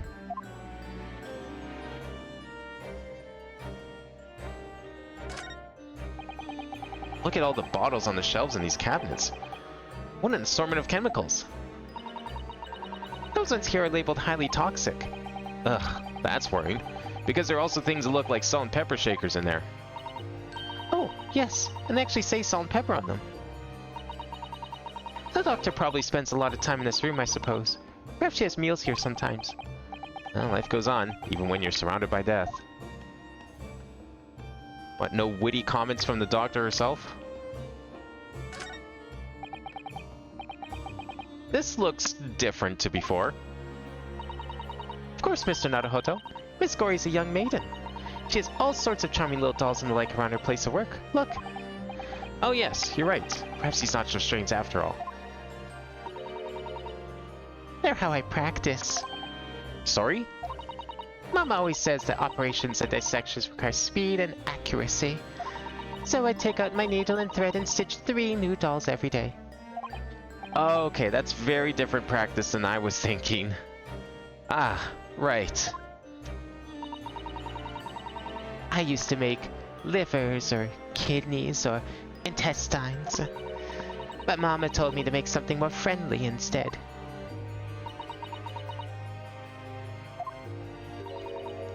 That's quite different to what I imagined.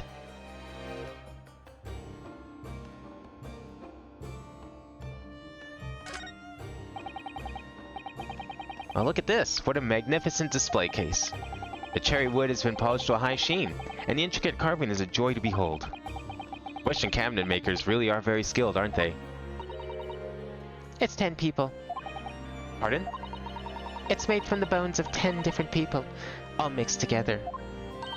Some of my best work. I was admiring the case, actually. The scary skeleton inside is something I intend to ignore as best I can. You're strange. I was waiting for her to say something along the lines of, like, I was also talking about the case. I wonder who is the strangest.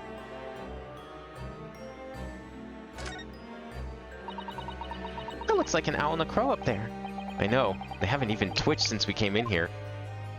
Well, no, they wouldn't have. They're taxidermy mounts, Mr. Naruhodo. Ugh, I was afraid you were going to say that.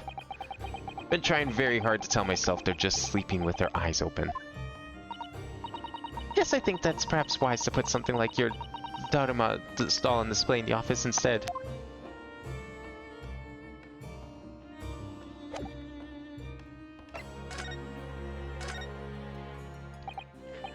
We have actually met before. I'm a lawyer, if you remember. You're not dead yet.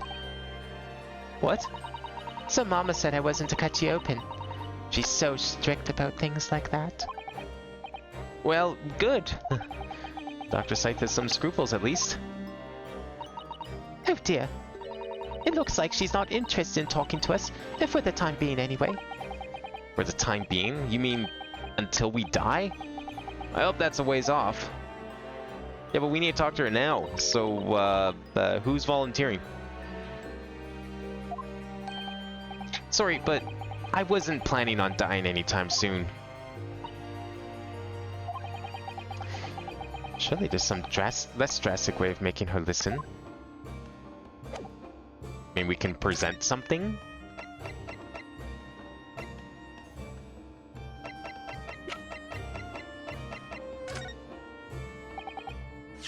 Dr. Gory, we actually came here to ask you about this.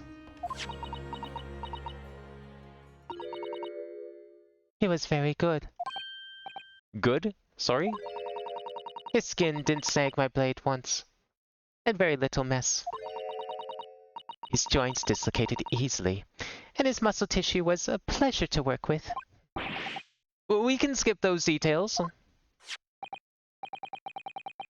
But there is one thing about the report that's caught my attention. You don't seem to have recorded a time of death.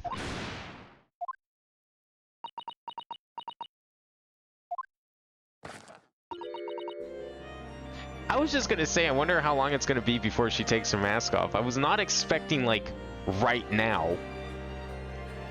That's not my fault. Oh, that made me jump. Then please, tell us what happened.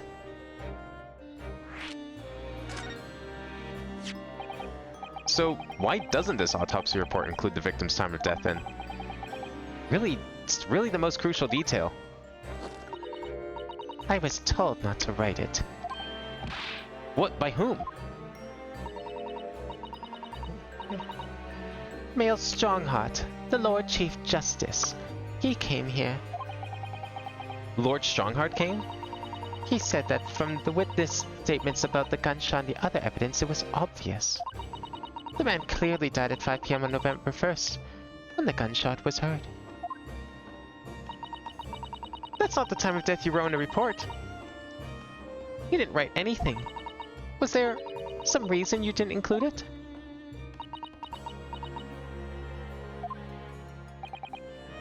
Dr. Gory, if you're hiding something under Lord Strongheart's instructions, then sooner or later, you're going to go the same way as your mother. Give it here, then. Hmm? What's she scribbling so furiously? There. You've written... What's she written? Tell us. Indeterminate. Well, that's helpful. What? According to the coroner, Dr. Gory, an accurate estimation of time of death is not possible. What, because you don't remember? You don't want to, like, go against Stronghearts, but you also don't want to get in trouble? What do you mean by that? Why was the time of death indeterminate? When the specimen was brought in, it was still fresh. So the time of death could easily have been coincided when the gunshot was heard. But there was one small discrepancy. What discrepancy? There was some fried fish in the pocket of the specimen's overcoat. And that fish had started to rot. What? If the victim liked fried fish, he presumably liked to eat it before he went off. Well, yes. What are you really trying to say? It's possible that someone tried to manipulate the apparent time of death. Manipulate the... Is that even possible to do?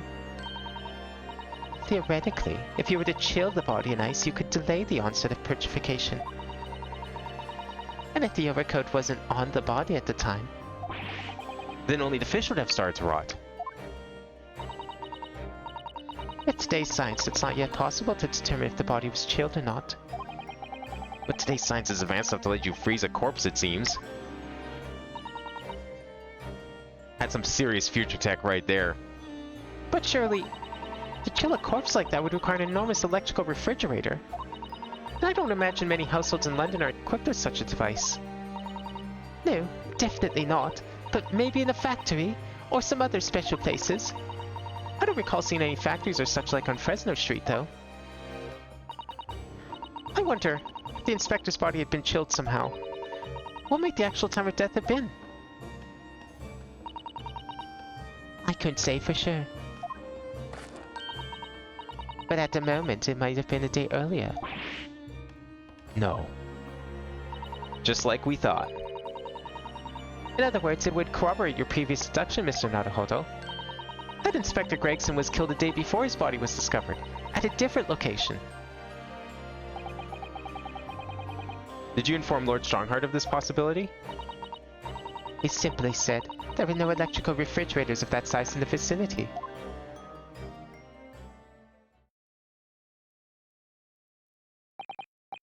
Oh yes, one other thing. It's something the governor of Barclay Prison told us. He said that your mother, Dr. Scythe, was responsible for confirming the death of the professor after his execution. The professor. Apparently, he always enjoyed listening to your mother's stories about her work, so we were wondering if you might know something about what happened 10 years ago. That's not all the Mama did. Sorry? My Mama carried out the autopsy of Clint Van Zeeks as well. What? Really? The brother of Lord Van Zeeks. Professor's final victim.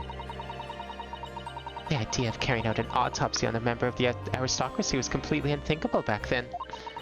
But the detective in charge of the investigation insisted and it was miraculously authorized. That detective being Inspector Gregson, of course. Quite an accomplishment for one man. That autopsy provided the vital clue needed to arrest the killer. And Mama was there for that historical event. What does all this mean? You know, that amazing autopsy happened right here in this very room. The professor and Clint Van Zeeks. They both spent their final moments before their burial on that dissection table there. So this lab, Mama's lab, was instrumental in some of the country's most important events. She really is proud of her mother. I wonder if you'd tell us more about exactly what happened back then, Dr. Gory.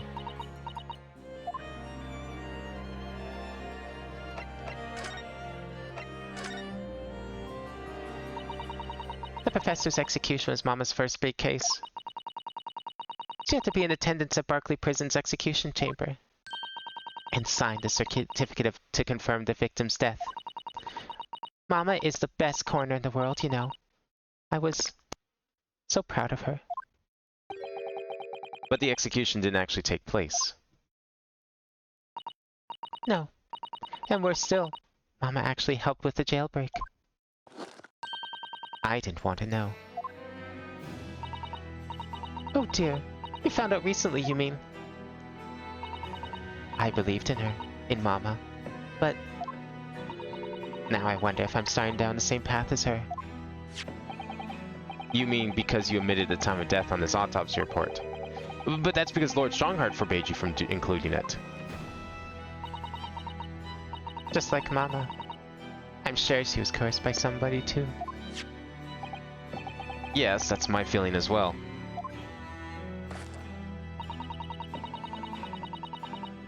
There's no doubt that there were powerful forces at play 10 years ago. The execution couldn't have been staged without a lot of people at the prison knowing about it. Obviously, the prison governor must have been in on it as well. The big man with the little handcuffs, according to what he told us. He was tricked by the chief warder. He says he knew nothing about it. Of course he says that. I'd say the same thing. Just who was behind that jailbreak all those years ago?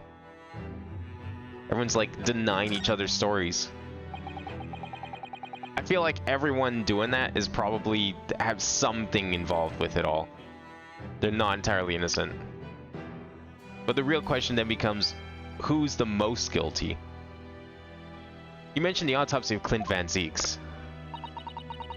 It was at a time when carrying out autopsies of murder victims was very unusual. It's still not practice that's observed in our country, even now. It turned out that he was the professor's final victim, and when the autopsy was performed, Mama was present, although only as a secondary assistant. The person leading the procedure was called Dr. John H. Wilson. That's right, my daddy. And there was one other person present, the primary assistant.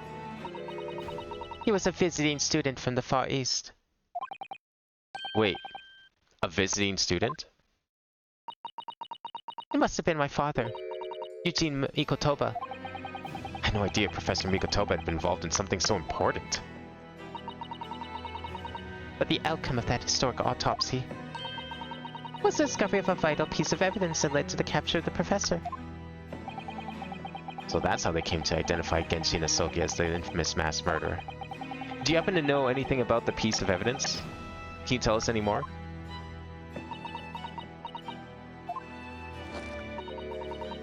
Would you like to see the records for yourself? Would that be alright?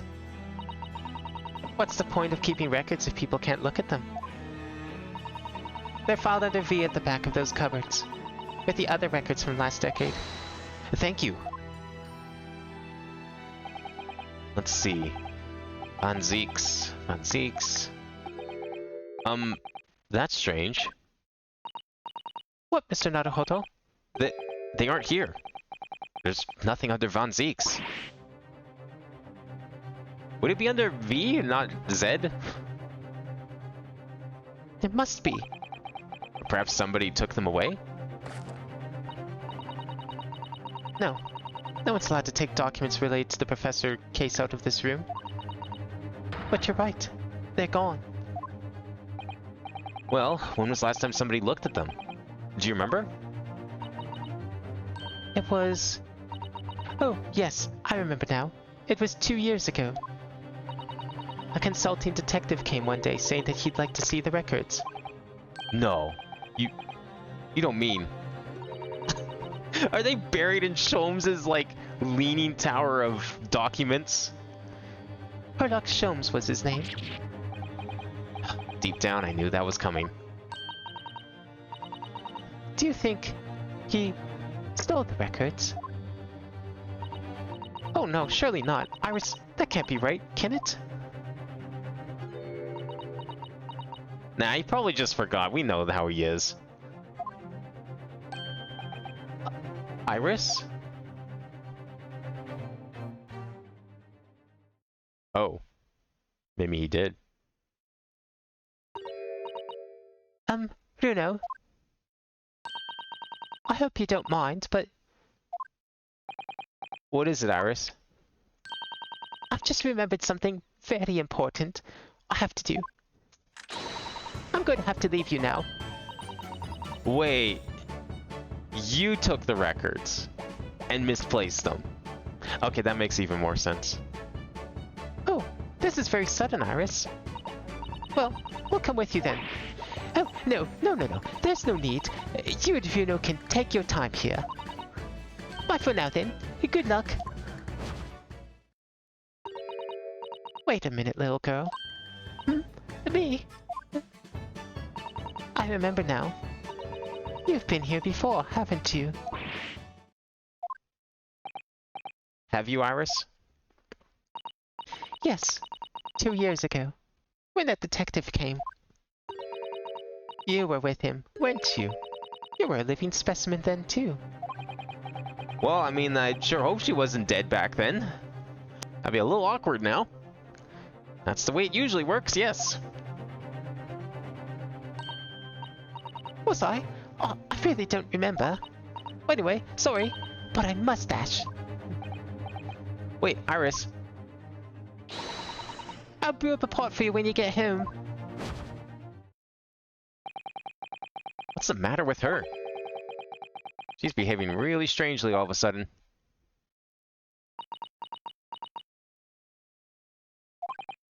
Well, in that case, we won't keep you any longer either. It's been quite a while since I had any visitors. This is really fun. But next time you come, I'd prefer it if you were ready for dissection. I can't make any promises. Sorry. Yeah, it's a bit strange that the records of Clint Von Zeke's autopsy have disappeared. But I think we've asked all we came to ask now.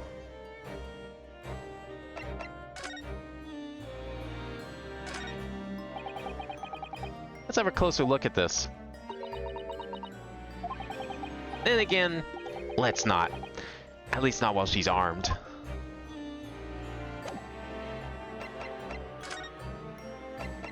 Should we go and see her at home, maybe?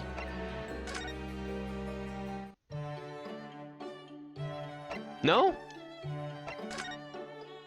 Guess she's not there yet. Is there anything else that's supposed to happen here? We didn't really accomplish anything yet. Oh, here we go.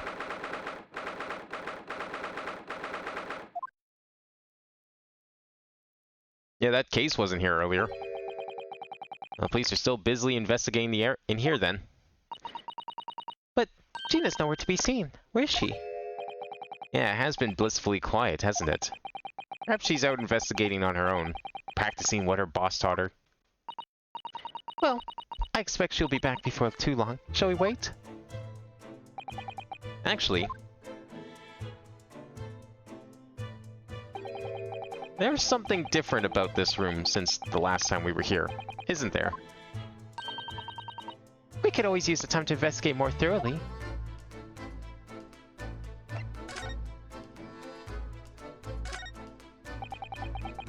This little trunk wasn't here before, was it? Oh, it appears to be made of metal. Must be very heavy. Wonder to whom it belongs.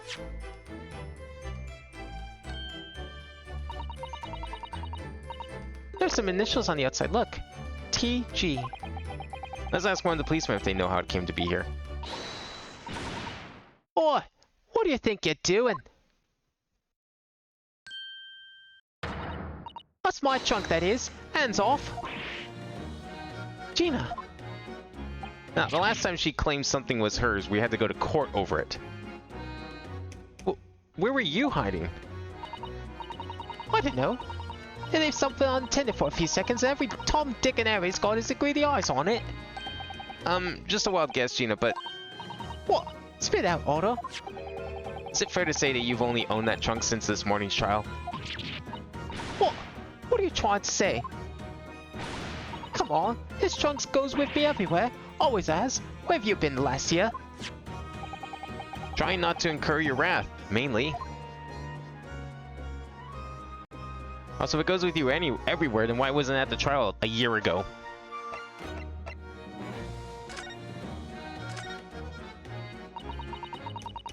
Especially talking in at the yard now. They should be ashamed of themselves. They're saying it was the boss who killed all them plungers. Ah, you mean the whole Reaper thing? Yeah. Apparently, the boss was investigating stuff no one else in yard knew nothing about. Stuff to do with all them criminals walk off scot-free. Yes, the ones prosecuted by Lord Van Zeeks who used bribery and corruption to evade conviction. Well, obviously it was that bloomin' Reaper giving the orders, was it? But why would people be suspecting Inspector Gregson be involved in the killing? There was a notebook in his office. Oh no, this doesn't sound good. It had details about all the crimes that had been pegged as the Reaper's work. What? No. Did you see it, Gina? Did you see the notebook? They won't let me. Cause I'm just an apprentice, apparently. But it's me who found it, and it was my boss. That's right. I was pretty miffed about it, so I sneaked a peek at what it said anyway. Oh. It's our Gina.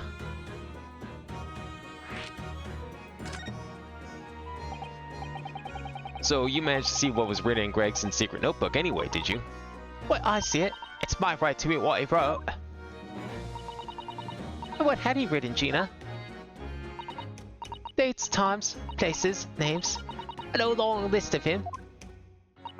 All details about the blood just supposed have been done in by the Reaper. But there could be an explanation for that. Perhaps it was a record of the inspector's investigations into the Reaper's activities. Exactly. That's what I said. That's the first thing you'd think, right? Once it happens, it was full of names I recognize anyway. Well, the Reaper's targets were almost exclusively known leaders of London's criminal underworld. Well, yeah, but there was one name right at the end that was a bit odd. At the end of the list, you mean? I'm pretty sure the date against it was 31st of October. Oh, the day before the inspector was found dead. In other words, the day he actually died. So, what was the odd name? It wasn't like a name I ever seen before. It was something like, Nah, it's no good. I can't remember it. I don't think it was an English name, put it that way. Was it, did it start with an A, by any chance? Maybe ended in an N? AS could be its initials, maybe? Oh dear, what a pity. There was something else too. I don't know if it matters, but the same name kept coming up over and over. Seeing it was. I don't suppose it means anything, but...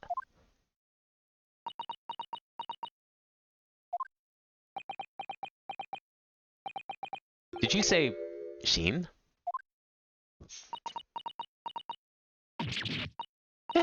What? It does mean something.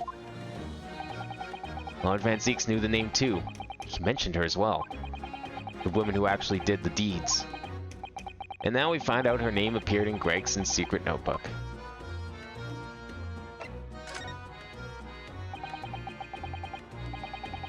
We haven't seen you for a little while, have we, Gina?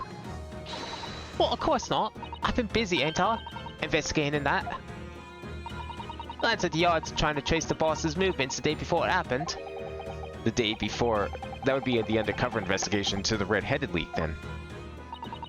Oh, the boss didn't go, did he? You found some cove walk that was pretending to be him, didn't you, Otto?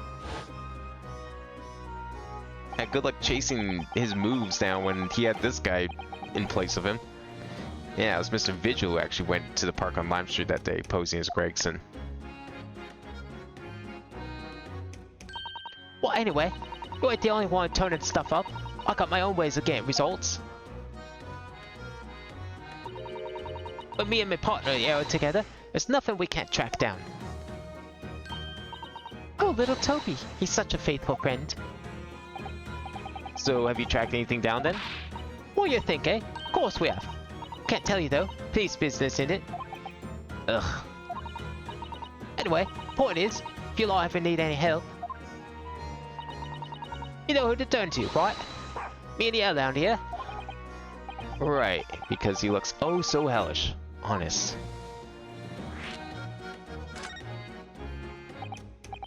Gina, about your hellhound there. Chief Inspector Toby, you mean? He's a pride of the force, he is. Japanese police dog means something quite different and not altogether nice to those involved in crime. Not familiar with that word. We here in Britain, it's a wonderful compliment, it seems. For a canine, at least. Well, it should be. After all, in the Great Exhibition case the other day, it was Toby here who managed to locate Drebber's workshop. Maybe it's time for another demonstration of what this stupid dog can do, eh? Do you have something the Chief Inspector could catch the scent of, I wonder? The wig, maybe? The papers.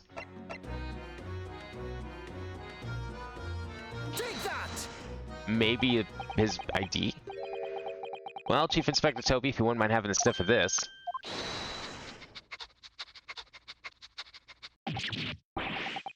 He might be a little too keen, don't you think? Oh, God. Well, Chief Inspector made short work of Gina there. Look where he's gone to. Oh my, that trunk clearly still has a very strong scent of Inspector Gregson. In other words, it must have belonged to him.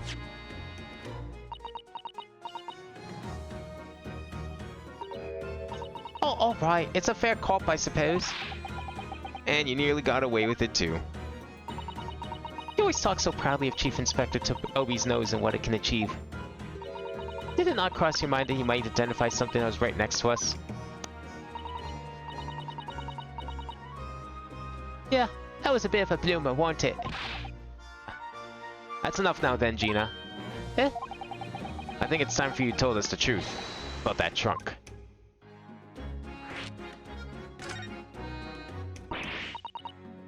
It weren't like that. It just weren't. What are you talking about? I know what's going through that head of yours, but that ain't what happened.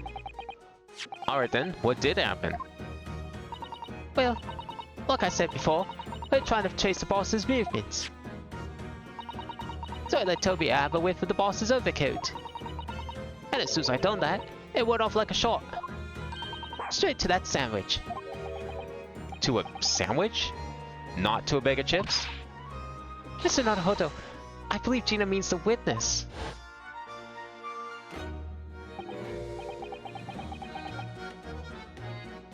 Oh, I forgot about that sandwich. Yeah, it's hidden between that wooden boards of his, the boss's trunk. Did he have it with him in court? You mean when they heard the sound of like a gunshot all piled in here? Exactly.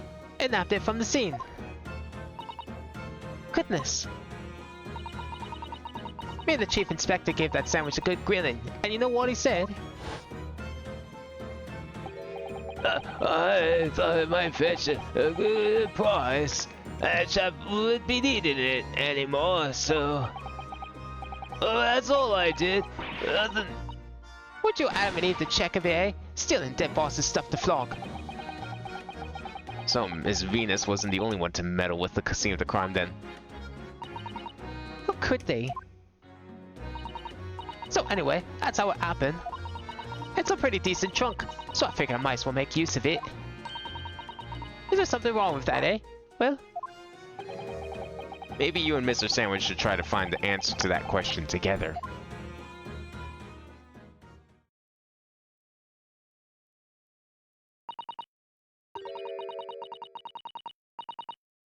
I think perhaps that trunk should be turned over to the police, don't you think? What are you on about? I am the police. Gina, if you wouldn't mind, could we maybe examine it? Yeah, alright then. Do what you want with it. Thank you. We shall make a detailed record of our examination of the evidence. Recovered by Gina. Uh oh. Toby doesn't like it. What's the matter with Toby? Why is he acting so aggressively toward me all of a sudden? Mr. Naruhodo, be careful. Must be the trunk. Oh my god. I'm getting assaulted by a dog. Help. Toby, what are you doing? You're going to lick his face off. Mr. Naruhodo, Mr. Naruhodo. Gina, quickly, hail a carriage. Wait. Did, like, I actually get bitten? Do I have to go to the hospital now?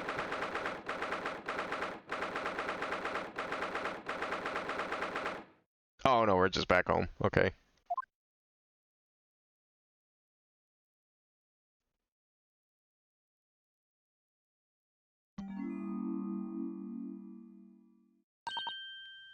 Oh, Mr. Naruhodo, are you alright? Mr. Sato. Ah, conscious again at last. A blessed relief, my dear fellow. After all, to drop dead after a moderate licking by a small terrier. Most unseemly. What is or isn't unseemly is relevant here, Mr. Sholmes.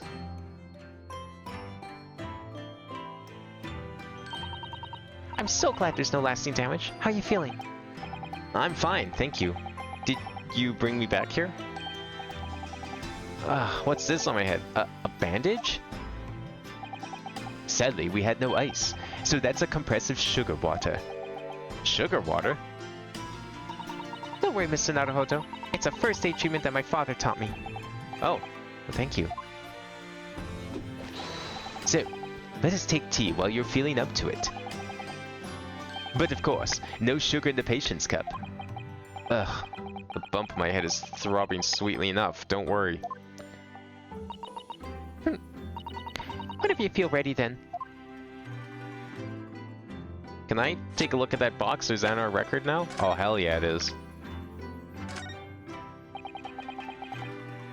What? There we go.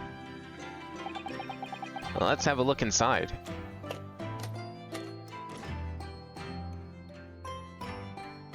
Actually, before we do that, what about this? Have you seen this huge gash across the side of the trunk here? It's gone right through the leather and into the metal behind. Gosh, for a metal chest like this to have been so badly damaged. Whatever made the gash must have struck the side of the trunk with considerable force. I wonder how it happened. Curious how it's only on the bottom half. Oh. Look at this dark stain here. Do you think... Yes, I'm afraid so. I think it's blood. Ugh, I knew you were going to say that. So that presumably means... That this was present at the scene when Inspector Gregson was killed. Want to hit an accolade? Yeah, sure. I don't usually look at the achievement list, so we don't usually get to grab any of those. What do I need to click on? If now is the opportune time. It's the most logical conclusion, yes. I think Gina's been carrying this around with her. You don't know any better. I suppose it does look like a grease stain from all the fish and chips. What kind of fish and chips are you eating that stain red? Yeah, what should I do for the achievement? Before I click on anything else important. Go back to Friend Zone Street and talk to Gina? Oh, I can do that? Oh yeah, we can do that. Okay. Huh, I didn't even think we could move. Is she here? Oh, she is, okay.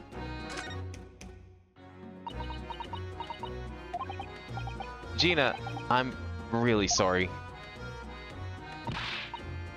What's that, Fidget? If you asked me a year ago, the cops could go hang for all I care. Oh, we've got to have a police, don't we? Catch the burgers. So us divers can go about our business in peace. Wait. Sorry? I don't think I can have heard that properly. I said it was going to teach me everything I need to know to be a detective. But all I got round to is showing me where the best flaming fish and chip shops are. Actually, that reminds me. Gregson said he was supposed to be going to Paris in the near future, didn't he? Yeah, why was he going to Paris? It clearly wasn't to run from the Reaper if he was the Reaper. Maybe it's so that other people wouldn't find him out. Something wrong? Oh, no. I'm sure I'm reading too much into things. It's just that timing seems very coincidental. Hmm? You know, the boss was acting a bit strange recently. Like he was always in a rush. Best chips in town.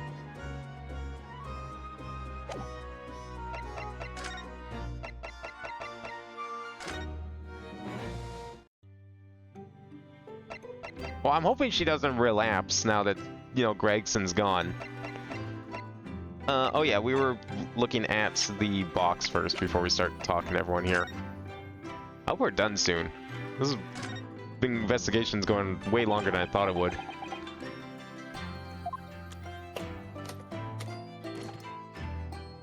We'll finish this chapter, though. Alright, what do we have in here? Look, there's something inside. Ooh, let's see. It appears to be a passport, authorizing him to travel overseas. Was Inspector Gregson about to go on a trip abroad, then? Perhaps the date of departure might tell us something. That was... oh. What is it? It was for travel on 31st October. Just one day before the incident. Aw, shit, was he caught the day of? Damn. But wait, if he was, who killed him then? Someone who found out he was a Reaper, maybe? Or in the Reaper group? What, really?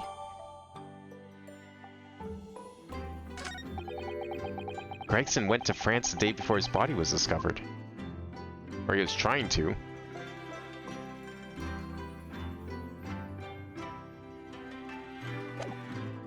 I guess that's the only thing of note.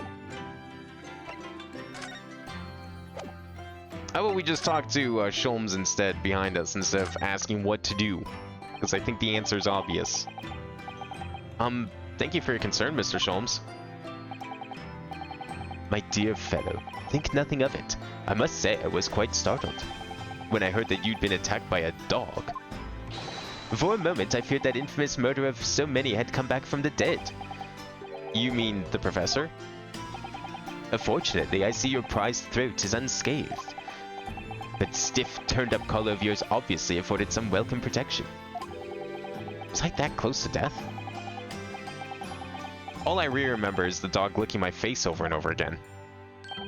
Well, if you wish to avoid such troubles in the future, a little mustard spread on the cheeks should do the trick.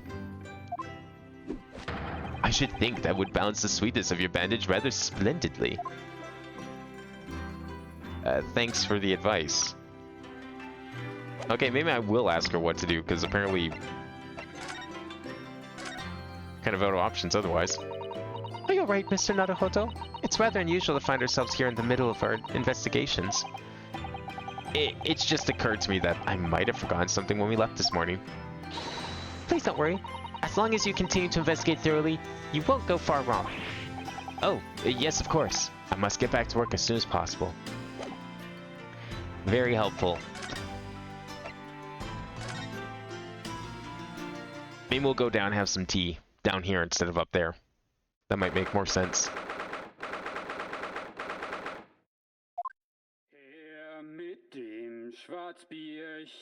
What the fuck?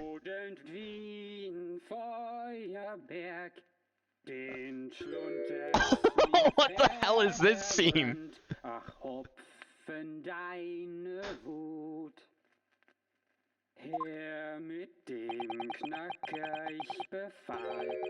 How do they have a record player? It is like 1895. They just were invented. And they weren't even records, they were like wax cylinders. What on earth is going on in here? Am I having a bad dream? Ah, no. It's an old German folk song. A rather fine rendition, I think.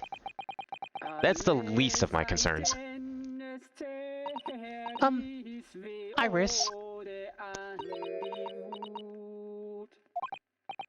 Iris? What's the matter?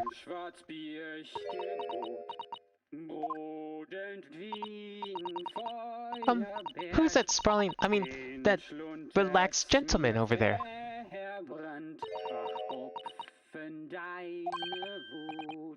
Iris? Is she even listening? Excuse me, sir. I do apologize for troubling you whilst you're singing so merrily, but would you be kind enough to explain the situation? He's a very good singer if he's able to do it without moving his mouth. Has he ever thought about pursuing a career in ventriloquism? Well, that worked. A crooning gentleman and a mute young girl, a rather tantalizing juxtaposition. And one that appears to have incited the gods of deduction within me to find their voices too. Mr. Sholmes, do you mean... Like she reacted so. The strains of reasoning within me are now as a delightful duet. One melody sings a reunion full of nostalgia, whilst the other is a morose theme about the great secret you're trying so desperately to conceal, Iris. She's turned as white as a sheet. So as usual, you've instantly seen to the heart of the very heart of the matter. And by the time my own brief performance is over, I feel sure this gentleman's song will reach its finale. So then, to Musicland, where all is sweetness and delicacy and harmony. Pray, do enjoy Herlock Sholmes' latest logic and reasoning spectacular. I knew there had to be at least one. Just had to shove it into the end.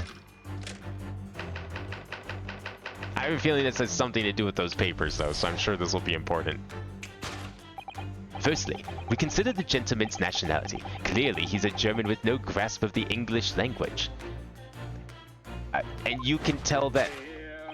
Ah, yeah, of course, right, by the singing. Right, of course. As evidenced by the Germanic song he sings and his apparent inability to understand when asked to desist. So, why is the man here at all, and in such apparently high spirits? The answer, of course, Iris, is clearly known to you. Indeed, we need only follow the gaze of those bright young eyes to unravel that particular part of this mystery.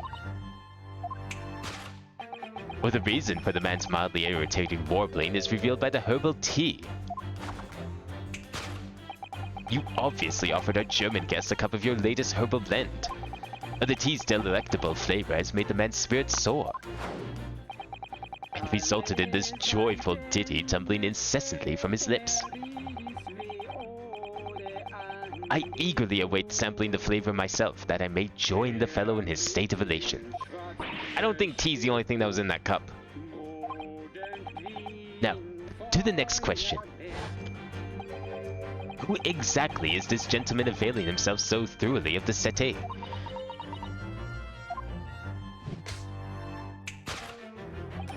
As it happens, a number of years ago now, a certain gentleman of German origin engaged my services in solving a particularly delicate case. He required the retrieval of letters once sent to an acquaintance that might have proved problematic.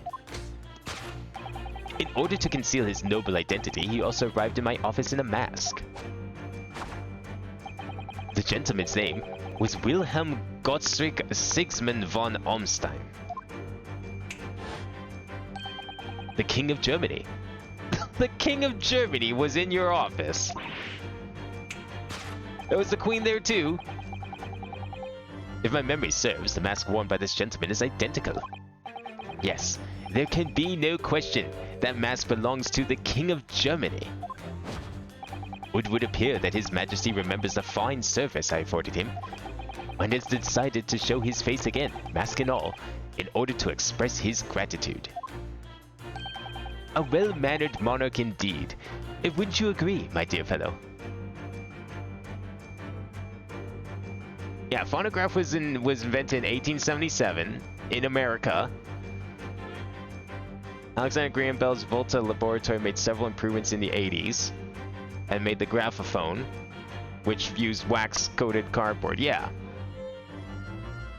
90s, Emil Berliner initiated the transition from phonographic cylinders to flat discs with spiral groove running from periphery to near to the center. Okay, so they did have records. They weren't made of vinyl, though, were they? Were they still wax? I'm guessing there were still, like, cardboard and wax combinations at the time. Cool. I didn't know they had discs that early. I thought discs didn't come until, like, the 1900s. A well-mannered monarch indeed. Wouldn't you agree, my dear fellow?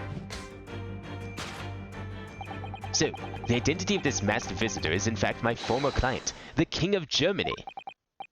Indeed, his son is currently in London as well, enjoying the wonders of the Great Exhibition. Well, certainly not the most outlandish claim that he's made. Definitely not as insane as the bank heist from the last game. Which leaves us with one remaining imponderable. Yes, you, young Iris. But your apparently inexplicable silence is unable to hide the truth. Yes, the reason for your muteness is concealed inside that knapsack. A 5-pound note, I believe. I must say, as your compatriot, I'm deeply saddened. What does 5 pounds get you? That's like, that seems pretty rich for a little girl to be carrying around in the 1890s, no? Like, what's that? Like some kid walking around with like $100 now? It would appear that you've allowed yourself to be bribed into silence by His Royal Highness, earning yourself some spending money in exchange for keeping quiet about the king's secret. And now, the final piece of the puzzle. What is this secret you've strived to hide with your silence, Iris? Ah, yes. We need only follow the brief, involuntary twitch of your eyes to find the answer. You were attempting to abscond with that coffee cup. My favorite cup, in fact. Or should I say, the handle of my favorite coffee cup? It appears that His High-Spirited Highness broke it in the midst of his hijinks. Which leads us to the sad truth. My favorite coffee cup has been broken by the King of Germany. And Iris, you tried to conceal it from me. I shall have a bill sent via governmental channels to the German royal family for its replacement. Because that's a thing you do with the taxpayer dollars.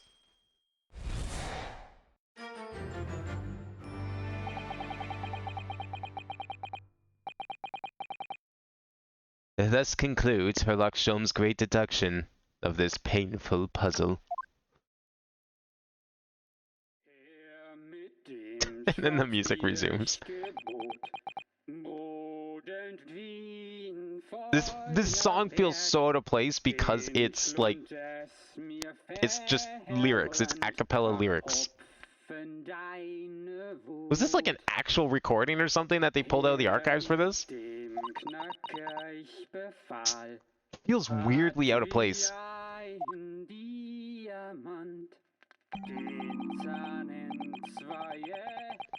With your silence as well, the fellow's jovial warbling rather rings in the ears, does it not? Mr. Sholmes, I must say something does rather trouble me. Hey, Mr. Sato, do tell. His Royal Highness doesn't appear to have moved a muscle since we arrived. Ah, And you haven't said a word either, Iris.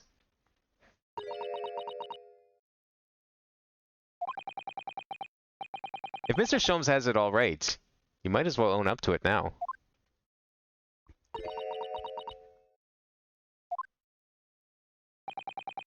your reasoning isn't entirely without substance, I must admit. And one other thing, Mr. Sholmes. Yet another grievance, Mr. Naruhodo? Surely not. Think of English inflation calculator. £5 in 1900 costs 546. Holy shit!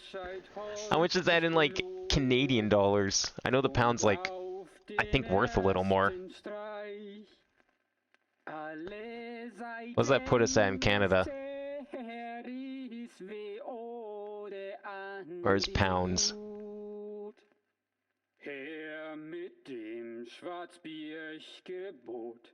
It's under G?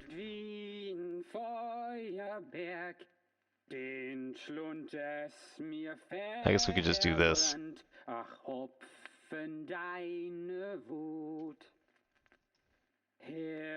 $1,000!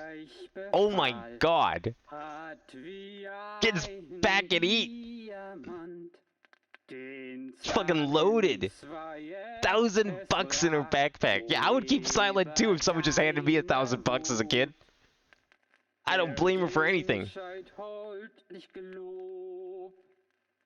Well, I actually read the story of that case recently, the one you were just describing, and according to that at least, it wasn't the King of Germany, it was the King of Bohemia. Goodness, was it? Yes, that's quite true. Master Gotz, the prince, testified to that in court. In his words, I've come to see the great exhibition all the way from my home in Bohemia. I would ask you to keep that minor error to yourselves. It could easily become quite a scandal. I believe, Mr. Naruhodo, that it's our turn now to make some corrections to a number of minor errors that may have slipped in.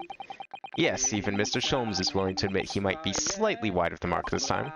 Although it's clear that Iris is definitely hiding something. We need to find out the truth behind this mysterious scene. But one truth is incontrovertible. My favorite coffee cup is no more.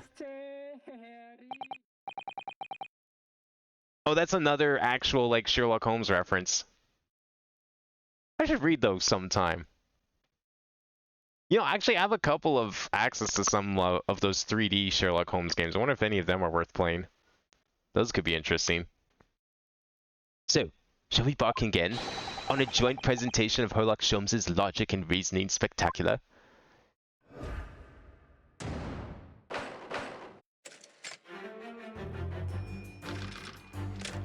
Actually, there's a lot of, like, mystery-type games that could be fun to play on here.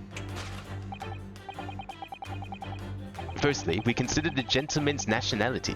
Clearly, he's a German with no grasp of the English language. As evidenced by the Germanic song he sings, there's an apparent inability to understand when asked to desist. So, why is the man here at all and in such apparently high spirits? The answer, of course, Iris, is clearly known to you. Indeed, we only need to follow the gaze of those bright young eyes to unravel that particular part of this mystery. The reason for the man's mildly irritating warbling is revealed by the herbal tea. So what, some mix of herbs that gives you the urge to sing? Goodness, I should like to try some. And I'd like to hear you singing.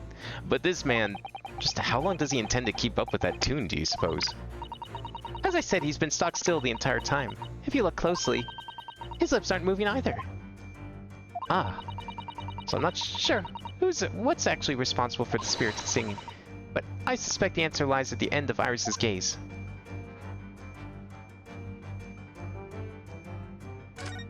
oh, there you go, he does have a gramophone, that's right. I think that's been seen here this entire time and I just completely forgot. Although that record looks pretty vinyl. I don't know if they had those specifically or if they were still the wax types. Wait, this is a gramophone, still rarely seen in our own country. Sound certainly appears to be coming from the horn. But machine singing? Well, that can't be right. Science and technology are changing the world rapidly, Mr. Naruhodo. What's right is changing too. Ugh, it's too much for my brain. Well, at least we found our answer. Take that!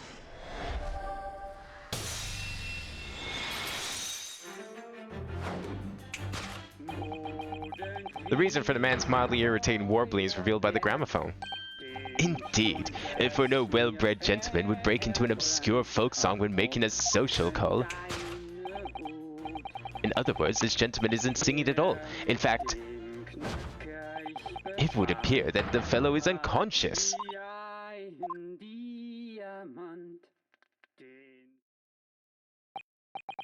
Ah, the music seems to have stopped now. I ask you, Mr. Naruhodo. Yes? Why would I have purchased a recording of that gibberish? How should I know? Well, never mind. On with the deduction. Who exactly is the gentleman availing himself so thoroughly of the settee?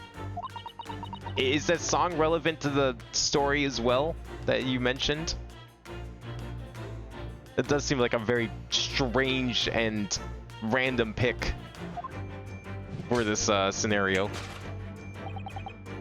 As it happens, a number of years ago now, a certain gentleman of German origin engaged my services in solving a particularly delicate case. He required the retrieval of letters once sent to an acquaintance that might have proved problematic. In order to conceal his noble identity, he also arrived in my office in a mask. But the gentleman's name was Wilhelm Gottrich Sigismunds von Ornstein, the King of Germany. If my memory serves, the mask worn by this gentleman is identical. Yes, there can be no question. That mask belongs to the King of Germany.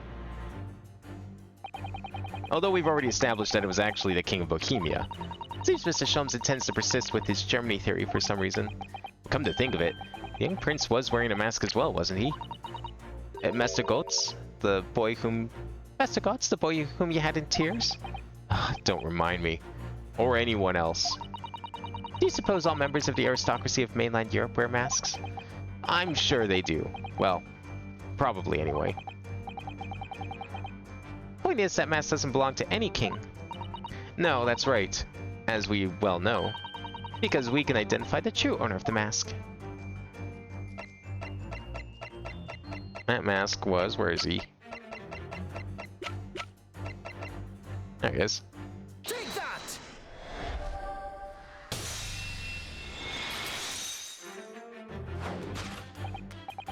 Yes, there can be no question. That mask belongs to Kazuma Asogi. In other words, my memory is sublimely unreliable.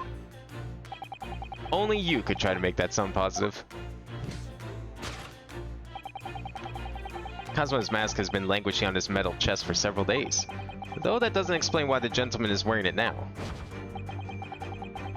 But it is now a simple matter to determine our guest's true identity. After all, the gentleman is unconscious. We need only excuse ourselves in advance, gently lift the mask, and peer beneath it.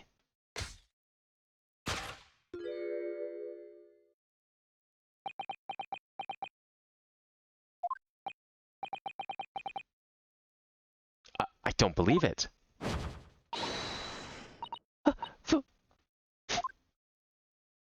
Father! I'm afraid, Mr. Sato, you must be No, I think not, Mr. Sholmes. Well, then it would appear our logic and reasoning has once again revealed the truth. This mysterious visitor Is my unconscious father, Eugene Mikotoba. What did you do, Iris?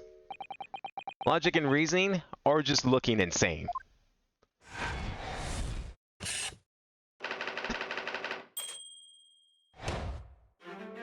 Alright, now for the real mystery here.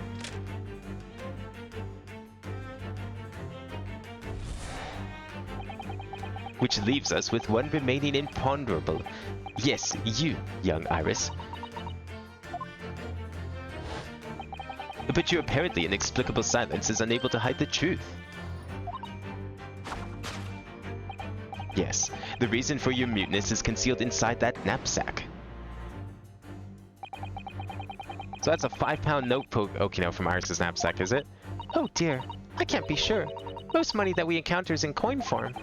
I know. Not even sure if we've seen any banknotes here in Britain at all, have we? But anyway, Father would never have paid money for Iris' silence. He certainly seems like the silent type himself, though, judging by his present state. There must be some other reason for Iris' silence, I suppose. Perhaps what Iris is trying so hard not to give away with is her eyes. Something entirely different.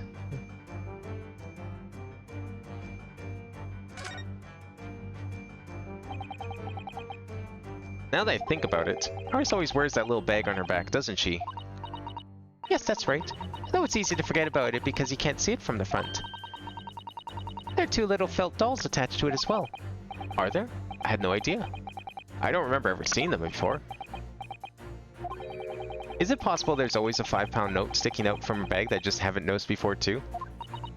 She's just been withholding like massive amounts of cash from Sholmes. The guy's like worried about paying the rent for a month, and she just casually has like what's the equivalent, like $1,000 in her back pocket, sitting there. You could probably pay for a whole year of rent with that money. I couldn't say it with absolute certainty, but I think it's unlikely.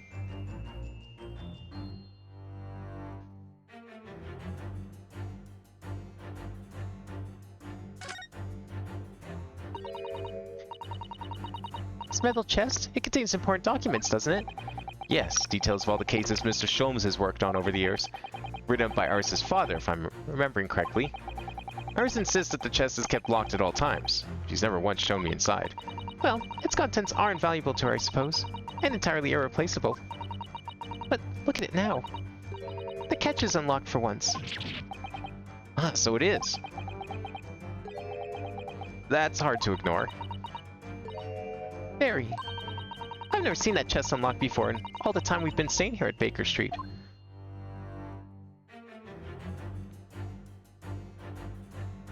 Oh, it's gotta be the chest then.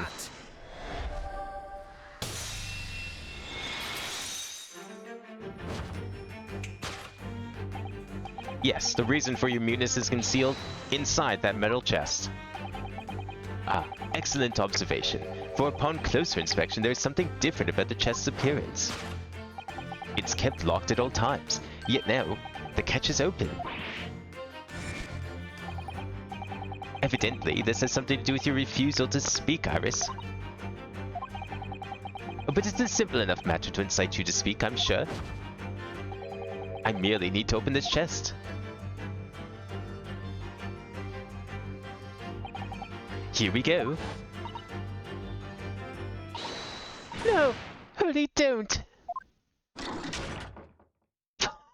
What the fuck? Holy shit! Why did you say something? Like, was that really why you didn't want to say anything? He's dead. Never! Oh, Holy, I told you not to open it. Why the fuck was it booby-trapped? Ah, so you found your voice now, Iris. In other words, what just happened clearly reveals the truth here. Yes, the real reason for your silence until now is... This is somewhat different than the usual dance of deduction you perform with Mr. Sholmes, isn't it? Well, he's left me alone on the ballroom floor, so I'm gonna have to dance this next part solo. And anyway, I need to get to the bottom of this, for my own peace of mind. Now then, isn't Iris... Iris isn't usually the silent type, so... You mean you don't actually know the answer yet? Despite that knowing part point of the finger before. Mr. Sato, sometimes a man needs to point his fingers first and think later. Oh, well, if you say so. I think we'd better examine Iris more closely and try to rescue the situation then. Whoa, we get like full 360, that's a rarity.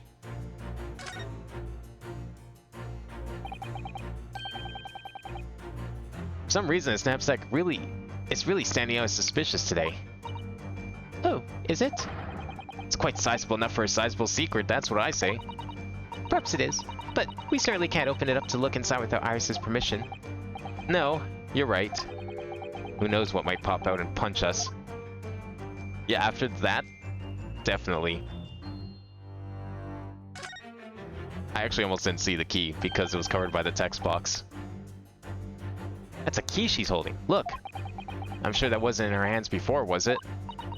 No, you're quite right. It's appeared, as if by magic. That's strange. A big old iron key? Where did it materialize from? Anything else? You think she's got something up there?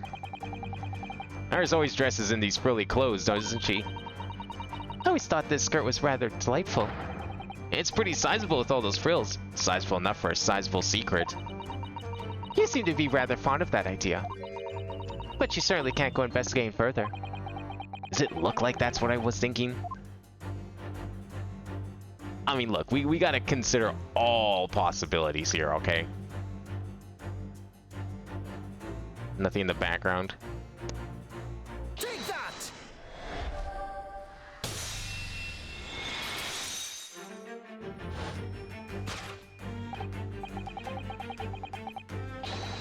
Yes, the real reason for your silence until now is that key behind your back.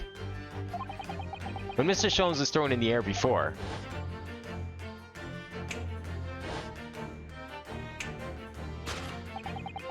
just before you called out to try and stop him, you slipped something out of your mouth.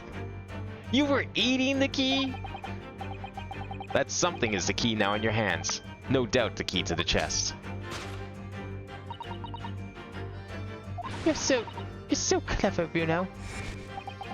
So now it becomes clear. Thanks to Mr. Sholmes' graphic demonstration, we can well imagine what happened here. But... Professor Mikotoba also opened that metal chest only to be punched into the air. And land sprawled on the settee. But wait, that doesn't explain all the facts.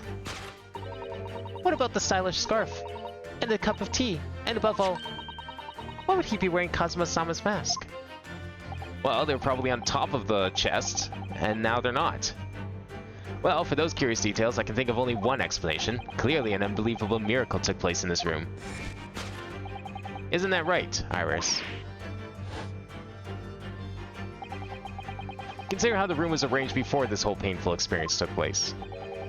When Professor Mikotoba opened the chest, completely unaware of what awaited him inside, the mask was flung into the air just as he was, only to land neatly on his face when it fell back down. Well, if the chest is locked with a key, though, how did he get his hands on the key? And the teacup's journey through the air ended when it caught on the unconscious professor's finger. You mean to say that stylish scarf Is actually just a tablecloth. This is the great detective's office, after all, place of miraculous deductions.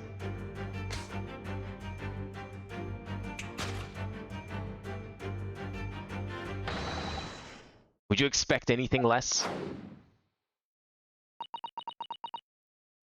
Or did he just like really insist on wanting to see what was in the chest, so he coaxed Iris into unlocking it for him? Yes, you're right. It happened exactly as you said. Brilliant, Bruno. Thus concludes Ryunosuke Naruhodo's great deduction of this punchy puzzle.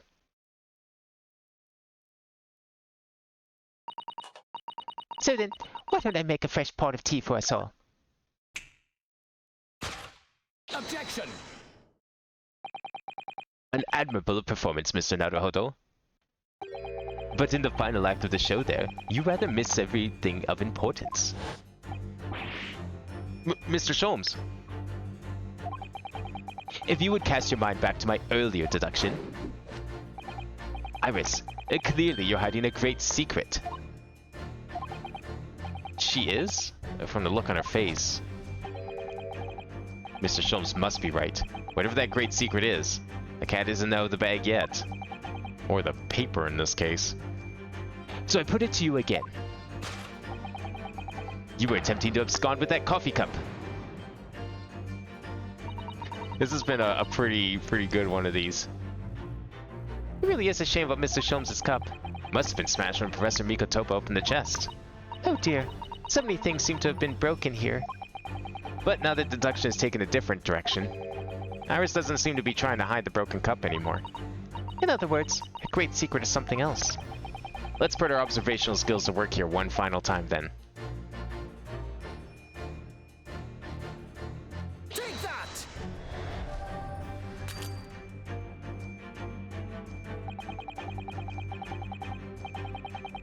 Was it not the paper? Or did I not click on the paper?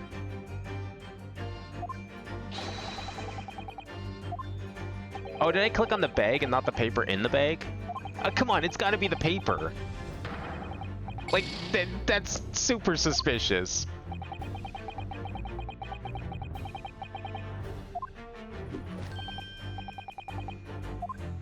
Let's see where it puts the cursor.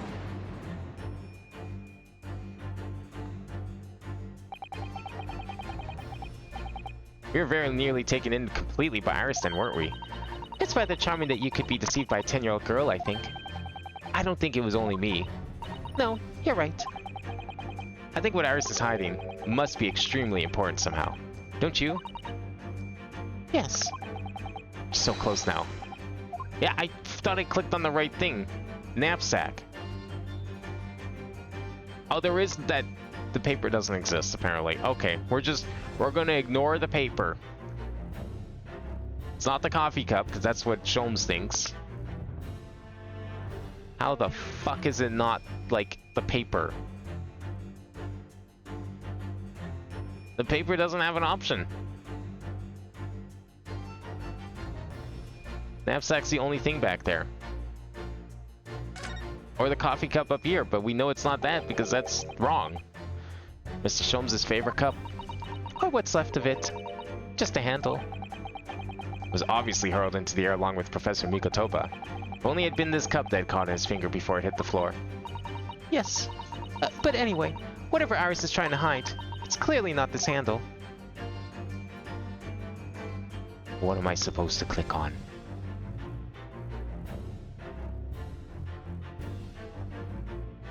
Was it on the bottom? Oh, there it is. That was just a red herring. Take that! Clever. Can't believe I got duped like that. Good one there. You were attempting to abscond with that case file.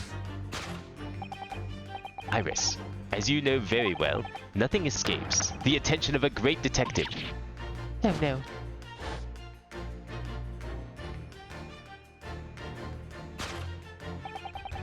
We visited Scotland Yard's autopsy laboratory earlier today, and Dr. Gorey informed us that the autopsy report of Clint Van Zeeks had gone missing. Clint Van Zeeks? Yes, I do seem to recall that some years ago I asked to see the report in question. You were with me, weren't you, Iris?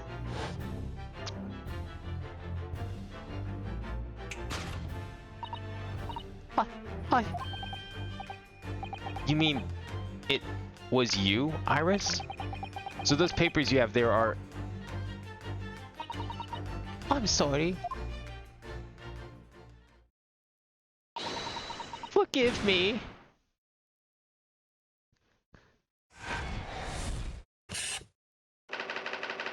That was pretty clever. You have like the super obvious papers, like she's a little kid, she's gonna not hide things very well, and then she had it like hidden underneath the tray the entire time. It's perfect. Unfortunately, it wasn't perfect enough. In truth, I would like to have thought I could have predicted the booby-trapped chest. But it caught me completely off guard. I was very nearly the late consulting detective Sherlock Sholmes. I'm sorry, Hurdy. So you mean this autopsy report really is... Yes, I took it from the lab, even though I knew it was very important.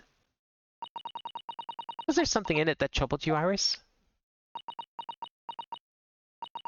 Not exactly something that troubled me.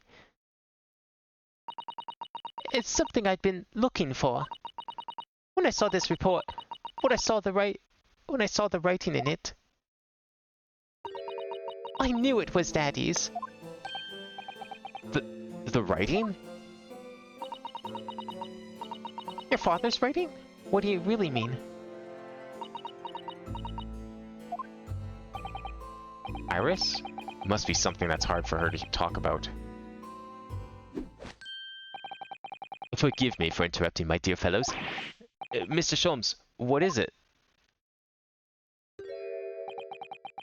I feel as though the poor unconscious gentleman on the settee has been somewhat forgotten.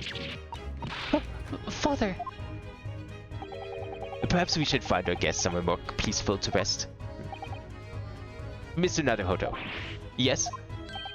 Would you be so kind as to lend him your bed? We must do our very best to make him comfortable, I feel. Oh, yes, of course. I'll help you carry him up. So why?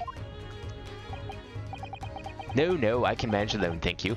You have tea to enjoy. We wouldn't want Iris's brew to stew. Because there's no better way to make the professor comfortable than dragging him upstairs like a trunk. I'm surprised he's still unconscious.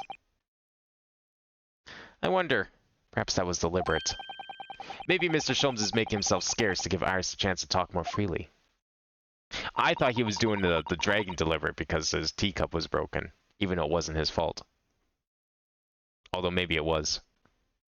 We must use this opportunity to talk with Iris. And find out what's going on.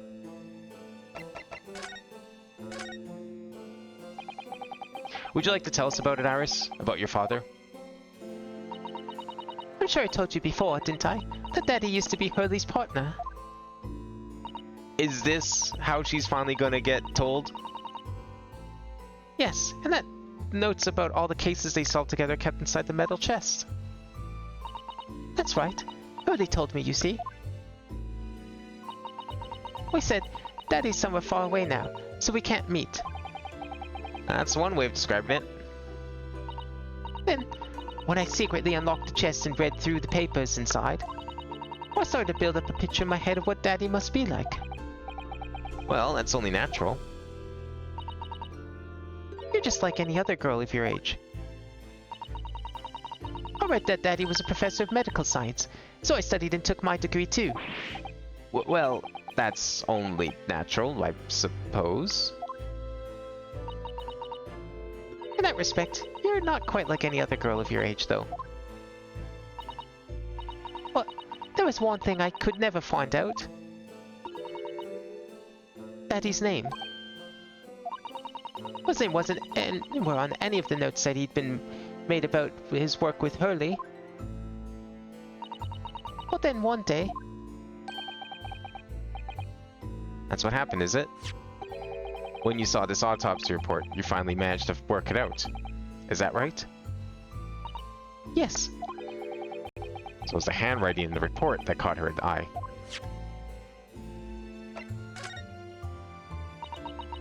When I saw the writing on that report, I could hardly believe it. I know that handwriting, I thought to myself. Because it was the same as the writing you'd see on your father's case notes. Exactly. I was desperate to compare the two properly. I needed to see them side by side. I was the doctor in the laboratory, but I was told I couldn't take the report away. And even worse, I was told that it was the first and last time we'd be allowed to even look at it there. So you decided to steal it. When I compared the autopsy report with the case notes I had here, well, there was no doubt. The handwriting was exactly the same. It was Daddy's. And the signature of the coroner at the bottom of the autopsy report read Dr. John H. Wilson. So that's how I finally found out. I learned Daddy's name at last. I see. Ever since then, I called myself Iris Wilson. Oh. So she postulated that was her last name. Huh. I was just, until she said that, I just thought like she knew her full name, and it was just like her dad's first name that she didn't know. So maybe there is a chance that she's wrong. But, like, why didn't Sholmes say anything? Like, why didn't he correct her if she was wrong? Or why would he go so long and not say anything if she didn't know her name? That's kind of fucked up. That's also when I had the brilliant idea of writing stories about all about Daddy's exciting times with Hurley. I decided then and there I'd write The Adventures of Herlock Sholmes. Oh, Iris, I had no idea the stories had quite such a deep personal significance for you. I can see why the autopsy report was so important to her now. And why she was prepared to break the law to get her hands on it.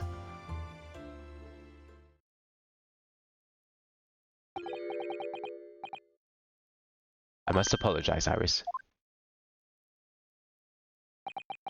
This is really all my fault. Hurley? I made a promise, you see, that until the time was right, I'd keep the details about your father a secret. I know. I've been very naughty. I'll take the autopsy report back to Dr. Gory and apologize. I promise. Yes. We'll go together, I think. Then, let me look after it for you until we get there. Autopsy report of the final victim of the infamous professor. Report was authored by Dr. John H. Wilson.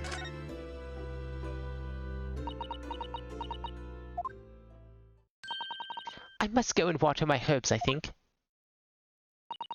I'll see you all later. Whoa, wait, we're going now, though.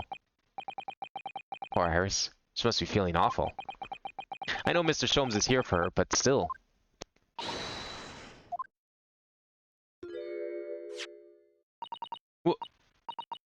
How? What's the meaning of this, Mr. Sholmes? Mr. Sholmes? Oh dear me. So, you've noticed, I see. But that would mean... What on earth's the matter, Mr. Sato? You turned as white as a sheet. It's this autopsy report, Mr. Naruhodo. The one from 10 years ago. The writing... isn't Dr. Wilson's at all. Huh? What do you mean? How could you possibly know that? Because I know this writing very well. This writing... it's my father's. What?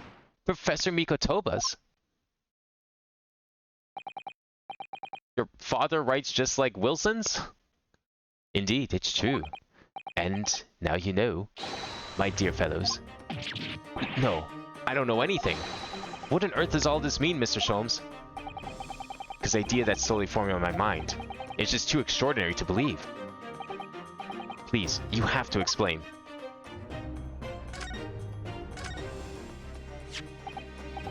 So, this autopsy report was actually penned by Professor Mikotoba then? But that makes no sense. It's not possible, surely. Are you saying Mikotoba is her dad? Not possible? My dear fellow, pray take a deep breath and think again. Yes, you're right. In some ways, it actually makes a great deal of sense. It does? 10 years ago is when Father returned to Japan after his extended study tour in Britain. And prior to his return, where was Dr. Mikotoba engaged? Of course, he was an assistant in Dr. Wilson's laboratory, learning about forensic science. And as an assistant, he would have aided with the dissection work, making detailed notes, which would be assembled into the full autopsy report. Once his work was complete, the head coroner would check the contents and put his signature on the document. So then what about all the other reports that she read? Like, because that's where she got the idea of the handwriting. Or were those other reports also from the coroner's office and also penned by Mikotoba? In other words, the only writing of Dr. Wilson's in the report would be his signature at the end. I see. So Iris got the wrong end of the stick, you mean? She saw that and assumed the whole report had been written by Dr. John H. Wilson. I mean, I think any reasonable person would have assumed that. Which is very understandable, of course. What a complicated situation. So what exactly were the other reports that she read and based the stories on then? Because if the handwriting is the same, then that means those papers must have also been written by Mikotoba. And therefore, not signed. Like, that's probably why they weren't signed, because, like, he was just an assistant slash maybe foreigner, possibly.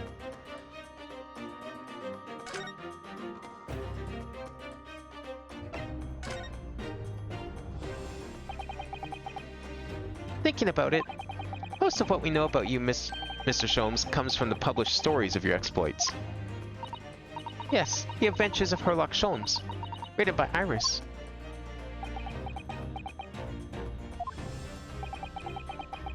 And we really have no way of knowing what's fact and what's fiction. Most troubling for you, my dear fellow, I'm sure. So what about this supposed partner of yours? Did he really exist or not? Ah, you've come straight to the point, I see. And please come straight to the answer. I believe Iris explained it in one of her installments. He was a trusted comrade and the only person I could truly have called a friend. And did this partner of yours truly make a record of all your cases?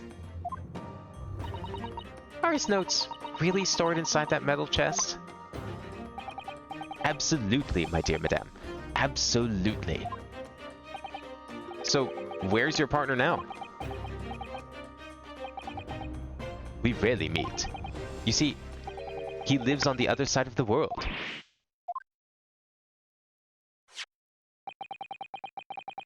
But if this autopsy report and the records of all your old cases were penned by the same hand, and if the autopsy report was written, though not signed, by your famous partner, there would only be one logical conclusion. Pray, impress me. Your partner would have to be Eugene Mikotoba. In other words, Miss Susato's father. On my word, Mr. Naruhodo. Yes? You are coming along wonderfully. You have hit upon the method at last.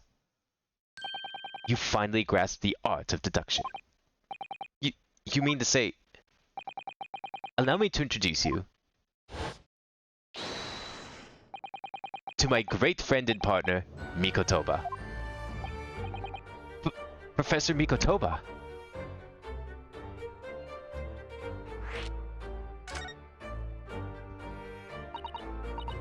Does this mean that you're the real Dr. Wilson? No, my dear. I'm still my old self, Eugene Mikotoba, your father. Oh, of course. This is obviously too much for Susato-san to take in. I must say, though, how my old friend has attained worldwide celebrity as a great mystery solver is the greatest mystery of all. I still remember the first time we met. Ah, pray remind me, when was it again, Mikotoba? 16 years ago, Sholmes. Ah, yes, quite. 16 years ago. I just arrived from Japan with Shishiro and Genshin. I was in search of lodgings close to the hospital, some comfortable rooms at a reasonable price. But rents are devilishly high in that particular area. That's right, so I decided to need someone to share lodgings and the expense. I was fortunate enough to be introduced to Sholmes, who found himself in a similar situation. I was a callow fellow back then, a mere shadow of the great detective you see before you now. I was working at the hospital's chemical laboratory at the time, indulging my curiosities for little gain. And the situation of our cohabitation led to us pursuing cases together, you see. Hard to believe. It was a mere 6 years. But a great many adventures. But in the last year of Mikotoba's stay in Britain, the most infamous of cases presented itself. The case with which you've become rather familiar with yourselves, the professor killings. After the trial, Seishiro and I were summoned back home. Hardly surprising, given the circumstances. So there you have it. And as you know, all the details recorded by my trusty chronicler remain in that metal chest. This is just amazing. Professor Mikotoba really is Mr. Sholmes' famous partner. Again, game 3. Have him go to Japan, and we can see Holmes and Watson working together. Father. Goodness, my dear. What a cutting look. As your daughter, I'm very proud to learn that you were the great detective's great partner. But nevertheless, there's another mystery that I really must ask you to explain now. And that is? You know very well what it is. The unresolved matter of Iris's father. Of course. Almost forgotten about that one.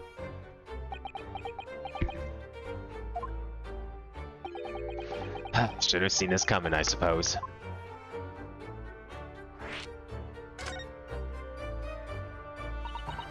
Iris told us that all the notes about the great detective's adventures are in that metal chest.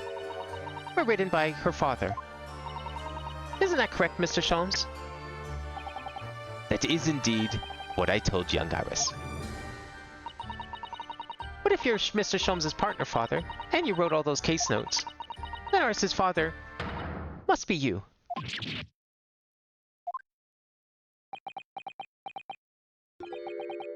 On my word, Mr. Sato, you are coming along wonderfully as well. You too have hit upon the method at last. You finally grasped the art of deduction. What?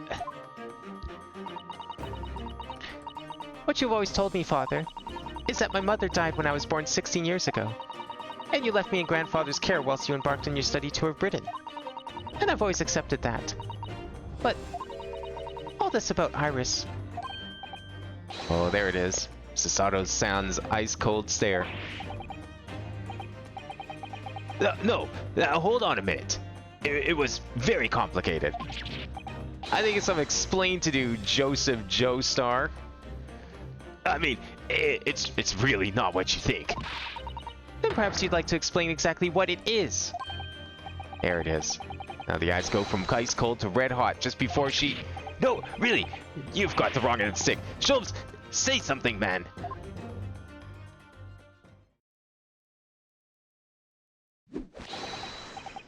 That's quite enough, my fiery fellows. Mr. Sholmes? When do you get all dressed up? Plus, I don't like to interrupt this exciting exploration of the past. Mikotoba and I have an urgent matter that requires a short excursion. But it's very late, Mr. Sholmes. Where must you go? Let me guess, somewhere where Mikotoba's now going to die. Killing both Iris' dad for real and Susato's dad. Why, my dear madame, is that not obvious? My partner and I must pursue our natural enemies. So, get your coat, Mikotoba. The game is afoot. Oh, please don't die. Not now. Now is the time to die, and I don't like that. But Sholmes, I really must give Susato a full explanation, I think. Later, my dear fellow, later. Our carriage awaits downstairs already. Yeah, he's dead. He's fucking dead. You haven't changed one iota, have you? I mean, really. I visit our home after 10 long years, and when I open that chest in a fit of nostalgia, I quite inexplicably pass out. And as if that wasn't enough, when I eventually regain consciousness, I'm plunged straight into all this. Father, please. Go with Mr. Sholmes now. What? I've no doubt that whatever happened, you were acting in everyone's best interests. I trust you. Completely. I mean, you know, her mom's dead. It's fine, right? He can go and have a little fling with some British person. You'll have another daughter.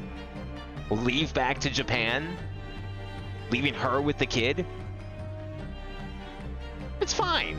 Yeah, totally. Susato. Sending the great detective and his great partner off on renewed adventures together is more than I could have hoped in my wildest dreams. We'll just ignore that little family tree situation for now. Very well then. We'll speak again later. So, I believe your own work is done for the day. I wish you the best of luck for tomorrow. Yes, Naruhodo. Good luck in battle. And in reaching decision. A decision? But whether to go back to Japan, I suppose?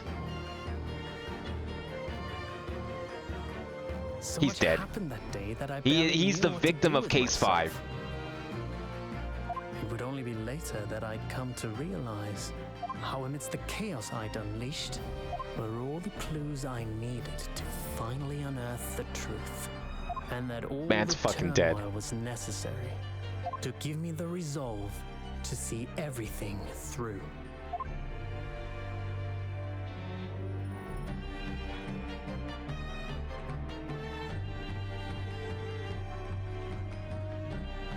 Oh, that's it.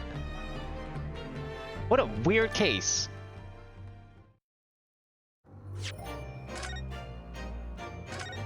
That wasn't just the end of, like, day 2 investigation. That was the end of case 4. What a weirdly structured case. It's like so much happened, and yet nothing happened. You know what that felt like? In other games, that would have been part 1 of case 5. So instead of making, like, what most people consider a completely filler case, they just kind of made half a filler case and then made the other half plot exposition, and then we go on to case 5? I guess that's an improvement. It's kind of weird, but sure. I mean, we're still obviously doing the rest of the case we were already on. Like, we gotta still solve the mystery that we started with the trial today, right? It's kind of strange, but I guess it's fine. Yeah, the case spans 2 episodes, which, yeah, this would have just been like the case 5 part 1 and case 5 part 2. Where in the other games, I mean, it really did feel like 2 completely separate cases just stuffed together. So I guess it makes sense, considering how it used to be handled. Probably is for the better. So weird that they actually did anything about that. All right, yeah, sure, whatever. It just makes for a really weirdly structured case as a result. I mean, if you're going to call this like its own thing, I always said that the case 5 should be split up into 2.